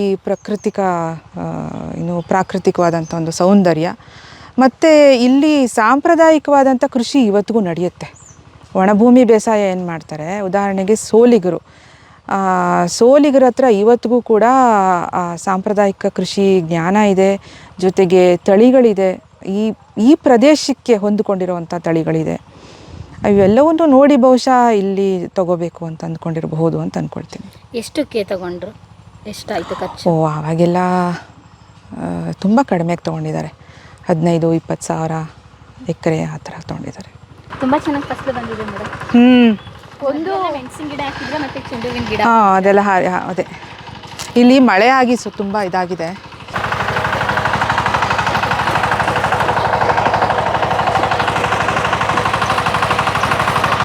ಇದು ಒಂದು ಗೊನೆನೇ 30 kg 35 kg ಬರುತ್ತೆ ಮ್ಯಾಮ್. ಪಚ್ಚಬಾಳೆ ಎಲ್ಲ? ಪಚ್ಚಬಾಳೆ, ನೇಂದ್ರನೂ ಇದೆ, ಏಲಕ್ಕಿ ಇಲ್ಲ ಇಲ್ಲಿ. ಇಲ್ಲಿಲ್ಲ ಮ್ಯಾಮ್. ಇದು ತರಕಾರಿ ಪ್ಲಾಟ್. ಇದು ಈ ಥರ ತೋಟಕ್ಕೆಲ್ಲ ಬಂದು ನೋಡಿದ್ರೆ ಇಲ್ಲೆಲ್ಲ ತುಂಬ ಕಳೆ ಕಚ್ಚಡ ಎಲ್ಲ ಬೆಳ್ಕೊಂಡಿರುತ್ತೆ. ನಾನು ನೋಡ್ದಂಗೆ ಇಲ್ಲಿ ಸ್ವಲ್ಪನೂ ಆ ಥರ ಇಲ್ಲ. ಹೆಂಗೆ ಮೇಂಟೈನ್ ಮಾಡೋದಿದೆಲ್ಲ? ಅಲ್ಲ, ಇದು ಒಟ್ಟಾರೆ ತರಕಾರಿ ಬೆಳೆಯೋದಕ್ಕೆ 1-2 ಎಕರೆನ ನಾವು ಸೀಮಿತ ಮಾಡ್ಕೊಂಡಿದ್ದೀವಿ. ಸೊ ತರಕಾರಿ ಜೊತೆಗೆ ಒಂದಷ್ಟು ಬಾಳೆ ಇದೆ, ನೇಂದ್ರ ಮತ್ತು ಪಚ್ಚಬಾಳೆ. ನೇಂದ್ರವನ್ನು ನಾವು ಚಿಪ್ಸ್ ಮಾಡ್ತೀವಿ, ಬಾಳೆಕಾಯಿ ಚಿಪ್ಸ್ ಮಾಡ್ತೀವಿ. ಇದು ಹೆಚ್ಚುವರಿ ಬಂದುಬಿಡ್ತು, ನಮಗೆ ಚಿಪ್ಸ್ ಮಾಡಿ ಸಾಕಾಯಿತು ಅಂತಂದರೆ ಅದನ್ನು ಮಾರಾಟ ಮಾಡ್ತೀವಿ. ಮಧ್ಯದಲ್ಲಿ ಯಾಕೆ ಕಳೆ ಇಷ್ಟು ಬಂದಿಲ್ಲ ಅಂತಂದರೆ ಇಲ್ಲ ಅಂತರ ಬೆಳೆ ಮಾಡಿದ್ದೀವಿ. ಈಗ ಆಲ್ರೆಡಿ ಸೊಪ್ಪು ಬೆಳೆದು ತೊಗೊಂಡಿದ್ದೀವಿ, ಮತ್ತು ಮೆಣಸಿ ಹಾಕಿದ್ವಿ, ಅಲ್ಲಲ್ಲ ನಿಮಗೆ ಕಾಣಿಸುತ್ತೆ. ಮತ್ತು ಈ ಕಳೆದ 1 ತಿಂಗಳಿಂದ ವಿಪರೀತ ಮಳೆ ಇತ್ತು, ಹಾಗಾಗಿ ಈ 1 ತಿಂಗಳಿಂದ ಈ ಪ್ಲಾಟಲ್ಲಿ ಏನೂ ಕೆಲಸ ನಡೆದಿರಲಿಲ್ಲ. ಇವಾಗ ಪುನಃ ಇದನ್ನು ಇಡೀ ಸೊಪ್ಪು ತರಕಾರಿ ಎಲ್ಲ ಥರ ತರಕಾರಿಗಳನ್ನು ಬೆಳೆಯುವಂಥ ಪ್ಲಾಟ್ ಇದು. ಬಾಳೆಗೆ ರೋಗ ಬರುತ್ತಲ್ಲ, ಯಾವ ರೀತಿ ಮೇಂಟೈನ್ ಮಾಡ್ತೀರಾ? ಯಾಕೆಂದರೆ ಔಷಧಿಯನ್ನು ಬೇರೆ ಹೊರಗಡೆಯಿಂದ ತಂದು ರಾಸಾಯನಿಕ ಔಷಧಿ ಹೊಡೆಯಲ್ಲ ನೀವು? ಏನೂ ಇಲ್ಲ, ಫಂಗಸ್ ಅಟ್ಯಾಕ್ ಆಯಿತು ಅಂತಂದರೆ ನಾಟಿ ಹಸುವಿನ ಮಜ್ಜಿಗೆ, ಹುಳಿ ಮಜ್ಜಿಗೆ ಮಾಡಿ ಹೊಡೆಯುವಂಥದ್ದು. ಮತ್ತು ನೆಮೆಟೋಡ್ಸ್ಗೆ ನಾವು ಈ ಚೆಂಡು ಹೂವು ಹಾಕ್ಕೊಂಡಿರ್ತೀವಿ ನೋಡಿ, ಚೆಂಡು ಹೂವು ಅಲ್ಲಲ್ಲಿ ಕಾಣುತ್ತೆ ನಿಮಗೆ. ಹೌದು, ಚೆಂಡು ಹೂವು ಹಾಕ್ಕೊಂಡಿರ್ತೀವಿ. ಇದಕ್ಕೇನು ನೈಸರ್ಗಿಕ ಕೃಷಿಯಲ್ಲಿ ರೋಗನೇ ಕಡಿಮೆ, ನಾವು ಇದಕ್ಕೇನು ಹೆಚ್ಚು ಆರೈಕೆನೂ ಮಾಡಿಲ್ಲ. ಜೀವಾಮೃತ ಕೊಡ್ತೀವಿ ಮತ್ತು ನೀರು ಕೊಡ್ತೀವಿ ಅಷ್ಟೇ. ಮೇಡಮ್ ಈಗ ಸಾಮಾನ್ಯವಾಗಿ ನಾವು ನೋಡಿರೋದು ಬಾಳೆ ಬೆಳಿಬೇಕು ಅಂತಂದರೆ ಸಲ್ಫೇಟು DCA ಮತ್ತು ಯೂರಿಯಾನ ಹೆಚ್ಚಾಗಿ ಕೊಡ್ತಾರೆ, ಸೋಡಿಯಂ ಫಾಸ್ಫೇಟ್ನ. ಇದು ನೋಡಿ ಏನು ಕೊಟ್ಟಿದೆ, ಜಾಸ್ತಿ ಬರಲಿ ಅಂತ. ಏನೂ ಕೊಟ್ಟಿಲ್ಲ ನಾವು ಇದಕ್ಕೆ, ಏನೇನೂ ಕೊಟ್ಟಿಲ್ಲ, ಅವಶ್ಯಕತೆನೇ ಇಲ್ಲ. ಈಗ ಎಷ್ಟೋ ಏನು ಪೆಸ್ಟಿಸೈಡ್ಗಳು ಬೇರೆ ಬೇರೆ ದೇಶಗಳಲ್ಲಿ ಬ್ಯಾನ್ ಆಗಿರೋದು ನಮ್ಮ ದೇಶದಲ್ಲಿ ಮಾಡ್ತಾ ಇದ್ದಾರೆ, ಆಯಿತಾ. ಅವೆಲ್ಲವೂ ಕಾರ್ಸಿನೋಜೆನಿಕ್. ರೌಂಡ್ ಅಪ್ ಅಂದ್ಬಿಟ್ಟು ಒಂದು ಹರ್ಬಿಸೈಡ್ ಮಾಡ್ತಾರೆ, ಅದು ಎಲ್ಲ ದೇಶಗಳಲ್ಲೂ ಬ್ಯಾನ್ ಆಗಿದೆ, ಇಲ್ಲೂ ಕೂಡ ಬ್ಯಾನ್ ಆಗಬೇಕು ಅಂತ ಹೋರಾಟಗಳು ನಡೀತಿದೆ. ಆದರೂ ಕೂಡ ಬೇರೆ ಬೇರೆ ಹೆಸರಿನಲ್ಲಿ ನಿಮ್ಗೆ ಅಂಗಡೀಲಿ ಸಿಗುತ್ತದು. ಅದನ್ನು ನೀವು ಇಲ್ಲಿ ಸ್ಪ್ರೇ ಮಾಡಿಬಿಟ್ರೆ ನಿಮಗೆ ಎಲ್ಲ ಒಣಗೋಗುತ್ತೆ, ಒಂದು ಹುಲ್ಲು ಕೂಡ ನಿಮಗಿರೋದಿಲ್ಲ. ಶುಂಠಿಗೆ ಜಾಸ್ತಿ ಹೊಡಿತಾರಲ್ಲ ಕಳೆನಾಶಕ ಅಂತ. ಹೌದು ಹೌದು ಹೌದು. ನೀವು ಅದನ್ನೆಲ್ಲ ಬಳಸಿದಾಗ ನಿಮಗೆ ಒಂದು ಖರ್ಚು ಜಾಸ್ತಿ, ಇನ್ನೊಂದು ನೀವು ಬೇಡದೇ ಇರೋವಂಥ ರೋಗಗಳನ್ನು ನೀವು ಒಳಗಡೆ ಆಮಂತ್ರಣ ಮಾಡ್ತಿದ್ದೀರಿ. ನೀವು ಭೂಮಿಗೂ ಆಮಂತ್ರಣ ಮಾಡ್ತಿದ್ದೀರಿ, ನಿಮ್ಮ ದೇಹಕ್ಕೂ ಆಮಂತ್ರಣ ಮಾಡ್ತಿದ್ದೀರಿ. ಮತ್ತು ನಿಮಗೆ ಬರೋವಂಥ ಲಾಭ ಅಷ್ಟಕ್ಕಷ್ಟೇ. ನೀವು ಖರ್ಚು ಕಳೆದು ಲಾಭ ಏನು ಉಳಿತು ಅಂತಂದರೆ ಉಳಿತಾಯ ಮಾಡೋದು ಕೂಡ ಲಾಭವೇ ಅನ್ನೋ ಅಂಥದ್ದು ಯಾವತ್ತು ರೈತನ ತಲೆಗೆ ಅರ್ಥ ಆಗಲ್ವೋ ಅಲ್ಲಿ ತನಕ ಬಂದಿರೋದು ಮಾತ್ರ ಎಣಿಸ್ತಾನೆ ಹೊರತು ಹೋಗಿರೋದನ್ನ ಎಣಿಸೋದೇ ಇಲ್ಲ. ಇಲ್ಲಿ ಸೋಲ್ತಾ ಇರೋವಂಥದ್ದು ನಮ್ಮ ಕೃಷಿ ಆರ್ಥಿಕತೆ. ಈಗ ಇದಕ್ಕೆ ಯಾವ ಗೊಬ್ಬರನೂ ಹಾಕಿಲ್ಲ, ಯಾವ ಯೂರಿಯಾನೂ ಹಾಕಿಲ್ಲ, ಯಾವ DIP ಹಾಕಿಲ್ಲ. ಇಲ್ಲಿ ನಾವು ಅವರೇ ಬೆಳೆದಿದ್ದೀವಿ, ಏನು ಬೀನ್ಸ್ ಬೆಳೆದಿದ್ದೀವಿ, ಮೆಣಸಿ ಬೆಳೆದಿದ್ದೀವಿ, ಸೊಪ್ಪುಗಳು ಬೆಳೆದಿದ್ದೀವಿ. ಈ ಎಲ್ಲದರ ನಡುವೆ ಇದು ಬೆಳ್ಕೊಂಡಿದೆ ಅಷ್ಟೇ. ಕಡಿಮೆ ಖರ್ಚಲ್ಲೂ ಕೂಡ ಅಧಿಕವಾಗಿ ಬೆಳಿಬೋದು. ರೈತರ ತಲೆಯಲ್ಲಿ ಅದೇ ಇರೋದು, ಕೆಮಿಕಲ್ ಜಾಸ್ತಿ ಯೂಸ್ ಮಾಡಿದರೆ ಔಷಧಿಗಳನ್ನ ಜಾಸ್ತಿ ಬೆಳಿಬೋದೇನೋ, ಜಾಸ್ತಿ ವೆಯ್ಟ್ ಬರುತ್ತೆ ಅಂತ. ಹಂಗಾದ್ರೆ ಬಾಳೆಗೂ ಕೂಡ ಯಾವುದಕ್ಕೂ ಏನೂ ಬೇಕಾಗಿಲ್ಲ ನಂದಿನಿಯವರೇ, ಯಾವುದಕ್ಕೂ ಏನೂ ಬೇಕಾಗಿಲ್ಲ. ಎಲ್ಲವೂ ಭೂಮಿ ಕೊಡೋದಕ್ಕಿದ್ದಾಳೆ. ಭೂಮಿ, ಅದಕ್ಕೆ ಅವಳನ್ನ ಭೂಮಿ ತಾಯಿ ಅನ್ನೋದು. ಭೂಮಿ ಬೇಡೋದಕ್ಕಲ್ಲಿಲ್ಲ. ಭೂಮಿ ನನ್ನ ಹತ್ರ ಅದಿಲ್ಲ, ನನ್ನ ಹತ್ರ ಇದಿಲ್ಲ, ನನ್ನ ಹತ್ರ DIP ಇಲ್ಲ, ಯೂರಿಯಾ ಇಲ್ಲ, ಕೊಡು ಅಂತ ಯಾವತ್ತೂ ಕೇಳಿಲ್ಲ ತಾಯಿ. ನನ್ನ ಕೈಲಿ ಎಷ್ಟಾಗುತ್ತೋ ಅಷ್ಟು ಕೊಡ್ತೀನಿ ತಗೋ ಅಂತ ಹೇಳೋಕ್ಕೆ ಇರೋದವಳು. ಆಮೇಲೆ ಇಷ್ಟು ವರ್ಷ ಭೂಮಿ ಮೊದಲು ಬಂತೋ ಮನುಕುಲ ಮೊದಲು ಬಂತೋ? ಭೂಮಿ ಮೊದಲು ಬಂದಿದ್ದು. ಕಾಡಿನಲ್ಲಿ ಯಾರು ಹಾಕ್ತಾರೆ DIP ಯೂರಿಯಾ? ಯಾರೂ ಹಾಕಲ್ಲ. ಕಾಡಿನಲ್ಲಿ ಸಮೃದ್ಧವಾಗಿಲ್ವಾ ಕಾಡು? ಎಲ್ಲಿ ಮನುಷ್ಯನ ಇಂಟರ್ವೆನ್ಷನ್ ಕಡಿಮೆ ಇರುತ್ತೋ ಅಲ್ಲಿ ನಿಸರ್ಗ ತಾನಾಗೇ ಒಂದು ವ್ಯವಸ್ಥೆನ ಸೃಷ್ಟಿ ಮಾಡ್ಕೊಳುತ್ತೆ. ಅಲ್ಲಿ ನಾವು ನಿಸರ್ಗದ ಜೊತೆಗಿರೋದನ್ನು ಕಲಿಬೇಕು. ರಾಸಾಯನಿಕ ಕೃಷಿಯಲ್ಲಿ ನಿಸರ್ಗಕ್ಕೆ ಸವಾಲು ಹಾಕೋದನ್ನು ಹೇಳ್ಕೊಡ್ತಿದ್ದಾರೆ. ಅನ್ಸೀಸನಲ್ ಕ್ರಾಪ್ಗಳನ್ನು ಬೆಳೆಯೋದು, ಯಾವ ಸೀಸನಲ್ಲಿ ಬೆಳಿಬಾರ್ದೋ ಅದನ್ನೇ ಬೆಳೆಯೋದು. ಅದನ್ನು ಹಾಕಿಬಿಟ್ಟಿದ್ದೀವಿ ಅಂತ ಅದನ್ನು ಉಳಿಸ್ಕೊಳ್ಳೋಕ್ಕೆ ಬಡಬಾರ್ದ ಪಾಡನ್ನ ಸಾಹಸವನ್ನು ಮಾಡೋದು. ಇದನ್ನು ಮಾಡಿಕೊಂಡು ಕೃಷಿ ಸಾಕಪ್ಪ ಅನ್ನೋ ಮಟ್ಟಿಗೆ ಬಂದಿದೆ. ನೀವು ನೋಡ್ದಂಗೆ ಅಂದರೆ ನಿಮ್ಮ ಸರ್ವೆ ಎಲ್ಲ ಮಾಡಿರ್ತಾರೆ ನಿಮ್ಮ ಟೀಮ್ ಅವರೆಲ್ಲ, ಕರ್ನಾಟಕದಲ್ಲಿ ಯಾವ ಭಾಗದಲ್ಲಿ ಜಾಸ್ತಿ ರೈತರು ಹೆಚ್ಚು ಲಾಭ ಪಡೀತಾ ಇದ್ದಾರೆ? ಎಲ್ಲೂ ಲಾಭ ಪಡೀತಿಲ್ಲ. ಯಾರು ಏನೇ ಮಾಡಿದ್ರೂ ಲಾಭ ಪಡೀತಿಲ್ಲ. ಯಾರು ರಾಸಾಯನಿಕ ಮುಕ್ತವಾದಂಥ ಕೃಷಿ ಮಾಡ್ತಿದ್ದಾರೆ ಅವರು ಲಾಭ ಪಡೀತಿದ್ದಾರೆ. ಇವಾಗ ಮಲೆನಾಡು ಸೈಡಲ್ಲೂ ಲಾಭ ಬರ್ತಾ ಇಲ್ಲ ಅಂತ ಹೇಳ್ತೀರಾ, ಅಥವಾ ಉತ್ತರ ಕನ್ನಡ ಆ ಥರ? ಅಲ್ಲ, ಕೆಲವು ಬೆಳೆಗಳು ನಿಮಗೆ ಲಾಭದಾಯಕ ಅಂತ ಅನ್ನಿಸ್ಬೋದು. ವಾಣಿಜ್ಯ ಬೆಳೆಗಳಿದಾವಲ್ಲ, ಅದರಲ್ಲಿ ನಿಮ್ಮ ಮಲೆನಾಡು ಸೈಡಲ್ಲಿರುವಂಥ ಕಾಫಿ ಇರ್ಬೋದು, ಮೆಣಸಿರ್ಬೋದು, ಅಥವಾ ಅಡಿಕೆ ಇರ್ಬೋದು, ಇವೆಲ್ಲವೂ ಕೂಡ ಲಾಭದಾಯಕ ಅಂತ ಅನಿಸಿರ್ಬೋದು. ಆದರೆ ಅದು ಒಂದು ಮಾರುಕಟ್ಟೆ ಮೇಲೆ ನಿಂತಿದೆ. ಅದು ಆ ಮಾರುಕಟ್ಟೆ ಯಾರ ಕೈಯಲ್ಲಿದೆ?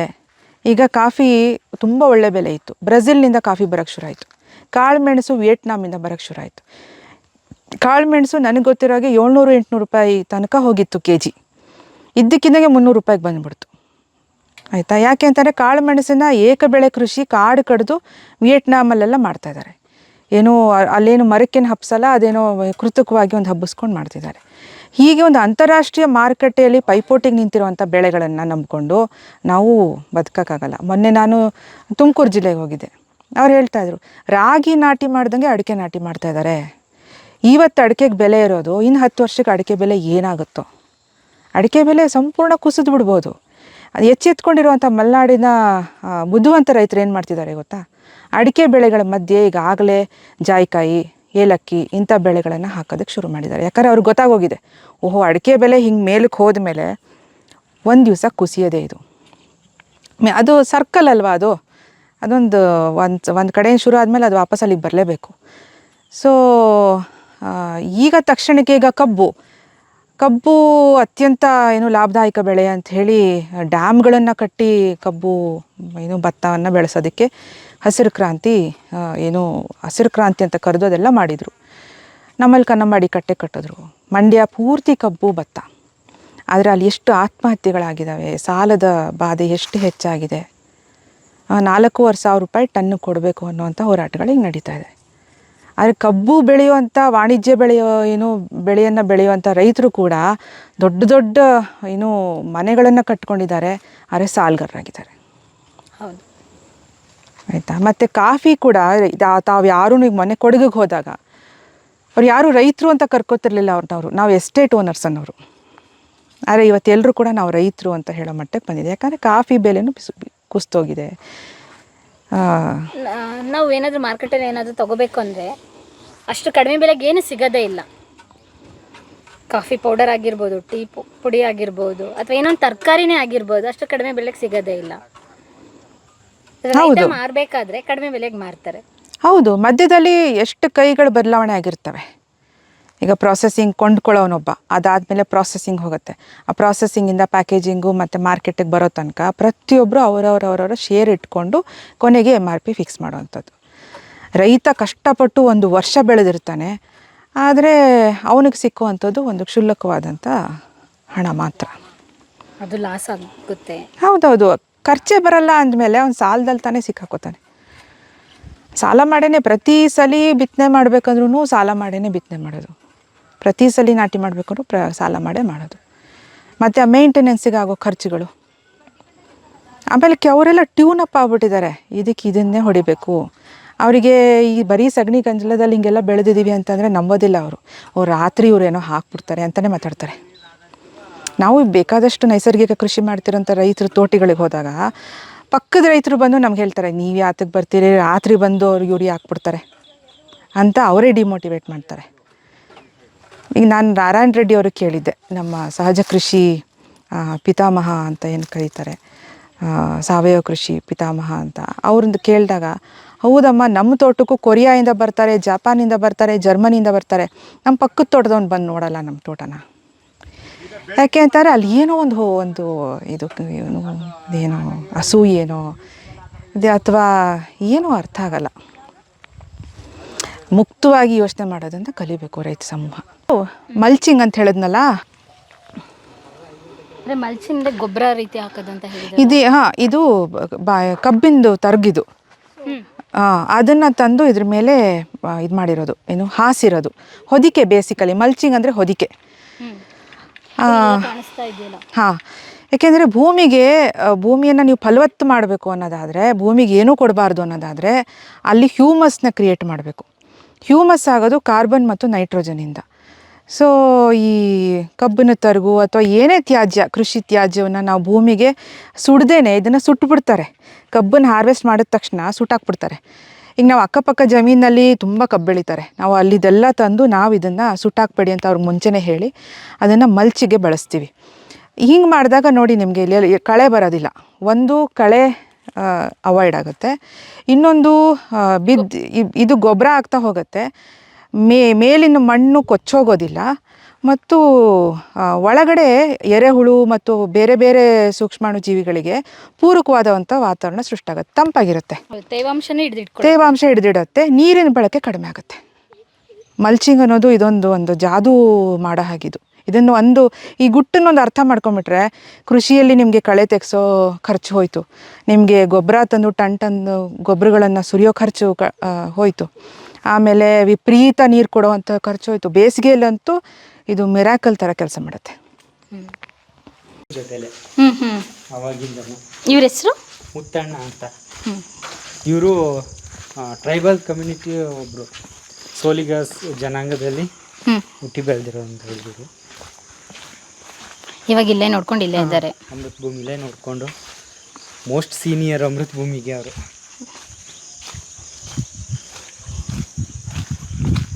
ಇವ್ರ ಹೆಸರು ಮುತ್ತಣ್ಣ ಅಂತ, ಸೋಲಿಗ ಕಮ್ಯುನಿಟಿಯವರು.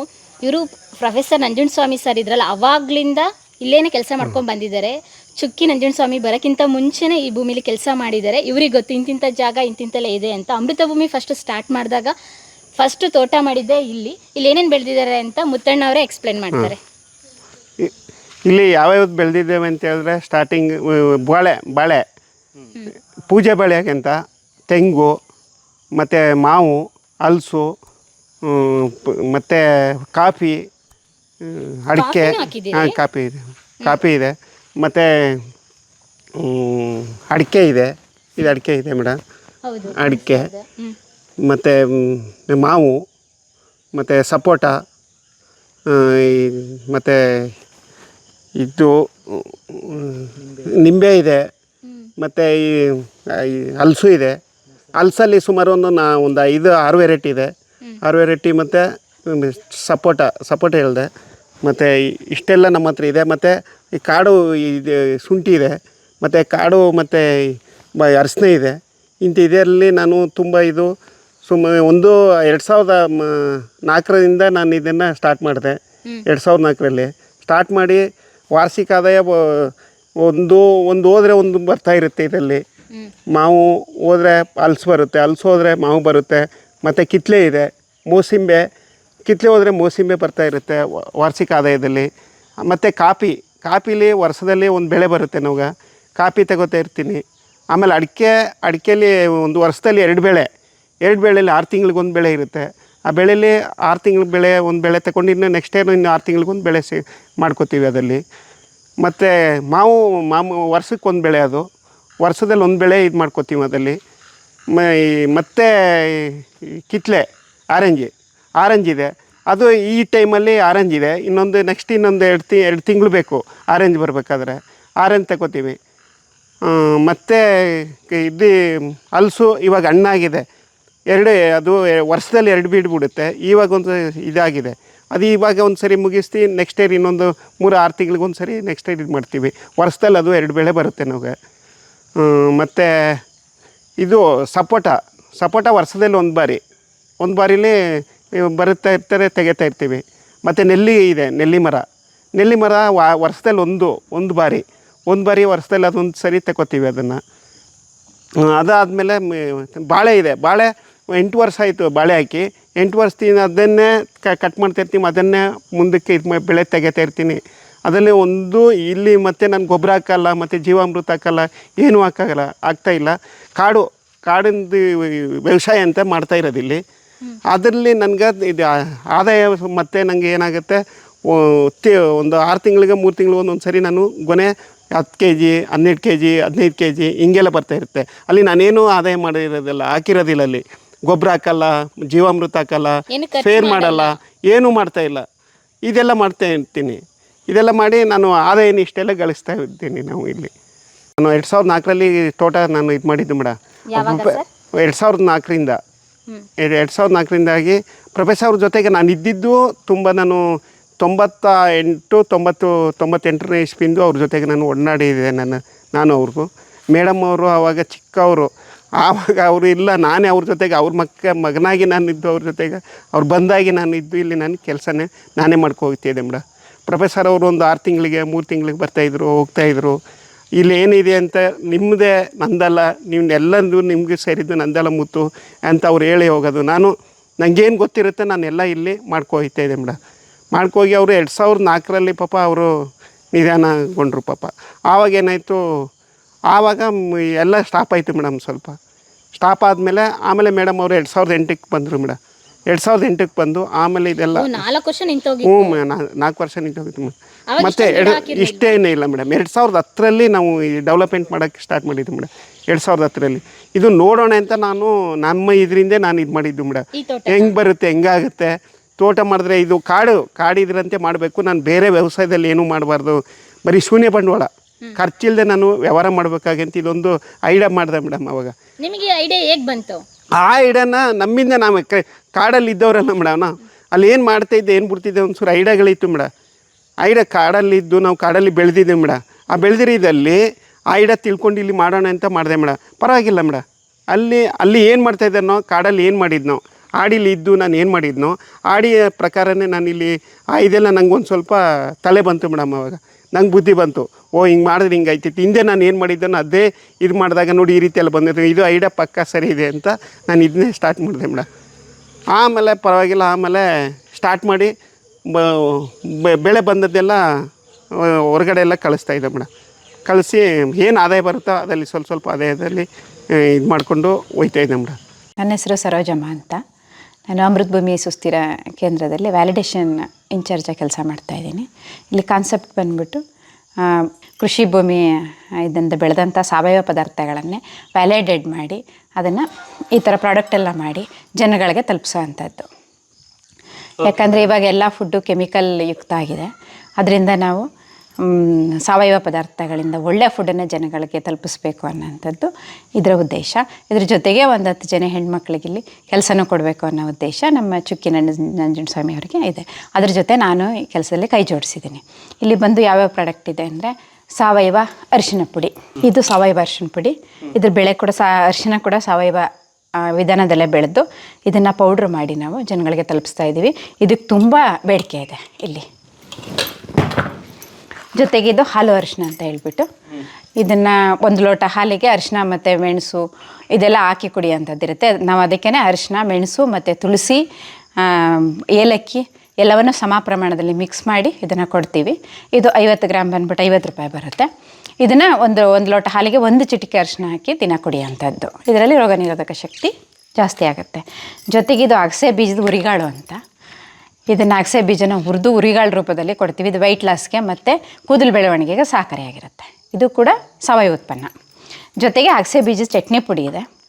ಇದು ಕೂಡ ಅಷ್ಟೇ ವೆಯ್ಟ್ ಲಾಸ್ಗೆ ಮತ್ತು ಕೂದಲು ಬೆಳವಣಿಗೆ ಸಹಕಾರಿಯಾಗುತ್ತೆ. ಜೊತೆಗೆ ಇದು ಹುಚ್ಚಳ್ಳು ಚಟ್ನಿ ಪೌಡ್ರ್ ಅಂತ. ಇದು ಹಳ್ಳಿ ಉತ್ಪನ್ನ. ಹುಚ್ಚಳ್ಳಿಂದ ಚಟ್ನಿ ಪೌಡ್ರ್ ಮಾಡ್ತೀವಿ ಇದನ್ನು. ಜೊತೆಗೆ ನಿಮ್ಮ ಬ್ರ್ಯಾಂಡಿಗೆ ಏನೂ ಹೆಸರಿಲ್ವಾ? ನಮ್ಮದು ಇದು ನಮ್ಮ ಪ್ರೊಫೆಸರ್ ನಂಜುಂಡಸ್ವಾಮಿಯವರ ಕನಸಾಗಿದೆ. ಇದು ನಮ್ಮದು ಮಾರುಕಟ್ಟೆ ಅಂತ ನಮ್ಮದು ಬ್ರ್ಯಾಂಡ್ ನಡಿ ಈ ಉತ್ಪನ್ನಗಳೆಲ್ಲ ತಯಾರಾಗುತ್ತೆ. ಓ, ಬ್ರ್ಯಾಂಡ್ ಹೆಸರೇ ನಮ್ಮದು. ಮತ್ತು ಇದು ಸಿರಿಧಾನ್ಯಗಳ ಮಾಲ್ಟ್ ಪೌಡ್ರ್. ಇದರಲ್ಲಿ 9 ಥರದ ಸಿರಿಧಾನ್ಯವನ್ನು ಮೊಳಕೆ ಬರೆಸಿ ನೆರಳಲ್ಲಿ ಒಣಗಿಸಿ ಅದನ್ನು ಪೌಡ್ರ್ ಮಾಡಿ ಅದಕ್ಕೆ ಬಾದಾಮ್ ಮತ್ತು ಗೋಡಂಬಿ, ಏಲಕ್ಕಿ ಇವುಗಳನ್ನು ಮಿಕ್ಸ್ ಮಾಡಿ ಇದನ್ನು ಪೌಡ್ರ್ ಮಾಡಿದ್ದೀವಿ. ಇದನ್ನು ಶುಗರ್ ಅವ್ರಿಗೆ ಉಪ್ಪು ಮತ್ತು ಸಕ್ಕರೆ ಇಲ್ಲದೇ ಕುಡಿಬೋದು. ಮಕ್ಕಳಿಗೆ ಸಕ್ಕರೆ ಹಾಕಿ, ಕಲ್ಲು ಸಕ್ಕರೆ ಹಾಕಿ, ತುಪ್ಪ ಹಾಕಿ ಬಳಸ್ಕೋಬೋದು. ಮತ್ತು ವಯಸ್ಕರು ಇದನ್ನು ಶುಗರ್ ಹಾಕಿ ಗಂಜಿ ಥರ ಬೆಳಗ್ಗೆ ಕುಡಿಬೋದು. ಇದು ತುಂಬ ಒಳ್ಳೆಯ ಉತ್ಪನ್ನ ಸರ್. ಇದು ಕೂಡ ಫಾರಿನೂ ಕೂಡ ತೊಗೊಂಡೋಗಿದ್ದಾರೆ ಇದನ್ನು. ಮೇಡಮ್, ಈ ಎಲ್ಲ ಪ್ರಾಡಕ್ಟ್ಸನ್ನು ನೀವು ಮಾಡಿದ್ದೀರಾ ಸರಿ ಮೇಡಮ್. ಈ ಪ್ರಾಡಕ್ಟ್ಸ್ ಮಾರುಕಟ್ಟೆಗೆ ಹೇಗೆ ತಲುಪಿಸ್ತೀವಿ? ಮಾರುಕಟ್ಟೆಗೆ ಅಂದರೆ ನಮ್ಮದು ಚಾಮರಾಜನಗರದಲ್ಲಿ ಒಂದು ನಮ್ಮದು ಮಾರುಕಟ್ಟೆ ಅಂತ ಇದೆ ಸರ್. ರೈತರಿಂದ ನೇರ ರೈತರಿಗೆ ಮಾರಾಟ ಅಂತ ಆ ಮಾರುಕಟ್ಟೆಗೆ ಹಾಕ್ತೀವಿ. ಜೊತೆಗೆ ಮೈಸೂರಲ್ಲೂ ಒಂದು ಬ್ರ್ಯಾಂಚ್ ಇದೆ, ಅಲ್ಲಿಗೆ ಹಾಕ್ತೀವಿ. ಮತ್ತು ಇಲ್ಲಿಗೆ ಬಂದ ವ್ಯಾಲಂಟೇರಿಯರ್ಸ್ ಆಗಲಿ, ಇಲ್ಲಿ ಟೂರಿಸ್ಟ್ ಎಲ್ಲ ಬಂದ್ರೂ ತೊಗೋತಾರೆ. ಜೊತೆಗೆ ಆನ್ಲೈನ್ ಮಾರ್ಕೆಟಿಂಗ್ ಇದೆ. ಆರ್ಡ್ರ್ ಮಾಡಿದ್ರೆ ನಾವು ಕಳಿಸ್ಕೊಡ್ತೀವಿ. ನಮ್ಮದೇ ಬಳಗ ಇದೆ. ಇದನ್ನು ತಗೊಳ್ಳೋ ಅಂಥ ಗ್ರಾಹಕರ ಬಳಗ. ಅವರು ಆನ್ಲೈನಲ್ಲಿ ನಮಗೆ ಆರ್ಡ್ರ್ ಮಾಡ್ತಾರೆ, ಅದನ್ನು ತೊಗೊಂಡೋಗ್ತಾರೆ. ಮೇಡಮ್, ಇವಾಗ ನಾನು ಯಾರೋ ಗೊತ್ತಿಲ್ಲ, ನಾನು ಈ ವಿಡಿಯೋ ನೋಡ್ತಾ ಇದ್ದೀನಿ. ನಾನು ಈ ಪ್ರಾಡಕ್ಟನ್ನು ಪರ್ಚೇಸ್ ಮಾಡಬೇಕು ಅಂದರೆ ನೀವು ಹೇಗೆ ನನಗೆ ಕಳಿಸ್ಕೊಡ್ತೀರಾ? ನಾನು ಹೇಗೆ ಆನ್ಲೈನಲ್ಲಿ ಆರ್ಡ್ರ್ ಮಾಡಬೇಕು? ನೀವು ನಮ್ಮದು ಮಾರುಕಟ್ಟೆಗೆ ಬಂದು, ಇದು ಅಮೃತ ಭೂಮಿ ಅಂತ ಒಂದು ವೆಬ್ಸೈಟ್ ಇದೆ ಸರ್. ಅಲ್ಲಿಗೆ ನೀವು ಎಂಟ್ರಾದರೆ ಏನೇನು ಪ್ರಾಡಕ್ಟ್ ಇದೆ ಅದನ್ನು ಹಾಕಿರ್ತೀವಿ. ಅಲ್ಲಿ ನೀವು ಆರ್ಡ್ರ್ ಮಾಡಿದ್ರೆ ನೀವು ಕೇಳಿದ ಜಾಗ ತಲುಪಿಸ್ತೀವಿ ಸರ್. ಮತ್ತು 1 ವಾರ ಟೈಮ್ ಕೊಟ್ಟರೆ, ಪ್ರಾಡಕ್ಟ್ ಇಲ್ಲ ಅಂದರೆ ರೆಡಿ ಮಾಡಿ ಕೊಡ್ತೀವಿ. ಕೊರಿಯರ್ ಮೂಲಕ ತಲುಪುತ್ತಾ ಹೇಗೆ? ನಿಮ್ಗೆ ಯಾವ ಸೌಲಭ್ಯ ಬೇಕು ಅಂತ ಕೇಳ್ತೀರಾ ಆ ಸೌಲಭ್ಯ ಮೂಲಕ ತಲುಪಿಸ್ತೀವಿ ಸರ್. ಸೊ ಇನ್ನು ಆನ್ಲೈನಲ್ಲಿ ಅಷ್ಟಾಗಿ ಕೋವಿಡ್ ಇರೋ ಕಾರಣ 1-2 ವರ್ಷದಿಂದ ಅಷ್ಟು ಇದಾಗಿ ಮಾಡಿಲ್ಲ ಅಷ್ಟೇ ಸರ್. ಇಲ್ಲಿ ಬಂದವರಂತೂ ನಮ್ಮಲ್ಲಿ ಒಂದು 10 ಪ್ರಾಡಕ್ಟ್ ತೊಗೊಳ್ದೆ ಅಂತೂ ಹೊರಗಡೆ ಹೋಗಲ್ಲ. ತುಂಬ ಚೆನ್ನಾಗಿ ಸೇಲ್ ಆಗ್ತಾಯಿದೆ. ಒಳ್ಳೆ ಒಂದು ಉತ್ಪನ್ನಗಳಿರುತ್ತೆ ಸರ್. ಜನಗಳಿಂದ ಒಳ್ಳೆ ಪ್ರತಿಕ್ರಿಯೆ ಬರ್ತಾ ಇದೆ. ಕೈ ಪೌಡ್ರು, ಶುಂಠಿ ಪೌಡ್ರು, ಇದು ಬೆಟ್ಟದನೆಲ್ಲಿಗೆ ಉಪ್ಪಿನಕಾಯಿ, ಮತ್ತು ಬಂಬೆ ಉಪ್ಪಿನಕಾಯಿ ಇವೆಲ್ಲ ಇದೆ. ಕ್ಯಾಂಡೀಸು, ಆಮ್ಲ ಪೌಡ್ರು, ಆಮ್ಲ ಕ್ಯಾಂಡಿ. ಉಪ್ಪಿನಕಾಯಿಗೂ ನಾವು ಕೆಮಿಕಲ್ ಹಾಕಲ್ಲ ಯಾವುದನ್ನು, ಬರೀ ಎಣ್ಣೆ ಮತ್ತು ಉಪ್ಪು ಅದನ್ನೇ ಹಾಕಿ ಸಂರಕ್ಷಣೆ ಮಾಡಿ. ಯಾವುದೇ ಪ್ರಾಡಕ್ಟು ನಾವು ಕೆಮಿಕಲ್ನ ಮಿಕ್ಸ್ ಮಾಡಲ್ಲ. ಕೆಡದೇ ಇರೋದಕ್ಕಾಗಲಿ ಒಂದು ಟೆಸ್ಟಿಂಗ್ ಪೌಡ್ರ್ ಆಗಲಿ ಯಾವುದನ್ನು ಹಾಕಲ್ಲ. ನೈಸರ್ಗಿಕವಾಗೇ ತಯಾರು ಮಾಡ್ತೀವಿ, ಕೈಯಲ್ಲೇ ತಯಾರು ಮಾಡ್ತೀವಿ. ಅಷ್ಟು ಮಿಷನರಿ ಏನು ಬಳಸ್ತೀವಿ. ಮೇಡಮ್, ಇದು ಎಷ್ಟು ದಿನದವರೆಗೂ ಇಡಬಹುದು ಇಲ್ಲಿ ತಯಾರಿಸುವಂಥ? ಕೆಲವು ಪದಾರ್ಥಗಳಿಗೆ ಕೆಲವು ಟೈಮ್ ಇರುತ್ತೆ. ಈಗ ಉಪ್ಪಿನಕಾಯೆಲ್ಲ 6 ತಿಂಗಳಿರುತ್ತೆ. ಈ ಮಾಲ್ಟ್ ಪೌಡ್ರೆಲ್ಲ ಒಂದು 2-3 ತಿಂಗಳಿರುತ್ತೆ. ಹಾಲು ಅರಿಶಿನ ಬೇಕಾದ್ರೆ 6 ತಿಂಗಳು ಮಾಡ್ಬೋದು. ಚಟ್ನಿ ಪೌಡ್ರಿಗೆ ಒಂದು ತಿಂಗಳ ಅವಕಾಶ ಇರುತ್ತೆ. ಹಿಂಗೆ ಪ್ರಾಡಕ್ಟ್ ಮೇಲೆ ಸರ್. ಯಾಕಂದರೆ ಕೆಮಿಕಲ್ ಹಾಕದೆ ನಾವು ಯಾವುದೇ ಪ್ರಿಸರ್ವೇಟಿವ್ ಯೂಸ್ ಮಾಡದೇ ಇರೋದ್ರಿಂದ ಅದನ್ನು ಬೇಗ ಮಾಡಿ ಬೇಗ ನಾವು ಮುಗಿಸ್ಬೇಕಾಗತ್ತೆ. ರೆಸ್ಪಾನ್ಸಸ್ ಎಲ್ಲ ಹೇಗಿದೆ? ತುಂಬ ಚೆನ್ನಾಗಿದೆ ಸರ್. ಈಗ ಯಾರು ಒಂದು ಕೂಡ ತಿಂಗ್ಳಿಗೆ ಕಂಪ್ಲೇಂಟ್ ಎಷ್ಟು ಕೆಜಿ ಅಷ್ಟು ನೀವು ಮಾರ್ಕೆಟ್ಗೆ ಕಳಿಸ್ತಾ ಇದ್ದೀರಾ? ಅರಿಶಿನ ಒಂದು 100-150 kg ಅಷ್ಟು ಅರಿಶಿನ ಕೊಡ್ತೀವಿ ಸರ್. ಇದು ಬೇಡಿಕೆಗನುಸಾರ ಆಗುತ್ತೆ ಸರ್, ಬೇಡಿಕೆಗನುಸಾರ ಆಗುತ್ತೆ. ಒಂದು 3 ಜನ ನಿರಂತರವಾಗಿ ಕೆಲಸ ಮಾಡೋ ಅಷ್ಟು ಹೇಗಿದೆ ಬೇಡಿಕೆ. ಹೇಗೆ ತಯಾರು ಮಾಡ್ತೀರಾ? ಅರಿಶಿನ ಪೌಡ್ರು ಅಂದರೆ ಇಲ್ಲೇ ಸಾವಯವ ಅರಿಶಿನ ಬೆಳಿತೀವಿ ಅಮೃತ ಭೂಮಿಲೆ, ಅದನ್ನು ನೆರಳಲ್ಲಿ ಒಣಗಿಸಿ ಅದನ್ನು ಸಂರಕ್ಷಣೆ ಮಾಡಿಕೊಂಡು ಬೇಡಿಕೆ ಬಂದಾಗ ಅದನ್ನು ಮಿಲ್ಲಲ್ಲಿ ಹಾಕಿ ಪೌಡ್ರ್ ಮಾಡಿಸಿ ಡೈರೆಕ್ಟ್ ಪ್ಯಾಕ್ ಮಾಡಿ ಕಳಿಸ್ಕೊಡ್ತೀವಿ ಅಷ್ಟೇ. ಅದರಿಂದ ಇಲ್ಲಿ ಯಾವುದೇ ಮಧ್ಯ ಕೆಮಿಕಲ್ದು ಯೂಸ್ ಆಗಲ್ಲ, ಅದು ಮಿಕ್ಸ್ ಆಗಲ್ಲ. ಸ್ನೇಹಿತರೆ, ನಾವು ಅಮೃತ ಭೂಮಿಗೆ ಚುಕ್ಕಿ ನಂಜುಂಡಸ್ವಾಮಿ ಅವ್ರನ್ನ ಭೇಟಿ ಮಾಡೋಣ ಅಂತ ಬಂದು ಆವಾಗ ನಮಗೆ ವಿಶೇಷ ವ್ಯಕ್ತಿ ಪರಿಚಯ ಆಯಿತು. ಅವರೇ ಸಾಲೈ ಅರುಣ್ ಅವರು. ಅವರು ತಮಿಳ್ನಾಡಿಂದ ಕರ್ನಾಟಕಕ್ಕೆ ಬಂದಿದ್ದಾರೆ. ಅವರು ಟ್ರಾವೆಲ್ ಸೀಡ್ಸ್ ಅಂತ ಹೇಳಿದರೆ ಬೀಜಗಳನ್ನ ನೇರವಾಗಿ ರೈತರಿಗೆ ಕೊಡ್ತಾ ಇದ್ದಾರೆ ಉಚಿತವಾಗಿ. ಆ ರೈತರಿಗೆ ಕೊಟ್ಟು ಅಲ್ಲಿ 1 ವರ್ಷ ಅದರಿಂದ ಉತ್ಪಾದನೆ ಬಂದಂಥ ಬೀಜಗಳನ್ನ ಮತ್ತೆ ತಗೊಂಡು ಮತ್ತೊಂದು ರೈತರಿಗೆ ಹೀಗೆ ಕೊಡ್ತಾ ಇದ್ದಾರೆ. ಯಾರು ಬೆಳೆಗಳನ್ನ ಬೆಳೀತಾರೆ ಅವರಿಗೆ ನೇರವಾಗಿ ಕೊಡ್ತಾ ಇದ್ದಾರೆ, ಫ್ರೀಯಾಗಿ ಕೊಡ್ತಾ ಇದ್ದಾರೆ. ಅದು ಉಚಿತವಾಗಿ ಟ್ರಾವೆಲ್ ಮಾಡಿಕೊಂಡು ಯಾವುದೇ ಕೂಡ ದುಡ್ಡಿನ ಅಪೇಕ್ಷೆ ಇಲ್ದಲೆ. ಬನ್ನಿ ಹಾಗಾದರೆ ಅವ್ರನ್ನ ಮಾತಾಡ್ಸೋಣ. ಸರ್, ನಿಮ್ಮ ಕಾರ್ಯ ತುಂಬ ವಿಶೇಷವಾಗಿದೆ ಮತ್ತು ವಿಭಿನ್ನವಾಗಿದೆ. ಯಾವಾಗಲಿಂದ ಸ್ಟಾರ್ಟ್ ಆಯಿತು ನಿಮ್ಮ ಜರ್ನಿ? நான் மெய்வழி சாலையிலேருந்து ஜூலை 13 ஸ்டார்ட் பண்ணேன். ஸ்டார்ட் பண்ணி நாகர்கோவில் வழியாக கேரளா உள்ளே போய் ஒரு 1 month கேரளா முழுக்க ட்ராவல் பண்ணேன். நான் இந்த ட்ராவல் எதுக்குன்னா, என்னோட teacher Nammalvar ecologist, Tamil Nadu organic farming ecologist trainer. அவர் என்ன பண்ணார், நம்மாழ்வார் என்ன சொல்லியிருக்காருன்னா, 2000 year பேக் சிங்கிள் மேன் 1 yearல 2000 பிளான்ட்லேருந்து எடுத்ததை ஈட் பண்ணிகிட்டு இருந்தாங்க. So healthy man, very strong, 120 years. But now still only 20 plant eating people. But many more people 5 plant மாத்திரம் ஈட் பண்ணுறாங்க. 5 planட்டும் தான் க்ரோ பண்ணுறாங்க, 5 plant தான் ஈட்டிங்.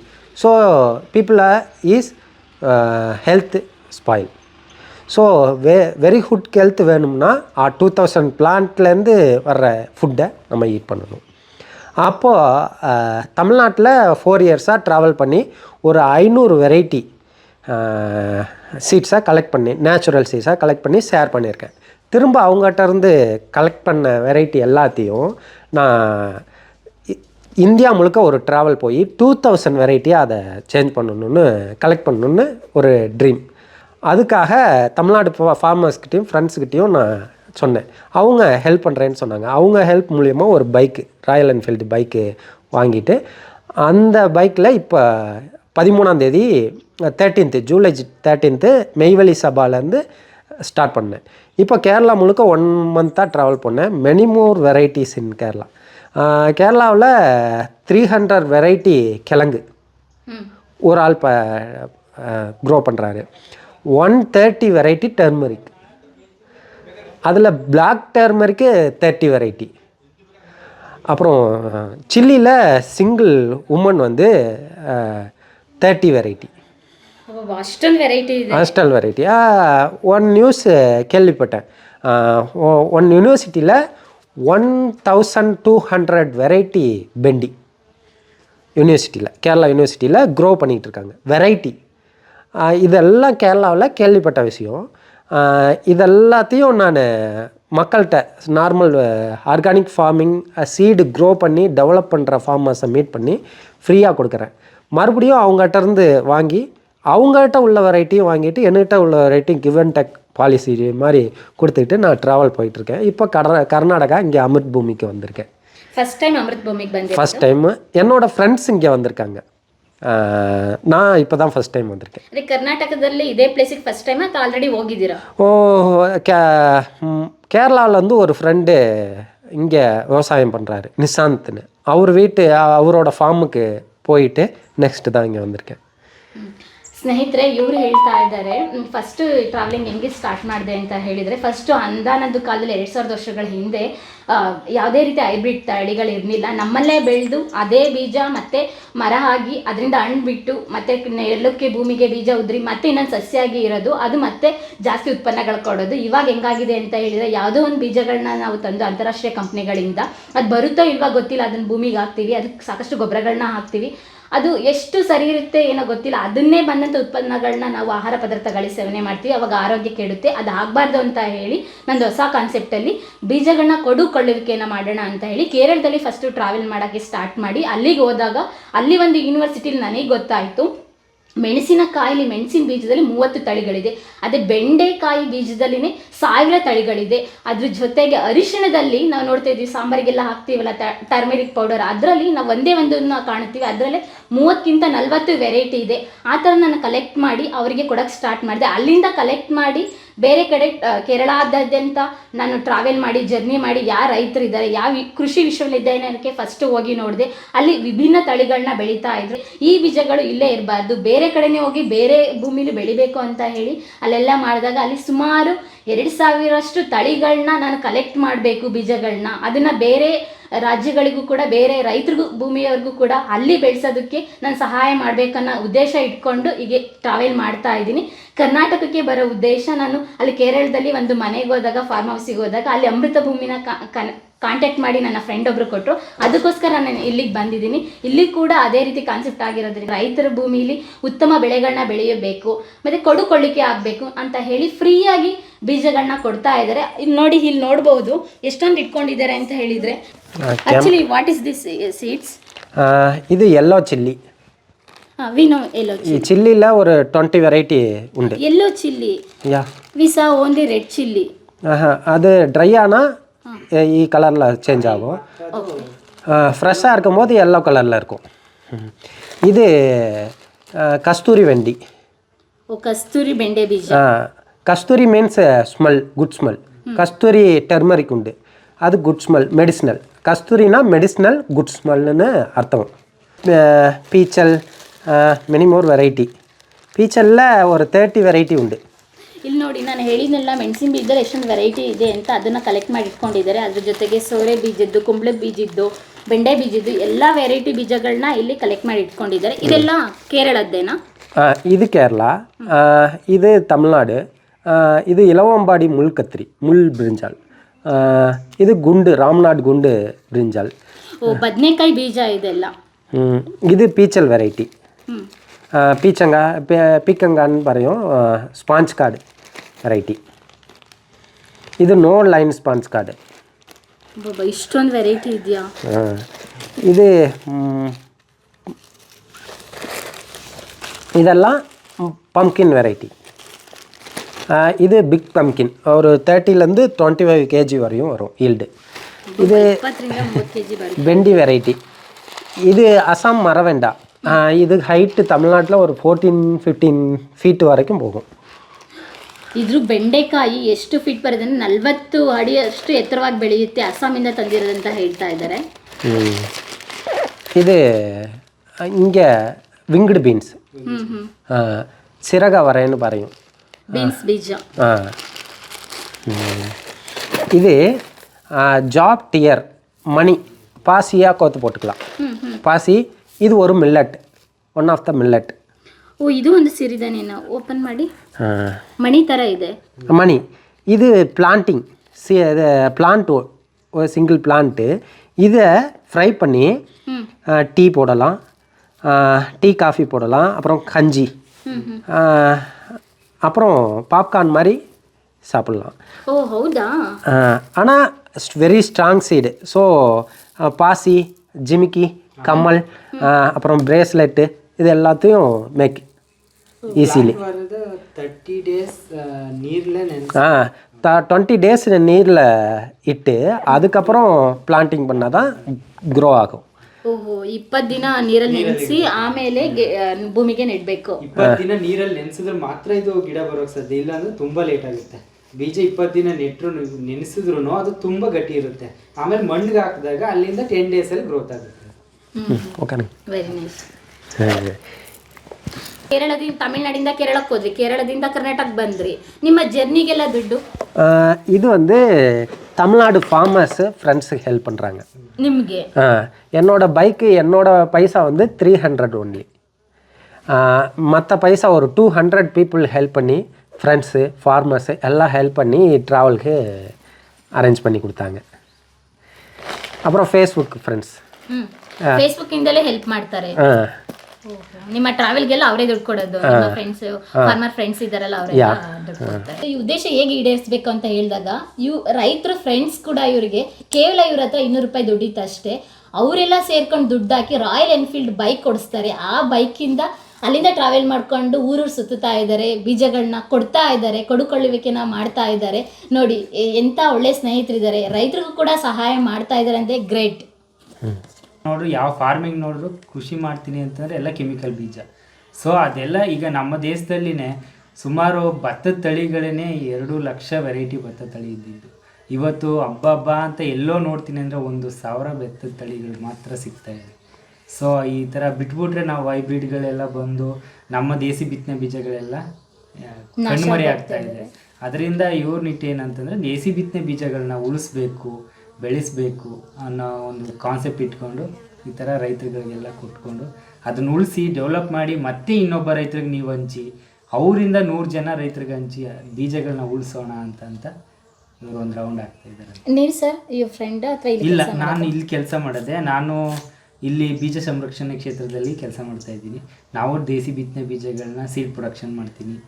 ಸೊ ನಾವು ಇದೇ ಥರ ಬರೋ ರೈತರುಗಳಿಗೆಲ್ಲ ಸೀಡ್ ಕೊಡ್ತೀವಿ, ಸೀಡ್ನ ಉಳಿಸಿ ಅಂತ ಹೇಳ್ತೀವಿ. ಮತ್ತು ಅದರಲ್ಲಿರೋವಂಥ ಏನು ಕೆಮಿಕಲ್ಲು ಮತ್ತು ನ್ಯಾಚುರಲ್ಗೂ ವ್ಯತ್ಯಾಸಗಳು ತಿಳಿಸಿ ರೈತರುಗಳಿಗೆ ಕೊಡ್ತಾ ಇರ್ತೀವಿ ನಾವು. ಸ್ನೇಹಿತರೆ, ಇವ್ರ ಉದ್ದೇಶ ಇಷ್ಟೇ. ಬೀಜಗಳನ್ನೋದು ಇವಾಗ ಮಾರಾಟ ಆಗಿದೆ. ಮಾರಾಟ ಮಾಡಾದ್ಮೇಲೆ ರೈತರು ನೆಕ್ಸ್ಟ್ ನಾನು ಬೆಳೆ ಬೆಳಿಬೇಕು ಅಂತ ಹೇಳಿದಾಗ ಅವ್ರ ಹತ್ರ ಯಾವುದೇ ಬೀಜ ಇರಲ್ಲ, ಮತ್ತೆ ಮಾರುಕಟ್ಟೆಯಿಂದ ತರಬೇಕು. ಯಾವ ಬೀಜ ತರಬೇಕು ಅಂತ ಹೇಳಿದಾಗ ಹೈಬ್ರಿಡ್ ಬೀಜನೇ ತಂದು ಬೇಗ ಬೆಳಿಬೇಕು ಅನ್ನೋದು ಆಸೆ ಇರುತ್ತೆ. ಅದೆಲ್ಲ ಬೇಡ, ನಮ್ಮ ಸ್ವದೇಶದಲ್ಲೇ ದೇಶಿಯಲ್ಲಿ ಸಿಗೋಂತಹ ನಾಟಿ ಬೀಜಗಳನ್ನ ಬಳಸಿ ಬಿತ್ತನೆ ಮಾಡಿ ಅದರಿಂದ ಬಂದಂಥ ಉತ್ಪನ್ನಗಳನ್ನ ಶೇಖರಿಸಿ ಸಂಗ್ರಹಿಸಿ ಇಟ್ಬಿಟ್ಟು ನೆಕ್ಸ್ಟು ಬೇರೆ ರೈತರಿಗೆ ಕೊಡಿ, ಅವರಿಂದ ಇನ್ನೆಷ್ಟು ಜನ ರೈತರು ಬೆಳೀಲಿ. ಹೀಗೆ ದೇಸಿ ಬೀಜಗಳನ್ನೇ ಉತ್ಪಾದನೆ ಮಾಡೋವಂಥ ಸಂಖ್ಯೆ ಹೆಚ್ಚಾಗಲಿ ಅನ್ನೋದೇ ಇವ್ರ ಉದ್ದೇಶ ಆಗಿದೆ.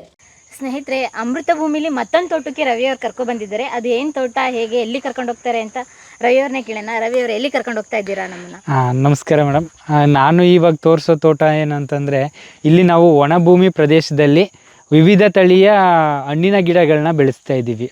ಮತ್ತು ಅದ್ರ ಮಧ್ಯದಲ್ಲಿ ನಾವು ಬೇರೆ ಬೇರೆ ವೆರೈಟಿಗಳು, ವೆಜಿಟೇಬಲ್ ಆಗಿರ್ಬೋದು, ಬನಾನಾ ಆಗಿರ್ಬೋದು, ಈ ಥರ ಮಧ್ಯದಲ್ಲೇ ಬೆಳ್ಕೋತಾ ಅದನ್ನು ನಾವು ಕಲ್ಟಿವೇಷನ್ ಮಾಡ್ತಾ ಹೋಗ್ತಾ ಇದ್ದೀವಿ.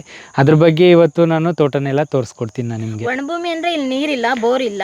ಇಲ್ಲ ಮೇಡಮ್, ನೀರಿದೆ, ಬಟ್ ಆದರೆ ನಾವು ಇಲ್ಲಿ ನೀರಿನ ಅವಶ್ಯಕತೆ ಇಲ್ಲ, ನೀರು ಕೊಡೋದಿಲ್ಲ ಜಾಸ್ತಿ. ಮಳೆ ಬಂದಾಗ ಮಾತ್ರ ಯಥೇಚ್ಛವಾಗಿ ನೀರಾಗುತ್ತೆ ಅದಕ್ಕೆ. ಇದು ಬಟರ್ ಫ್ರೂಟು ಮೇಡಮ್, ಎಲ್ಲ ಯಥೇಚ್ಛವಾಗಿ ಬೆಣ್ಣೆ ಹಣ್ಣು ಅಂತಾರೆ. ಇವಾಗ ಮಾರ್ಕೆಟಿಂಗಲ್ಲಿ ತುಂಬ ಜಾಸ್ತಿ ಓಡ್ತಾ ಇರೋವಂಥ ಹಣ್ಣಿನ ಗಿಡ ಇದು. ಓ, ಬಟರ್ ಫ್ರೂಟ್ ಎಷ್ಟು ದಿನಕ್ಕೆ ಬರುತ್ತೆ ಇದು? ಮೇಡಮ್, ಇವಾಗ ನಾವು ಗಿಡ ಹಾಕಿ ಸುಮಾರು 6 ರಿಂದ 7 ವರ್ಷ ಆಗಿದೆ. 7 ವರ್ಷಕ್ಕೆ ಇಷ್ಟೊಂದು ಫಸಲು ಕೊಟ್ಟಿದ್ದೀರಾ? ಹೌದು. ಅದು ಒಂದು ಗಿಡದಲ್ಲಿ ಇಷ್ಟೊಂದು ಎಷ್ಟು ಗಿಡ ಇದೆ ಈ ಥರದಲ್ಲಿ? ಈ ಥರದ್ದು ಸುಮಾರು ಇಲ್ಲಿ ನಮ್ಮ ಹತ್ರ ಒಂದು 18 ಇಂದ 20 ಗಿಡ ತನಕ ಇದೆ. ಇದರಲ್ಲಿ 5 ವೆರೈಟಿ ಇದೆ ನಮ್ಮ ಇಲ್ಲೇನೆ. ಬಟರ್ ಫ್ರೂಟ್ ಅಲ್ಲಿ 5 ವೆರೈಟಿ.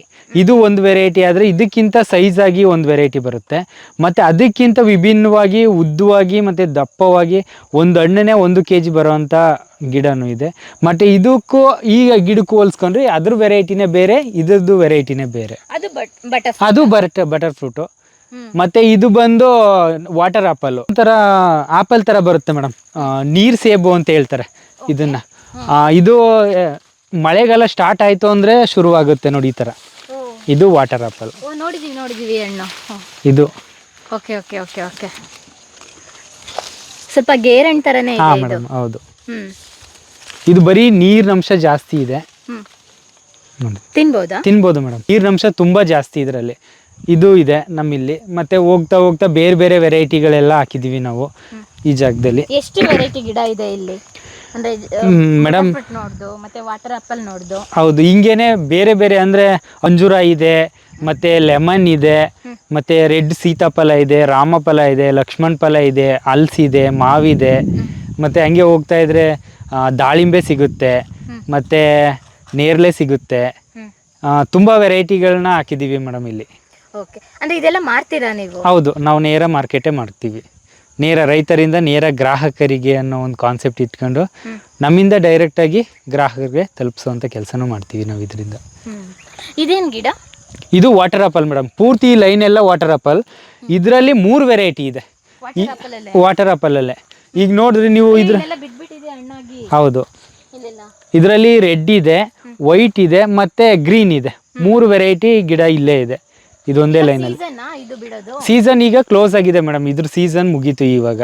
ಇದು ಒಂದ್ಸಲಿ ಬಂತು ಅಂದರೆ ಅದು ಹಣ್ಣಾಯಿತು ಅಂದರೆ ಕಟಾವು ಮಾಡ್ಕೋತಾ ಇರಬೇಕು. ಇದ್ರ ಸುತ್ತ ಹಾಕಿದಿರಲ್ಲ, ಇದೇನಿದು? ಇದಕ್ಕೆ ಮಲ್ಚಿಂಗ್ ಅಂತ ಹೇಳ್ತೀವಿ ನಾವು. ಇಲ್ಲಿ ನಾವು ಏನೋ ಈ ಕಡೆ ಕಳೆ ಅಂತ ನಾವು ಬಿಡ್ತೀವಲ್ಲ, ಅದನ್ನೆಲ್ಲ ತೆಗೆದು ನಾವು ಇದಕ್ಕೆ ಇಡ್ತೀವಿ. ಇದಕ್ಕಿಡೋ ಉದ್ದೇಶ ಏನಂತಂದರೆ, ನಾವು ನೀರನ್ನ ಒಂದು 10 ರಿಂದ 15 ದಿನ ಕೊಡಲಿಲ್ಲ ಅಂದರೂ ಅದು ನೀರನ್ನ ಹಿಡಿದಿಟ್ಕೊಂಡಿರೋ ಅಂಥದ್ದು ಕೆಲಸ ಮಾಡುತ್ತೆ ಈ ಕಳೆ ಗಿಡಗಳು. ಮತ್ತು ಅದಕ್ಕೆ ಗೊಬ್ಬರನೂ ಆಗುತ್ತೆ. ಇದು ಕಳ್ತು ಎಲ್ಲ ಅಲ್ಲೇ ಭೂಮಿಗೆ ಗೊಬ್ಬರ ಆಗುತ್ತೆ. ಅದರಿಂದ ನಾವು ಇದರಲ್ಲಿ ಕಿತ್ತಂಥದ್ನೆಲ್ಲ ಗಿಡದ ಸುತ್ತ ನಾವು ಮಲ್ಚಿಂಗ್ ಮಾಡ್ತೀವಿ. ಈ ಥರ ಅದಕ್ಕೂ ಗೊಬ್ಬರ ಆಗುತ್ತೆ. ಮತ್ತು ನೀರು ತೇವಾಂಶ ಇರುತ್ತೆ. ಹೌದು. ಇವಾಗ ನೀವು ಹೇಳಿದ್ರಿ ಈ ಫ್ರೂಟ್ಸ್ ಎಲ್ಲ ಡೈರೆಕ್ಟ್ ಆಗಿ ಮಾರ್ಕೆಟಿಗೆ ಮಾಡ್ತೀವಿ ಅಂತ ಹೇಳಿ, ಏನಾದ್ರು ಅಡ್ವರ್ಟೈಸ್ಮೆಂಟ್ ಆ ಥರ ಏನಾದ್ರು ಕೊಡ್ತೀರಾ? ಅಡ್ವರ್ಟೈಸ್ಮೆಂಟ್ ಅಂದರೆ ಈಗ ನಮಗೆ ಈ ಥರ ಫ್ರೂಟ್ಸ್ ಇದೆ ಅಂತಂದರೆ ಫೇಸ್ಬುಕ್ಕಲ್ಲಿ ಮತ್ತು ವಾಟ್ಸಪ್ಪಲ್ಲಿ ಮತ್ತು ಫ್ರೆಂಡ್ಸ್ಗಳ ಜೊತೆ ಶೇರ್ ಮಾಡ್ಕೊತೀವಿ. ಅವರಿಂದ ಅವ್ರಿಗೆ ಬೇಕಾದವ್ರಿಗೆ ಹಿಂಗೆ ಅಡ್ವರ್ಟೈಸ್ಮೆಂಟ್ ಆಗ್ತಾಯಿದ್ರೆ ಯಾರಾದರೂ ಇದ್ರ ಬಗ್ಗೆ ಗೊತ್ತಿರೋರು ಮತ್ತು ನ್ಯಾಚುರಲಾಗಿ ಬೆಳೀತಾ ಇದ್ದಾರೆ ಮತ್ತು ಯಾವುದೇ ಕೆಮಿಕಲ್ ಇಲ್ಲ ಅಂತ ಗೊತ್ತಿರೋರು ನಮ್ಗೆ ಕಾಲ್ ಮಾಡ್ತಾರೆ. ಕಾಲ್ ಮಾಡಿಬಿಟ್ಟು ನಾವು ಕೇಳಿದಾಗ ನಾವು ಅವ್ರಿಗೆ ತಲುಪಿಸುವಂಥ ಕೆಲಸ ನಾವು ಮಾಡ್ತೀವಿ. ನೋಡಿದ್ರಲ್ಲ, ಇದೊಂಥರ ಬಟರ್ ಫ್ರೂಟು. ಇದು ವೆರೈಟಿನೇ ಬೇರೆ. ತುಂಬ ದಪ್ಪ ಇದೆ ಇದು. ಹೌದು, ಬಿಟ್ಬಿಟ್ಟಿದೆ. ಇಲ್ಲಿ ನೋಡಿ, ಅಲ್ಲಿ ಚಿಕ್ಕದು ನೋಡಿದ್ದು, ಇಲ್ಲಿ ನೋಡಿ ಈ ಶೇಪಲ್ಲಿ ಇದೆ. ಸೇಮ್ ಎಲ್ಲದಕ್ಕೂ ಒಂದೇ ರೇಟ್ ಬರುತ್ತಾ ಕೆಜಿಗೆ, ಅಥವಾ ಬೇರೆ ಬೇರೆನಾ? ಇಲ್ಲ ಮೇಡಮ್, ನಾವು ಕೊಡೋದ್ರಲ್ಲಿ ಎಲ್ಲದಕ್ಕೂ ಈಕ್ವಲ್ ಒಂದೇ ರೇಟ್ ಕೊಡ್ತೀವಿ ನಾವು. ಬೇರೆ ಬೇರೆ ಕೊಡಲ್ಲ.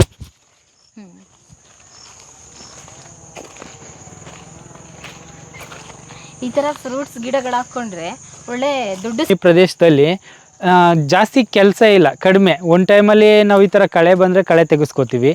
ನೀರಿನ ಅವಶ್ಯಕತೆ ಇಲ್ಲ. 6 ತಿಂಗಳಲ್ಲಿ 3 ತಿಂಗಳು ನೀರು ಕೊಟ್ಟರು, ಇನ್ನು 9 ತಿಂಗಳು ನಾವು ನೀರು ಕೊಡೋದಿಲ್ಲ, ಏನೂ ಕೊಡಲ್ಲ. ಮಳೆಗಾಲದಲ್ಲಿ ಮಾತ್ರ ಗೊಬ್ಬರ ಕೊಟ್ಬಿಟ್ಟು ನೀರು ಕೊಡ್ತೀವಿ ಅಷ್ಟೇ. ಅದು ನಾವು ಕೊಡಲ್ಲ, ಪ್ರಕೃತಿನೇ ಕೊಡುತ್ತೆ ನೀರನ್ನ. ಗೊಬ್ಬರ ಮಾತ್ರ ಗಿಡಕ್ಕೆ ಕೊಡ್ತೀವಿ. ಒನ್ ಟೈಮ್ ಇನ್ವೆಸ್ಟ್ಮೆಂಟ್ ಅಷ್ಟೇ, ಲೈಫ್ ಟೈಮ್ ಇನ್ಕಮ್ ಬರುತ್ತೆ. ಈಗ ಬಟರ್ ಫ್ರೂಟು ಕ್ಲೋಸ್ ಆಗ್ತಾ ಇರೋಂಗೆ ನಮಗೆ ಹಲಸು ಇದೆ, ಹಲಸು ಶುರುವಾಗುತ್ತೆ. ಹಲಸು ಕ್ಲೋಸ್ ಆಗ್ತಿದ್ರೆ ಲೆಮನ್ ಬರುತ್ತೆ, ಲೆಮನ್ ಕ್ಲೋಸ್ ಆಗ್ತಿರೋಗೆ ಅಂಜೂರ ಬರುತ್ತೆ. ವರ್ಷ ಪೂರ್ತಿ ಇನ್ಕಮ್ ಇರೋ ಥರ ನೋಡ್ಕೋತೀವಿ. ಅವು ಫ್ರೂಟ್ಸ್ಗಳೆಲ್ಲ ಕ್ಲೋಸ್ ಆಗ್ತು ಅಂದರೆ ನಮಗೆ ವೆಜಿಟೇಬಲ್ ಬರಬೇಕು, ಸೊಪ್ಪುಗಳು ಬರಬೇಕು. ಈ ಥರ ಪ್ಲಾನಲ್ಲಿ ನಾವು ಮಾಡ್ಕೋತಾ ಹೋಗ್ತೀವಿ. ಇದ್ರ ಮಧ್ಯೆ ಇಲ್ಲಿ ಬೆಟ್ಟ ಹತ್ರ ಇದೆಯಲ್ಲ, ಬೆಳಗಿರಿ ರಂಗನ ಬೆಟ್ಟ, ಯಾವುದೇ ಪ್ರಾಣಿಗಳು ಬರಲ್ವಾ ಬೆಳೆ ಆನೆ? ಪ್ರಾಣಿಗಳು ಇದೆ, ಆನೆ ಬರುತ್ತೆ, ಮತ್ತು ಹಂದಿ ಬರುತ್ತೆ, ಬೇರೆ ಬೇರೆದೆಲ್ಲ ಬರ್ತಾ ಇರ್ತವೆ. ಅದು ಬಂದರೂ ನಮಗೇನು ತೊಂದರೆ ಮಾಡಲ್ಲ. ನಾವು ಅದಕ್ಕೆ ತೊಂದರೆ ಕೊಟ್ಟರೆ ನಮಗೂ ಅದು ತೊಂದರೆ ಕೊಡುತ್ತೆ. ಬಂದರೆ ನಾವು ನೈಟ್ ಎಲ್ಲ ವಾಚ್ ಮಾಡ್ತೀವಿ, ನೋಡ್ಕೋತಾ ಕಣ್ಣಿಗೆ ಕಣ್ತು ಅಂದರೆ ನಾವು ಸೌಂಡ್ ಮಾಡ್ತೀವಿ. ಸೌಂಡ್ ಮಾಡಿದ್ರೆ ಹೊರಗಡೆ ಹೋಗುತ್ತೆ. ಇಲ್ಲಾಂದ್ರೆ ಬರುತ್ತೆ, ಬಂದರೆ 1-2 ತಿನ್ಕೊಳ್ಳುತ್ತೆ, ಹೋಗುತ್ತೆ ಅಷ್ಟೇ. ನಾವೇನಾದರೂ ಅದಕ್ಕೆ ಹಾನಿ ಮಾಡ್ತಾರೋ ನಮ್ಮ ಮೇಲೆ ಅದು ಹಾನಿ ಮಾಡೋಕ್ಕೆ ಶುರುವಾಗುತ್ತೆ. ಯಾರಿಗೂ ಇಲ್ಲಿ ತೊಂದರೆ ಮಾಡಿ ಏನೂ ತೊಂದರೆ ಮಾಡಿಲ್ಲ. ಅಲೋವೆರಾದೇ ಒಂದು ಫುಲ್ ತೋಟ ಮಾಡಿದ್ದೀರಾ? ಹಾಂ ಮೇಡಮ್, ಇದು ಸುಮಾರು ಒಂದು ಅರ್ಧ ಎಕರೆ ಬರುತ್ತೆ. ಹಾಂ, ಹೌದು.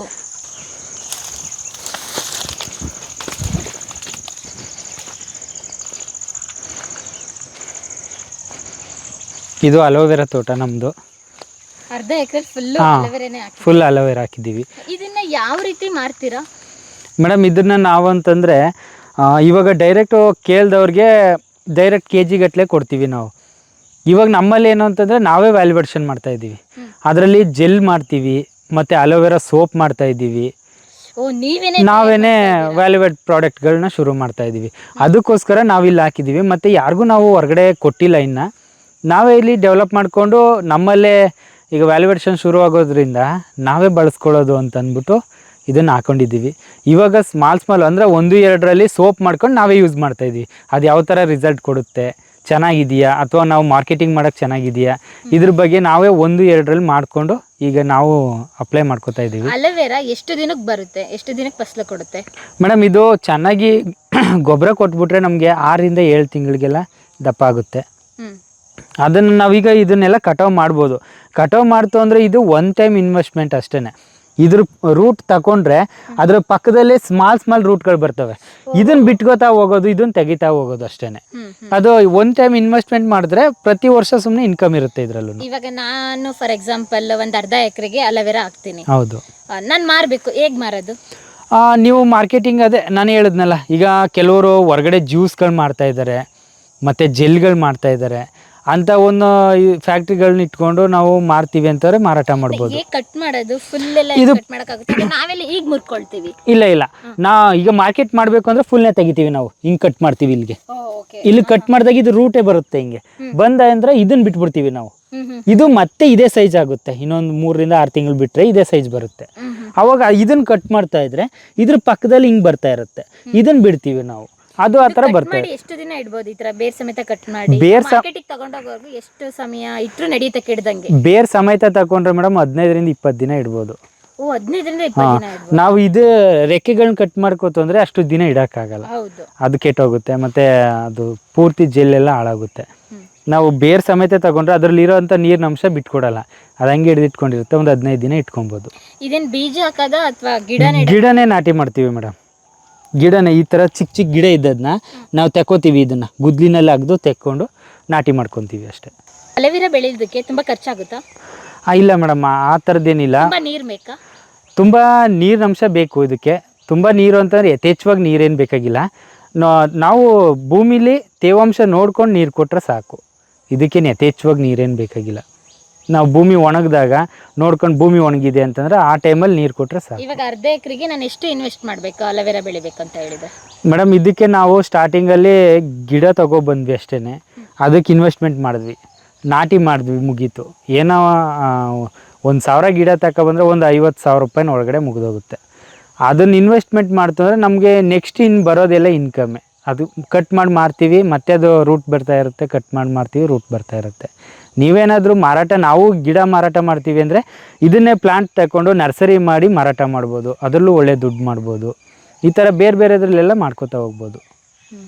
ನಾನೊಂದು ಅಬ್ಸರ್ವ್ ಮಾಡಿದೆ, ನೀವು ನಾನು ಬಂದಾಗ್ಲಿಂದ ಹಸಿರು ಶಾಲ್ ಹಾಕ್ಕೊಂಡೇ ಇದ್ದೀರಾ. ಏನಂತಂದರೆ ನಮ್ಮ ರೈತರಿಗೆ ಮೇಡಮ್ ಇದೊಂದು ಹಸಿರು ಶಾಲು ದೀಕ್ಷೆ ಅಂತಂದರೆ ಏನೋ ನಮ್ಮ ಭಾರತ ದೇಶದ ಬಾವುಟ ಹೆಂಗಿದೆಯೋ ಹಂಗೆ ನಮ್ಮ ರೈತರಿಗೆ ಇದೊಂದು ಬಾವುಟ ಇದ್ದಂಗೆ ಹಸಿರು ಶಾಲು. ಇದು ನಮ್ಮ ಪ್ರೊಫೆಸರ್ MD ನಂಜುಂಡಸ್ವಾಮಿ ಅವರು ಕೊಟ್ಟಂಥ ಒಂದು ದೀಕ್ಷೆ ಅನ್ಕೋತೀವಿ ನಾವು.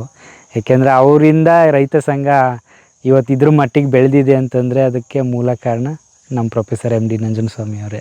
ನಾನು ಕೆಲವೊಬ್ರು ಹೋರಾಟದಲ್ಲಿ ಹಾಕೋದು ನೋಡಿದ್ದೆ, ನೀವು ಬೆಳಗ್ಗೆಯಿಂದ ಸಂಜೆವರೆಗೂ ಹಾಕೊಂಡಿದ್ದೀರಲ್ಲ, ಅದಕ್ಕೆ ಕೇಳಿದೆ. ಓಕೆ. ನಿಂಬೆಹಣ್ಣಿನ ಗಿಡ? ಹಾಂ ಮೇಡಮ್, ಇದು ಗಜನಿಂಬೆ ಅಂತ ಹೇಳ್ತೀವಿ. ತುಂಬ ಈಲ್ಡ್ ಕೊಡುತ್ತೆ ಇದು, ಮತ್ತು ಸೈಜಲ್ಲಿ ನೋಡೋದಕ್ಕೆ ನಿಂಬೆಗಿಂತನೂ ದಪ್ಪ ಇರುತ್ತೆ. ಹೌದು.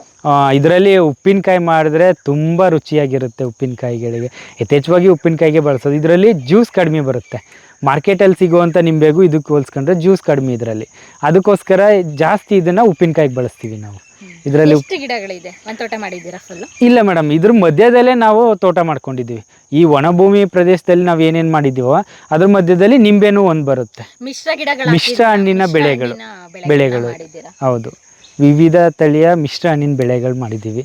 ಈ ಲೈನಲ್ಲಿ ಅದ್ರ ಮಧ್ಯದಲ್ಲಿ ಬಾಳೆ ಹಾಕೊಂಡಿದ್ದೀವಿ. ಇಲ್ಲಿ ಇದೇನಂತಂದರೆ ಒಂದು ಗೊನೆ ಬರ್ತು ಅಂದರೆ ಕಟಾವು ಮಾಡ್ಕೋತೀವಿ, ಮತ್ತು ಅದ್ರ ಸಪ್ರೇಟಾಗಿ ಒಂದು ಕಂದು ಬಿಡ್ತೀವಿ. ಇದು 1 ಟೈಮ್ ಇನ್ವೆಸ್ಟ್ಮೆಂಟು, ಇದರಲ್ಲೂ ಬರ್ತಾ ಇರುತ್ತೆ. ಸಪೋಟನಾ ಇದು? ಇಲ್ಲ ಮೇಡಮ್, ಇದು ಲಕ್ಷ್ಮಣ ಫಲ ಗಿಡ. ಇದು ಲಕ್ಷ್ಮಣ ಫಲ ಗಿಡ, ಸೀತಾಫಲ ಥರನೇ? ಸೀತಾಫಲ ಥರನೇ ಲಕ್ಷ್ಮಣ ಫಲ. ಇದನ್ನ ಆಯುರ್ವೇದಿಕಲ್ಲಿ ಕ್ಯಾನ್ಸರ್ಗೆ ಬಳಸ್ತಾರೆ ನೋಡಿ. ಇದನ್ನ ಈ ಹಣ್ಣು, ಈ ಲೀಫ್ ಎಲ್ಲ, ಇದು ಹಣ್ಣು. ಇದು ಆ ಶೇಪಲ್ಲಿ ಇರುತ್ತೆ. ಹೌದು, ಇದು ದಪ್ಪ ಆಗುತ್ತೆ. ದಪ್ಪಾಗಿ ಹಣ್ಣು ತಿಂದ್ರೆ ಕ್ಯಾನ್ಸರ್ ರೋಗಿಗಳಿಗೆ ಒಳ್ಳೆ ಆರೋಗ್ಯವಾಗಿರ್ತಾರೆ ಅನ್ನೋದು ಒಂದು ಇದಿದೆ.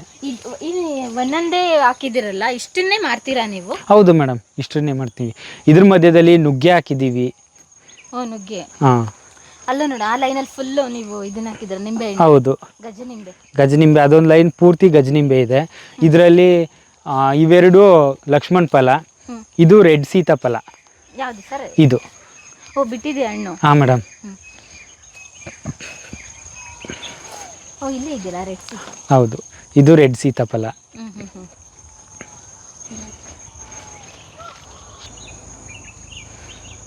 ಸರ್, ಇದು ಇಷ್ಟೇನಾ ಸರ್? ಇನ್ನು ಇದು ಕೆಳಗಡೆ ಪೂರ್ತಿ 10 ಎಕರೆನೂ ಫ್ಲಾಟ್ ಇದೆ ಮ್ಯಾಮ್. 10 ಎಕರೆ ಎಲ್ಲ ಮಿಶ್ರ ಹಣ್ಣಿನ ಬೆಳೆಗಳು.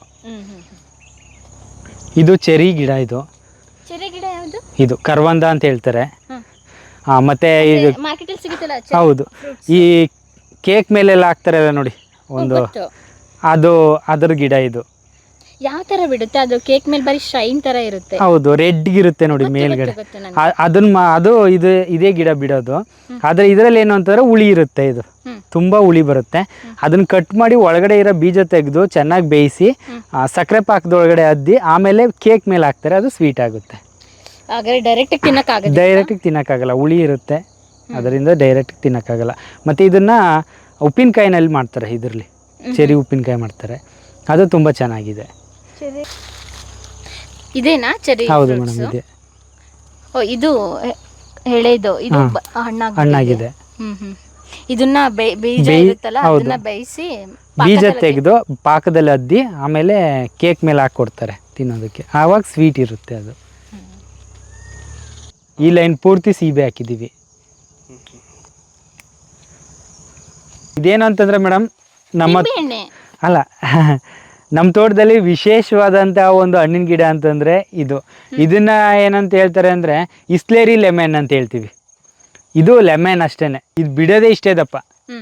ಇದು ಎಲ್ಲೂ ಸಿಗಲ್ಲ ಇದ್ರ ಹಣ್ಣು. ನಾನು ನೋಡಿದ ಮಟ್ಟಿಗೆ ನಮ್ಮ ಕರ್ನಾಟಕದಲ್ಲಿ ಕೆಲವು ಭಾಗದಲ್ಲಿ ನೋಡಿದ್ದೀನಿ ಅಂತಂದರೆ ಅದು ಅಮೃತ ಭೂಮಿಲೇ ನಾನು ನೋಡಿರೋದು, ಬೇರೆ ಎಲ್ಲೂ ನೋಡಿಲ್ಲ ನಾನು.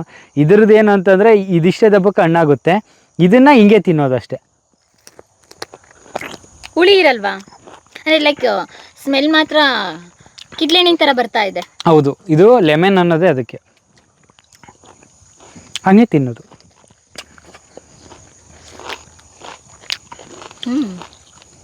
ನಮ್ಗೊಂದು ನೋಡುವ, ತಗೊಳ್ಳಿ ಸರ್.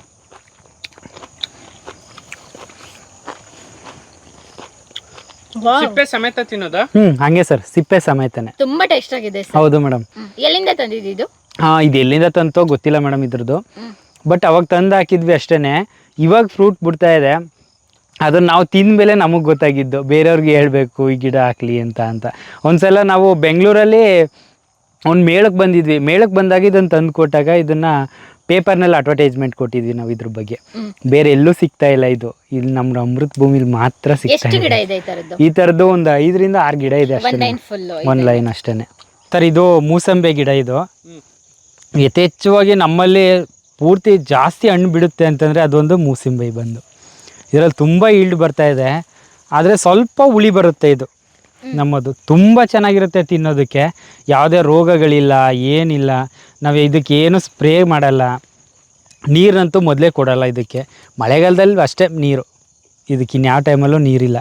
ಬೇಸಿಗೆ ಟೈಮಲ್ಲೂ ಒಂದು ಟೈಮಲ್ಲಿ ನೀರು ಕೊಡ್ತೀವಿ ಅಷ್ಟೇ. ಅದು ಬಿಟ್ಟರೆ ತುಂಬ ಚೆನ್ನಾಗಿದೆ ಇದು. ಇದು ಒಂದು ವೆರೈಟಿ ಇಲ್ಲಿ ಹೋಗುತ್ತೆ, ಮಾವು, ಹುಣಸೆ ಮತ್ತು ಹಲಸು, ಇವು 3 ವೆರೈಟಿನೂ ಈ ಕಡೆ ಹಿಂಗೆ ಹೋಗುತ್ತೆ ಸ್ಟ್ರೈಟಾಗಿ. ಪೂರ್ತಿ ಭಾಗ ಹಲಸು, ಮಾವು ಮತ್ತು ಹುಣಸೆ ಇದೆ, ಹಲಸಿದೆ ಅಷ್ಟೇ. ಈ ತೋಟಕ್ಕೆ ಎಲ್ಲ ಗಿಡಗಳನ್ನು ಒಟ್ಟಿಗೆ ಹಾಕಿದ್ದ? ಒಟ್ಟಿಗೆ ಹಾಕಿದ್ದು ಮೇಡಮ್. ಎಷ್ಟು ವರ್ಷ ಆಗಿರ್ಬೋದು ಮೇಡಮ್? ನಾವು 2016ರಲ್ಲಿ ಪ್ಲಾನ್ ಮಾಡಿ ನಾಟಿ ಮಾಡಿದ್ದು ಈ ಗಿಡಗಳು. 2016. ಇಷ್ಟು ಬೇಗ ಎಷ್ಟು ದೊಡ್ಡದಾಗ್ಬಿಟ್ಟು? ಹೌದು, 14ರಿಂದ 16ನೇ ಇಸ್ವಿನಲ್ಲಿ ಪ್ಲಾಂಟ್ ಮಾಡಿದ್ದು. ಇವಾಗ ಫ್ರೂಟ್ಸ್ ಬರ್ತಾ ಇದೆ, 2 ವರ್ಷದಿಂದನೂ ಫ್ರೂಟ್ಸ್ ಬರ್ತಾ ಇದೆ. ಕೆಲವೊಂದು ಮರ ಇನ್ನೂ ಬಿಟ್ಟಿಲ್ಲ ಅಷ್ಟೇ. ಇನ್ನು ಎಲ್ಲದರಲ್ಲೂ ಮಾವು ಬರ್ತಾ ಇದೆ, ಹಲಸು ಬರ್ತಾ ಇದೆ, ಕೆಲವೊಂದಂತೂ ತುಂಬ ಚೆನ್ನಾಗಿ ಈಲ್ಡ್ ಕೊಡ್ತಾ ಇದೆ. ಅದರಲ್ಲಿ ಸೀಬೆ, ಮೂಸಂಬೆ ಇವೆಲ್ಲ ಚೆನ್ನಾಗಿ ಬರ್ತಾ ಇದೆ. ಹಣ್ಣು ಕೂಡ ತುಂಬ ರುಚಿಯಾಗಿತ್ತು, ಡಿಫ್ರೆಂಟ್ ಫ್ರೂಟ್ಸ್ ಟೇಸ್ಟ್ ಕೂಡ ಮಾಡಿದೆ ಇವತ್ತು. ಹೌದು, ಆ್ಯಕ್ಚುಲಿ ನಾವು ಬೆಂಗಳೂರಿಗೆಲ್ಲ ಕಳಿಸ್ತಾ ಇದ್ದೀವಿ. ಬ್ಯಾಂಗ್ಳೂರವರೆಲ್ಲ ತುಂಬ ಚೆನ್ನಾಗಿದೆ ಅಂತಲೇ ರೆಸ್ಪಾನ್ಸ್ ಬರ್ತಾ ಇದೆ.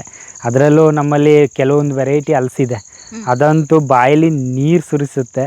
ಅದರ ಸ್ಮೆಲ್ಲು ಮತ್ತು ಅದು ತಿಂದಾಗಲೇ ಅದ್ರ ಬಾಯಲ್ಲಿ ನೀರು ಬರುವಂಥದ್ದು, ಆ ಥರ ಟೇಸ್ಟ್ ಇದೆ. ಅದಕ್ಕೆ ತುಂಬ ಜನ ಮಾರೋಗಿದ್ದಾರೆ. ಅದಕ್ಕೆ ಕೇಳಿ ಫೋನ್ ಮಾಡಿ ಬಂದಾಗ ತಗೋತಾರೆ, ಒಂದು ಹಣ್ಣು ಮಿಸ್ ಮಾಡದೆ ತಗೋತಾರೆ. ಅದು ಆ ವೆರೈಟಿನೇ ಕೇಳ್ತಾರೆ, ನಮ್ಗೆ ಇಂಥ ವೆರೈಟಿನೇ ಬೇಕು ಅಂತ. ಆ ಥರ ತಳಿಗಳೆಲ್ಲ ಹಾಕಿದ್ದೀವಿ. ಬಟ್ ಇದನ್ನು ನೋಡಿದ್ರೆ ನಮಗೆ ತುಂಬ ಖುಷಿ ಆಗ್ತಾ ಇದೆ, ಇಷ್ಟೆಲ್ಲ ರೆಸ್ಪಾನ್ಸ್ ಬರ್ತಾ ಇದೆಯಲ್ಲ ಅಂತ. ಶ್ರಮ ಇದೆ ಅದರಿಂದ. ಹೌದು ಮೇಡಮ್, ಶ್ರಮ ಇದೆ. ಹೌದು. ಪಲಾವ್ ಎಲೆ ಇದು, ಮತ್ತು ಅದು ಹಂಗೆ ಬಂದು ಸೀಬೆ ಇದೆ, ಮತ್ತು ದಾಳಿಂಬೆ ಇದೆ, ಪಲಾವ್ ಎಲೆ, ಮತ್ತು ಅದು ಯಾವುದು ಅಂಜೂರ. ಹೌದು ಹೌದು. ಇದು ಒಂದೇ ಒಂದು ಸದ್ಯಕ್ಕೆ ಈಗ ಇಲ್ಲ ಮೇಡಮ್. ಏನು ಮಾಡಲ್ಲ. ಇದು ನಮ್ಮಲ್ಲಿ ಏನಂತಂದರೆ ಇದು ಒಂದೇ ಒಂದು ಹುಳ ಬಂದು ಮೇಡಮ್, ಒಂದು ಏನು ಒಂದು ಹುತ್ತ ಇದೆಯಲ್ಲ, ಹುತ್ತದೊಳಗೆ ಸೇರ್ಕೊಂಡಿತ್ತು. ಇದನ್ನು ನಾವೇ ತೆಗೆದು ಒಂದು ಪೆಟ್ಟಿಗೆಗೆ ಹಾಕೋಣ ಅಂದ್ಬಿಟ್ಟು ಪೆಟ್ಟಿಗೆಗೆ ಹಾಕಿಟ್ಟಿದ್ದು ನಾವೇ, ಹಿಡಿದು ಹುಳುಗಳನ್ನೆಲ್ಲ ಪೆಟ್ಟಿಗೆಗೆ ಬಿಟ್ವಿ. ಸೊ ಇದು ಎಲ್ಲೂ ಹೋಗಲಿಲ್ಲ, ನಮ್ಮ ಅದೃಷ್ಟಕ್ಕೆ ಇಲ್ಲೇ ಉಳ್ಕೊಂಡಿದೆ. ಇದರಲ್ಲಿ ಜೇನು ತೆಗೆದಿಲ್ಲ, ಬಟ್ ಇವಾಗ ಬಿಟ್ಟಿದ್ದೀವಿ. ಇವಾಗ ಎಲ್ಲ ಬ್ರೂಡ್ ಮಾಡ್ತಾಯಿದೆ, ಅದರಿಂದ ಜೇನು ಇನ್ನೂ ತೆಗೆದಿಲ್ಲ. ಒಂದು ಹುಳ ಬಿಟ್ಟರೆ ಬಾಕಿ ಹುಳ ಎಲ್ಲ ಬಂದು ಸೇರ್ಕೊಳ್ತವೆ. ಹಂಗಂತೇನಿಲ್ಲ, ಎಲ್ಲನೂ ಹಿಡಿದು ಬಿಡ್ತೀವಿ. ಕಂಪಲ್ಸರಿ ಇದರಲ್ಲಿ ರಾಣಿ ನೊಣ ಇದೆ, ಅದೊಂದು ಪೆಟ್ಟಿಗೆ ಒಳಗೆ ಬಿಟ್ಟು ಕೂಡ್ಬಿಡ್ತು ಅಂದರೆ ಎಲ್ಲ ಹುಳ ಆಟೋಮೆಟಿಕ್ಕಾಗಿ ಒಳಗಡೆ ಬರ್ತವೆ. ಮತ್ತು ಅದು ಹೊರಗಡೆ ಹೋಗದೇ ಇರೋ ರೀತಿ ನೋಡ್ಕೊಬೇಕು. ನಿಮ್ಗೆ ಯಾಕೆ ಕಚ್ಚುತ್ತಾ ಇಲ್ಲ ಜೇನು? ಮೇಡಮ್ ನಮಗೆ ಅಂತೆಲ್ಲ ನಿಮಗೂ ಚುಚ್ಚಲ್ಲ, ಅದು ಕಚ್ಚೋದಿಲ್ಲ. ಎಕ್ಸ್ಪೆಷಲಿ ಅದು ಸ್ಟಿಂಗ್ ಮಾಡುತ್ತೆ ಅಷ್ಟೇ, ಚುಚ್ಚೋದು ಅಂತ ಹೇಳ್ತೀವಿ. ಅದು ಏನಂತಂದರೆ ಸಡನ್ಲಿ ಅದಕ್ಕೇನಾದರೂ ತೊಂದರೆ ಆಗ್ತಾಯಿದೆ ಅಂದರೆ ಸ್ಟಿಂಗ್ ಮಾಡ್ತವೆ, ಇಲ್ಲ ಅಂತ ನಾರ್ಮಲ್ ಆಗಿದ್ದರೆ ಏನು ಸಮಸ್ಯೆ ಇಲ್ಲ. ಯಾರಿಗೂ ಅಷ್ಟೇ ಸಡನ್ಲಿ ಯಾವುದೂ. ಮತ್ತು ಕೈ ಮೇಲೆ ಮುಖದ ಮೇಲೆ ಬಂದು ಕೂತ್ಕೊಂಡ್ರೆ ಹಿಂಗೆ ಹೊಡೆಯೋದು ಇದೆಲ್ಲ ಮಾಡೋಕ್ಕೆ ಹೋಗ್ಬಾರ್ದು. ಅದು ಹಂಗೇ ಅದ್ರ ಪಾಡ್ಗೆ ಅದೇ ಹೋಗುತ್ತೆ. ಕ್ಲೋಸ್ ಮಾಡಿಬಿಡಿ ಸರ್.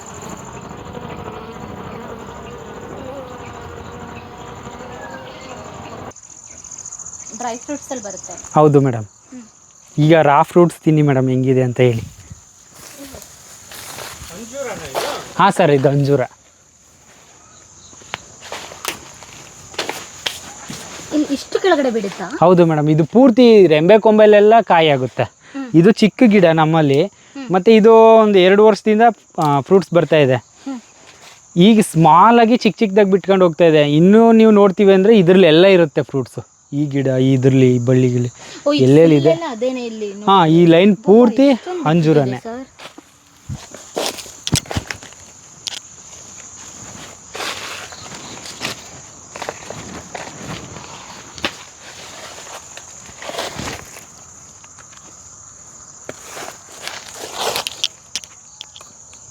ತಗೊಳ್ಳಿ ಮೇಡಮ್.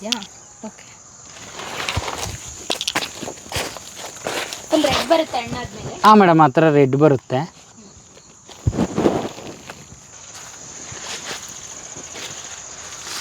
ಅದು ಎಡೀರಿ ಮ್ಯಾಮ್, ಹಂಗೆ ಪೂರ್ತಿ ಎಡೀರಿ ಮ್ಯಾಮ್. ಅದರದ್ದು ಹಾಲು ಬರ್ತಾ ಇದೆ. ಏನಿಲ್ಲ, ಅದು ಹಾಲು ಬಂದರೂ ಏನು ತೊಂದರೆ ಇಲ್ಲ. ಚೆನ್ನಾಗಿದೆ. ಸರ್, ನಮ್ಮ ಇಲ್ಲಿ ಬಿಳಿಗಿರಂಗನ ಬೆಟ್ಟದ ಕಾಡಿನಲ್ಲಿ ಸಿಗುವಂಥದ್ದು ಇದು. ವಿಶೇಷತೆ ಏನು ಅಂತಂದರೆ ಇದು ಕೋಲ್ ಜೇನು ಸರ್. ಇದರಲ್ಲಿ ಏನು ಅಂತಂದರೆ ತುಪ್ಪ ಮಿನಿಮಮ್ ಅಂದರೆ ಒಂದು ಅರ್ಧ kg ಅಷ್ಟು ತುಪ್ಪ ಸಿಗ್ಬೋದು ಅಷ್ಟೇ. ತುಂಬ ಟೇಸ್ಟಾಗಿರುತ್ತೆ. ನಿಮಗೆ ಮಾರ್ಕೆಟಿಂಗ್ನಲ್ಲಿ ಸಿಗುವಂಥದ್ದಕ್ಕೂ ಇದಕ್ಕೂ ಭಾಳ ವ್ಯತ್ಯಾಸ ಇದೆ, ಅಷ್ಟು ಟೇಸ್ಟ್ ಇದೆ. ಇದನ್ನು ಹಿಂಗೆ ತೆಗೆದು ಒಂದಿಲ್ಲ ಅಂದರೆ 2 ವರ್ಷ 3 ವರ್ಷ ತನಕನೂ ಇಟ್ಕೊಬೋದು. ಇದನ್ನು ರಾಜೇನು ತುಪ್ಪ ಇದು ಕೆಡೋದಿಲ್ಲ ಮೇಡಮ್. ಇದು ಕಲ್ಲು ಸಕ್ಕರೆ ಥರ ಗಟ್ಟಿ ಆಗುತ್ತೆ, ಜಾಸ್ತಿ ಆಗ್ತಾಯಿದ್ರೆ ಕೆಡೋದಿಲ್ಲ. ಆದರೆ ತುಂಬ ಚೆನ್ನಾಗಿರುತ್ತೆ. ಇದು ಒಂದು ಸರಿ ತೆಗೆದ ಮೇಲೆ ಮೇಲ್ಗಡೆ ಲೇಯರ್ ತೆಗೊಂಡ್ರೆ ಅಲ್ಲೇ ಇರುತ್ತೆ. ನಮ್ಮಿಲ್ಲಿ ಏನಂತಂದರೆ ಕಡ್ಡಿನೇ ಕಟ್ ಮಾಡ್ಕೊತಾರೆ. ಹಿಂಗೆ ಕಡ್ಡಿ ಕಟ್ ಮಾಡೋದ್ರಿಂದ ಆ ಜೇನು ಮತ್ತೆ ವಲಸೆ ಹೊಟ್ಟೋಗುತ್ತೆ ಬೇರೆ ಕಡೆ ಹೋಗಿ. ಮೇಡಮ್, ಇಲ್ಲಿ ನಮ್ಮ ಅಮೃತ ಭೂಮಿನಲ್ಲಿ ನಾವು 2014-15ರಲ್ಲಿ ಈ ತೋಟನೆಲ್ಲ ಕ್ಲೀನ್ ಮಾಡಿ ಗಿಡ ನಾಟಿ ಮಾಡಬೇಕಾದ್ರೆ ಇದು ಸಿಕ್ಕಿದು ಅಂತ ಗುಂಡಿ ಇದು. ಇದರಲ್ಲಿ ಏನಂತಂದರೆ ಆಗ ನಮ್ಮ ಹಿರೀಕರು ಇದ್ದಾಗ ಇಲ್ಲಿ ಜಮೀನುಗಳಲ್ಲಿ ಅಥವಾ ಮನೆಗಳಲ್ಲಿ ಈ ಥರ ಸ್ಟೋರ್ ಮಾಡ್ಕೊಳ್ಳೋಕ್ಕೆ, ಅಂದರೆ ಅವ್ರು ಬೆಳೆದಂಥ ದವಸ ಧಾನ್ಯಗಳನ್ನ ಸ್ಟೋರ್ ಮಾಡ್ಕೊಳ್ಳೋದಕ್ಕೆ ಈ ಥರ ಗುಂಡಿ ತಗೋತಾ ಇದ್ರು. ಉಗ್ರಾಣ ಥರ ಮಾಡ್ಕೋತಾರೆ. ಹೌದು, ಈ ಥರ ಮಾಡ್ಕೋತಿದ್ರು. ಇದು ನಾರ್ಮಲ್ ಆಗಿ ನಮಗೆ ಹಿಂಗೇನೆ ಸಿಕ್ಕಿದ್ದು, ನಾವೇನು ತೆಗ್ಸಿಲ್ಲ. ನಮ್ಮ ಅಮೃತ ಭೂಮಿಲಿ ಹಿಂಗೆ ಸಿಕ್ಕಿರೋದು, ಅದನ್ನು ಹಂಗೆ ಉಳಿಸಿದ್ದೀವಿ. ಇದನ್ನ ನಾವು ಏನಾದರೂ ಬೇರೆ ಥರ ಮಾಡಿ ಕಣಜ ಥರ ನಾವೇ ಬಳಸ್ಕೊಳ್ಳೋಣ ಅಂತ ಇಟ್ಕೊಂಡಿದ್ದೀವಿ. ಹಂಗೇನೆ ಇದೊಂದೇ ಸಿಗ್ತಾ ಬೇರೆ ಬೇರೆ ಇದು ಒಂದೇ ಸಿಕ್ಕಿರೋದು ಮೇಡಮ್. ಇಲ್ಲಿ ಕೋಪದಲ್ಲಿ ಮಾತಾಡ್ಬಿಟ್ಟಾಗ ನಿಮಗೆ ಏನು ಅನಿಸುತ್ತೆ? ನೀವು ಕೋಪದಲ್ಲಿ ಮಾತಾಡ್ತೀರಾ ನನ್ನ ಮೇಲೆ. ಅದೇ ನಿಮಗೆ ಕೋಪ ಬಂತು ಅಂದ್ಬಿಟ್ಟು ನನಗೂ ಕೋಪ ಬಂದರೆ ಹೊಡೆಯೋಕ್ಕೆ ಶುರು ಮಾಡ್ತೀನಿ. ನಿಮ್ಗೆ ಯಾವ್ದ್ರಲ್ಲಾರು ಹೊಡಿಬೇಕು ಅನಿಸುತ್ತೆ. ನಾನು ಒಂದು ಕೋಲ್ ತಗೊಂಡ್ರೆ ನೀವು ಸುಮ್ಮನೆ ಹೊಡಿಸ್ಕೊತೀರಾ? ನೀವು ಒಂದು ಕೋಲ್ ತಗೋತೀರಾ ನನಗೆ. ನಾನು 2 ಏಟು ಹೊಡೆದ್ರು ನೀವು ಒಂದಾರೋ ಹೊಡಿತೀರಾ. ಅದೇ ಥರ ಪ್ರಾಣಿ ಪಕ್ಷಿನಲ್ಲೂ ಅದೇನಾದರೂ ನಾವು ಅದಕ್ಕೆ ಏಟು ಕೊಡ್ತಿದ್ದೀವಿ, ಅದಕ್ಕೆ ನೋವಾಗ್ತಾ ಇದೆ ಅಂತಂದರೆ ಅದು ರಿಟರ್ನ್ ನಮಗೆ ಬರುತ್ತೆ. ಈಗ ನೋಡಿಕೊಂಡು ಹುಳ ಇದೆ, ಅಯ್ಯೋ ಇದು ಚೆನ್ನಾಗಿಲ್ಲ, ಈ ಶೇಪ್ ಚೆನ್ನಾಗಿಲ್ಲ ಅಂತಿರ್ತೀವಿ. ಸೊ ಅದಕ್ಕೆ ನಮ್ಮ ಹಿರೀಕರು ಒಂದು ಗಾದೆ ಕಟ್ಟಿದ್ದಾರೆ, ಸೋಸ್ಕತ್ತಿನವ್ರಿಗೆ ಸೋಗೆ ರೋಗ ಅಂತ. ಸೊ ಆ ಥರ ಯಾವುದನ್ನು ನೋಡಬಾರ್ದು, ತೊಳೆದ್ವಾ ತಿಂದ್ವಾ ಹೋಗ್ತಾಯಿದ್ವಾ ಇಷ್ಟಲ್ಲೇ ಇರಬೇಕು. ಆಗಲ್ವಾ? ನೇರಳೆ ಮೇಡಮ್, ಇದು ನೇರಳೆ ಮರ. ಇನ್ನೂ ಫ್ರೂಟ್ಸ್ ಬಿಟ್ಟಿಲ್ಲ. ಇದು ನೆಕ್ಸ್ಟ್ ವರ್ಷದಿಂದ ಬಿಡುತ್ತೆ ಅನ್ನೋ ಪ್ಲ್ಯಾನಲ್ಲಿ ಇದ್ದೀವಿ. ಮತ್ತು ಈ ಕಡೆ ಹಲಸಿದೆ. ಇದು ಒಂದು ವೆರೈಟಿ ಸ್ವರ್ಣಚಂದ್ರ ಹಲಸು ಅಂತ. ಇದ್ರದ್ದು ತುಂಬ ಚೆನ್ನಾಗಿದೆ ರುಚಿ. ಅಂದರೆ ಹೇಳ್ಕೊಳ್ಳೋಷ್ಟು ಸ್ವೀಟ್ ಇಲ್ಲ, ಸ್ವೀಟ್ ಲೆಸ್ ಇದೆ. ಆದರೆ ತೊಳೆ ಮಾತ್ರ ತುಂಬ ದಪ್ಪ ಬರುತ್ತೆ. ಮತ್ತು ಹಿಂಗೆ ಮುರಿದ್ರೂ ಕೈಯಲ್ಲಿ ಪಟಗನ್ ಮುರಿದು ಹೋಗ್ಬೇಕು, ಆ ಥರ ಇದೆ. ಒಳಗಡೆ ನಾರಿನಂಶ ಕಡಿಮೆ, ತುಂಬ ಚೆನ್ನಾಗಿದೆ ಇದು. ಸರ್ ಇದು ನಮ್ಮದು ಪೂರ್ತಿ ಬೆಟ್ಟನೇ. ಇಲ್ಲಿಂದ ಮುಂದಕ್ಕೆ ಈ ಕಡೆ ಜಂಪ್ ಮಾಡ್ತು ಅಂದರೆ ಬೆಟ್ಟ ಆ ಕಡೆ. ಈಗ ಒಂದು ತಿಂಗಳ ಹಿಂದೆ ಫುಲ್ ಆನೆಗಳು ಹೊಡ್ತಾ ಅಂತೂ ನಮಗೆ ಸಿಕ್ಕಾಬಾಟ. ನೈಟ್ ಹೊತ್ತು ಮಲ್ಗಕ್ಕೆ ಬಿಡ್ತಿರಲಿಲ್ಲ. ಆ ಥರ ಆನೆಗಳು ಬಂದ್ಬಿಡ್ತಿತ್ತು. ಇವಾಗ ಕಂಟ್ರೋಲ್ ಆಗಿದೆ. ಈಗ ಫಾರೆಸ್ಟ್ ಡಿಪಾರ್ಟ್ಮೆಂಟ್ನವ್ರು ಸೋಲಾರ್ನೆಲ್ಲ ಭದ್ರ ಮಾಡಿದ್ದಾರೆ. ಆನೆಗಳು ಕಂಟ್ರೋಲ್ ಆಗಿದೆ, ಹಂದಿಗಳು ಮಾತ್ರ. ಇಲ್ಲಿಂದ ಬೆಟ್ಟಕ್ಕೆ ಎಷ್ಟು ಕಿಲೋಮೀಟ್ರು? ಬಿಳಿಗಿರಂಗ ಬೆಟ್ಟಕ್ಕೆ 28 ಕಿಲೋಮೀಟ್ರ್ ಮೇಡಮ್. ಇಲ್ಲಿಂದ ಸುಮಾರು 1 ಕಿಲೋಮೀಟ್ರ್ ಹೋಯ್ತು ಅಂದರೆ ಬೆಟ್ಟನೇ ಸರ್.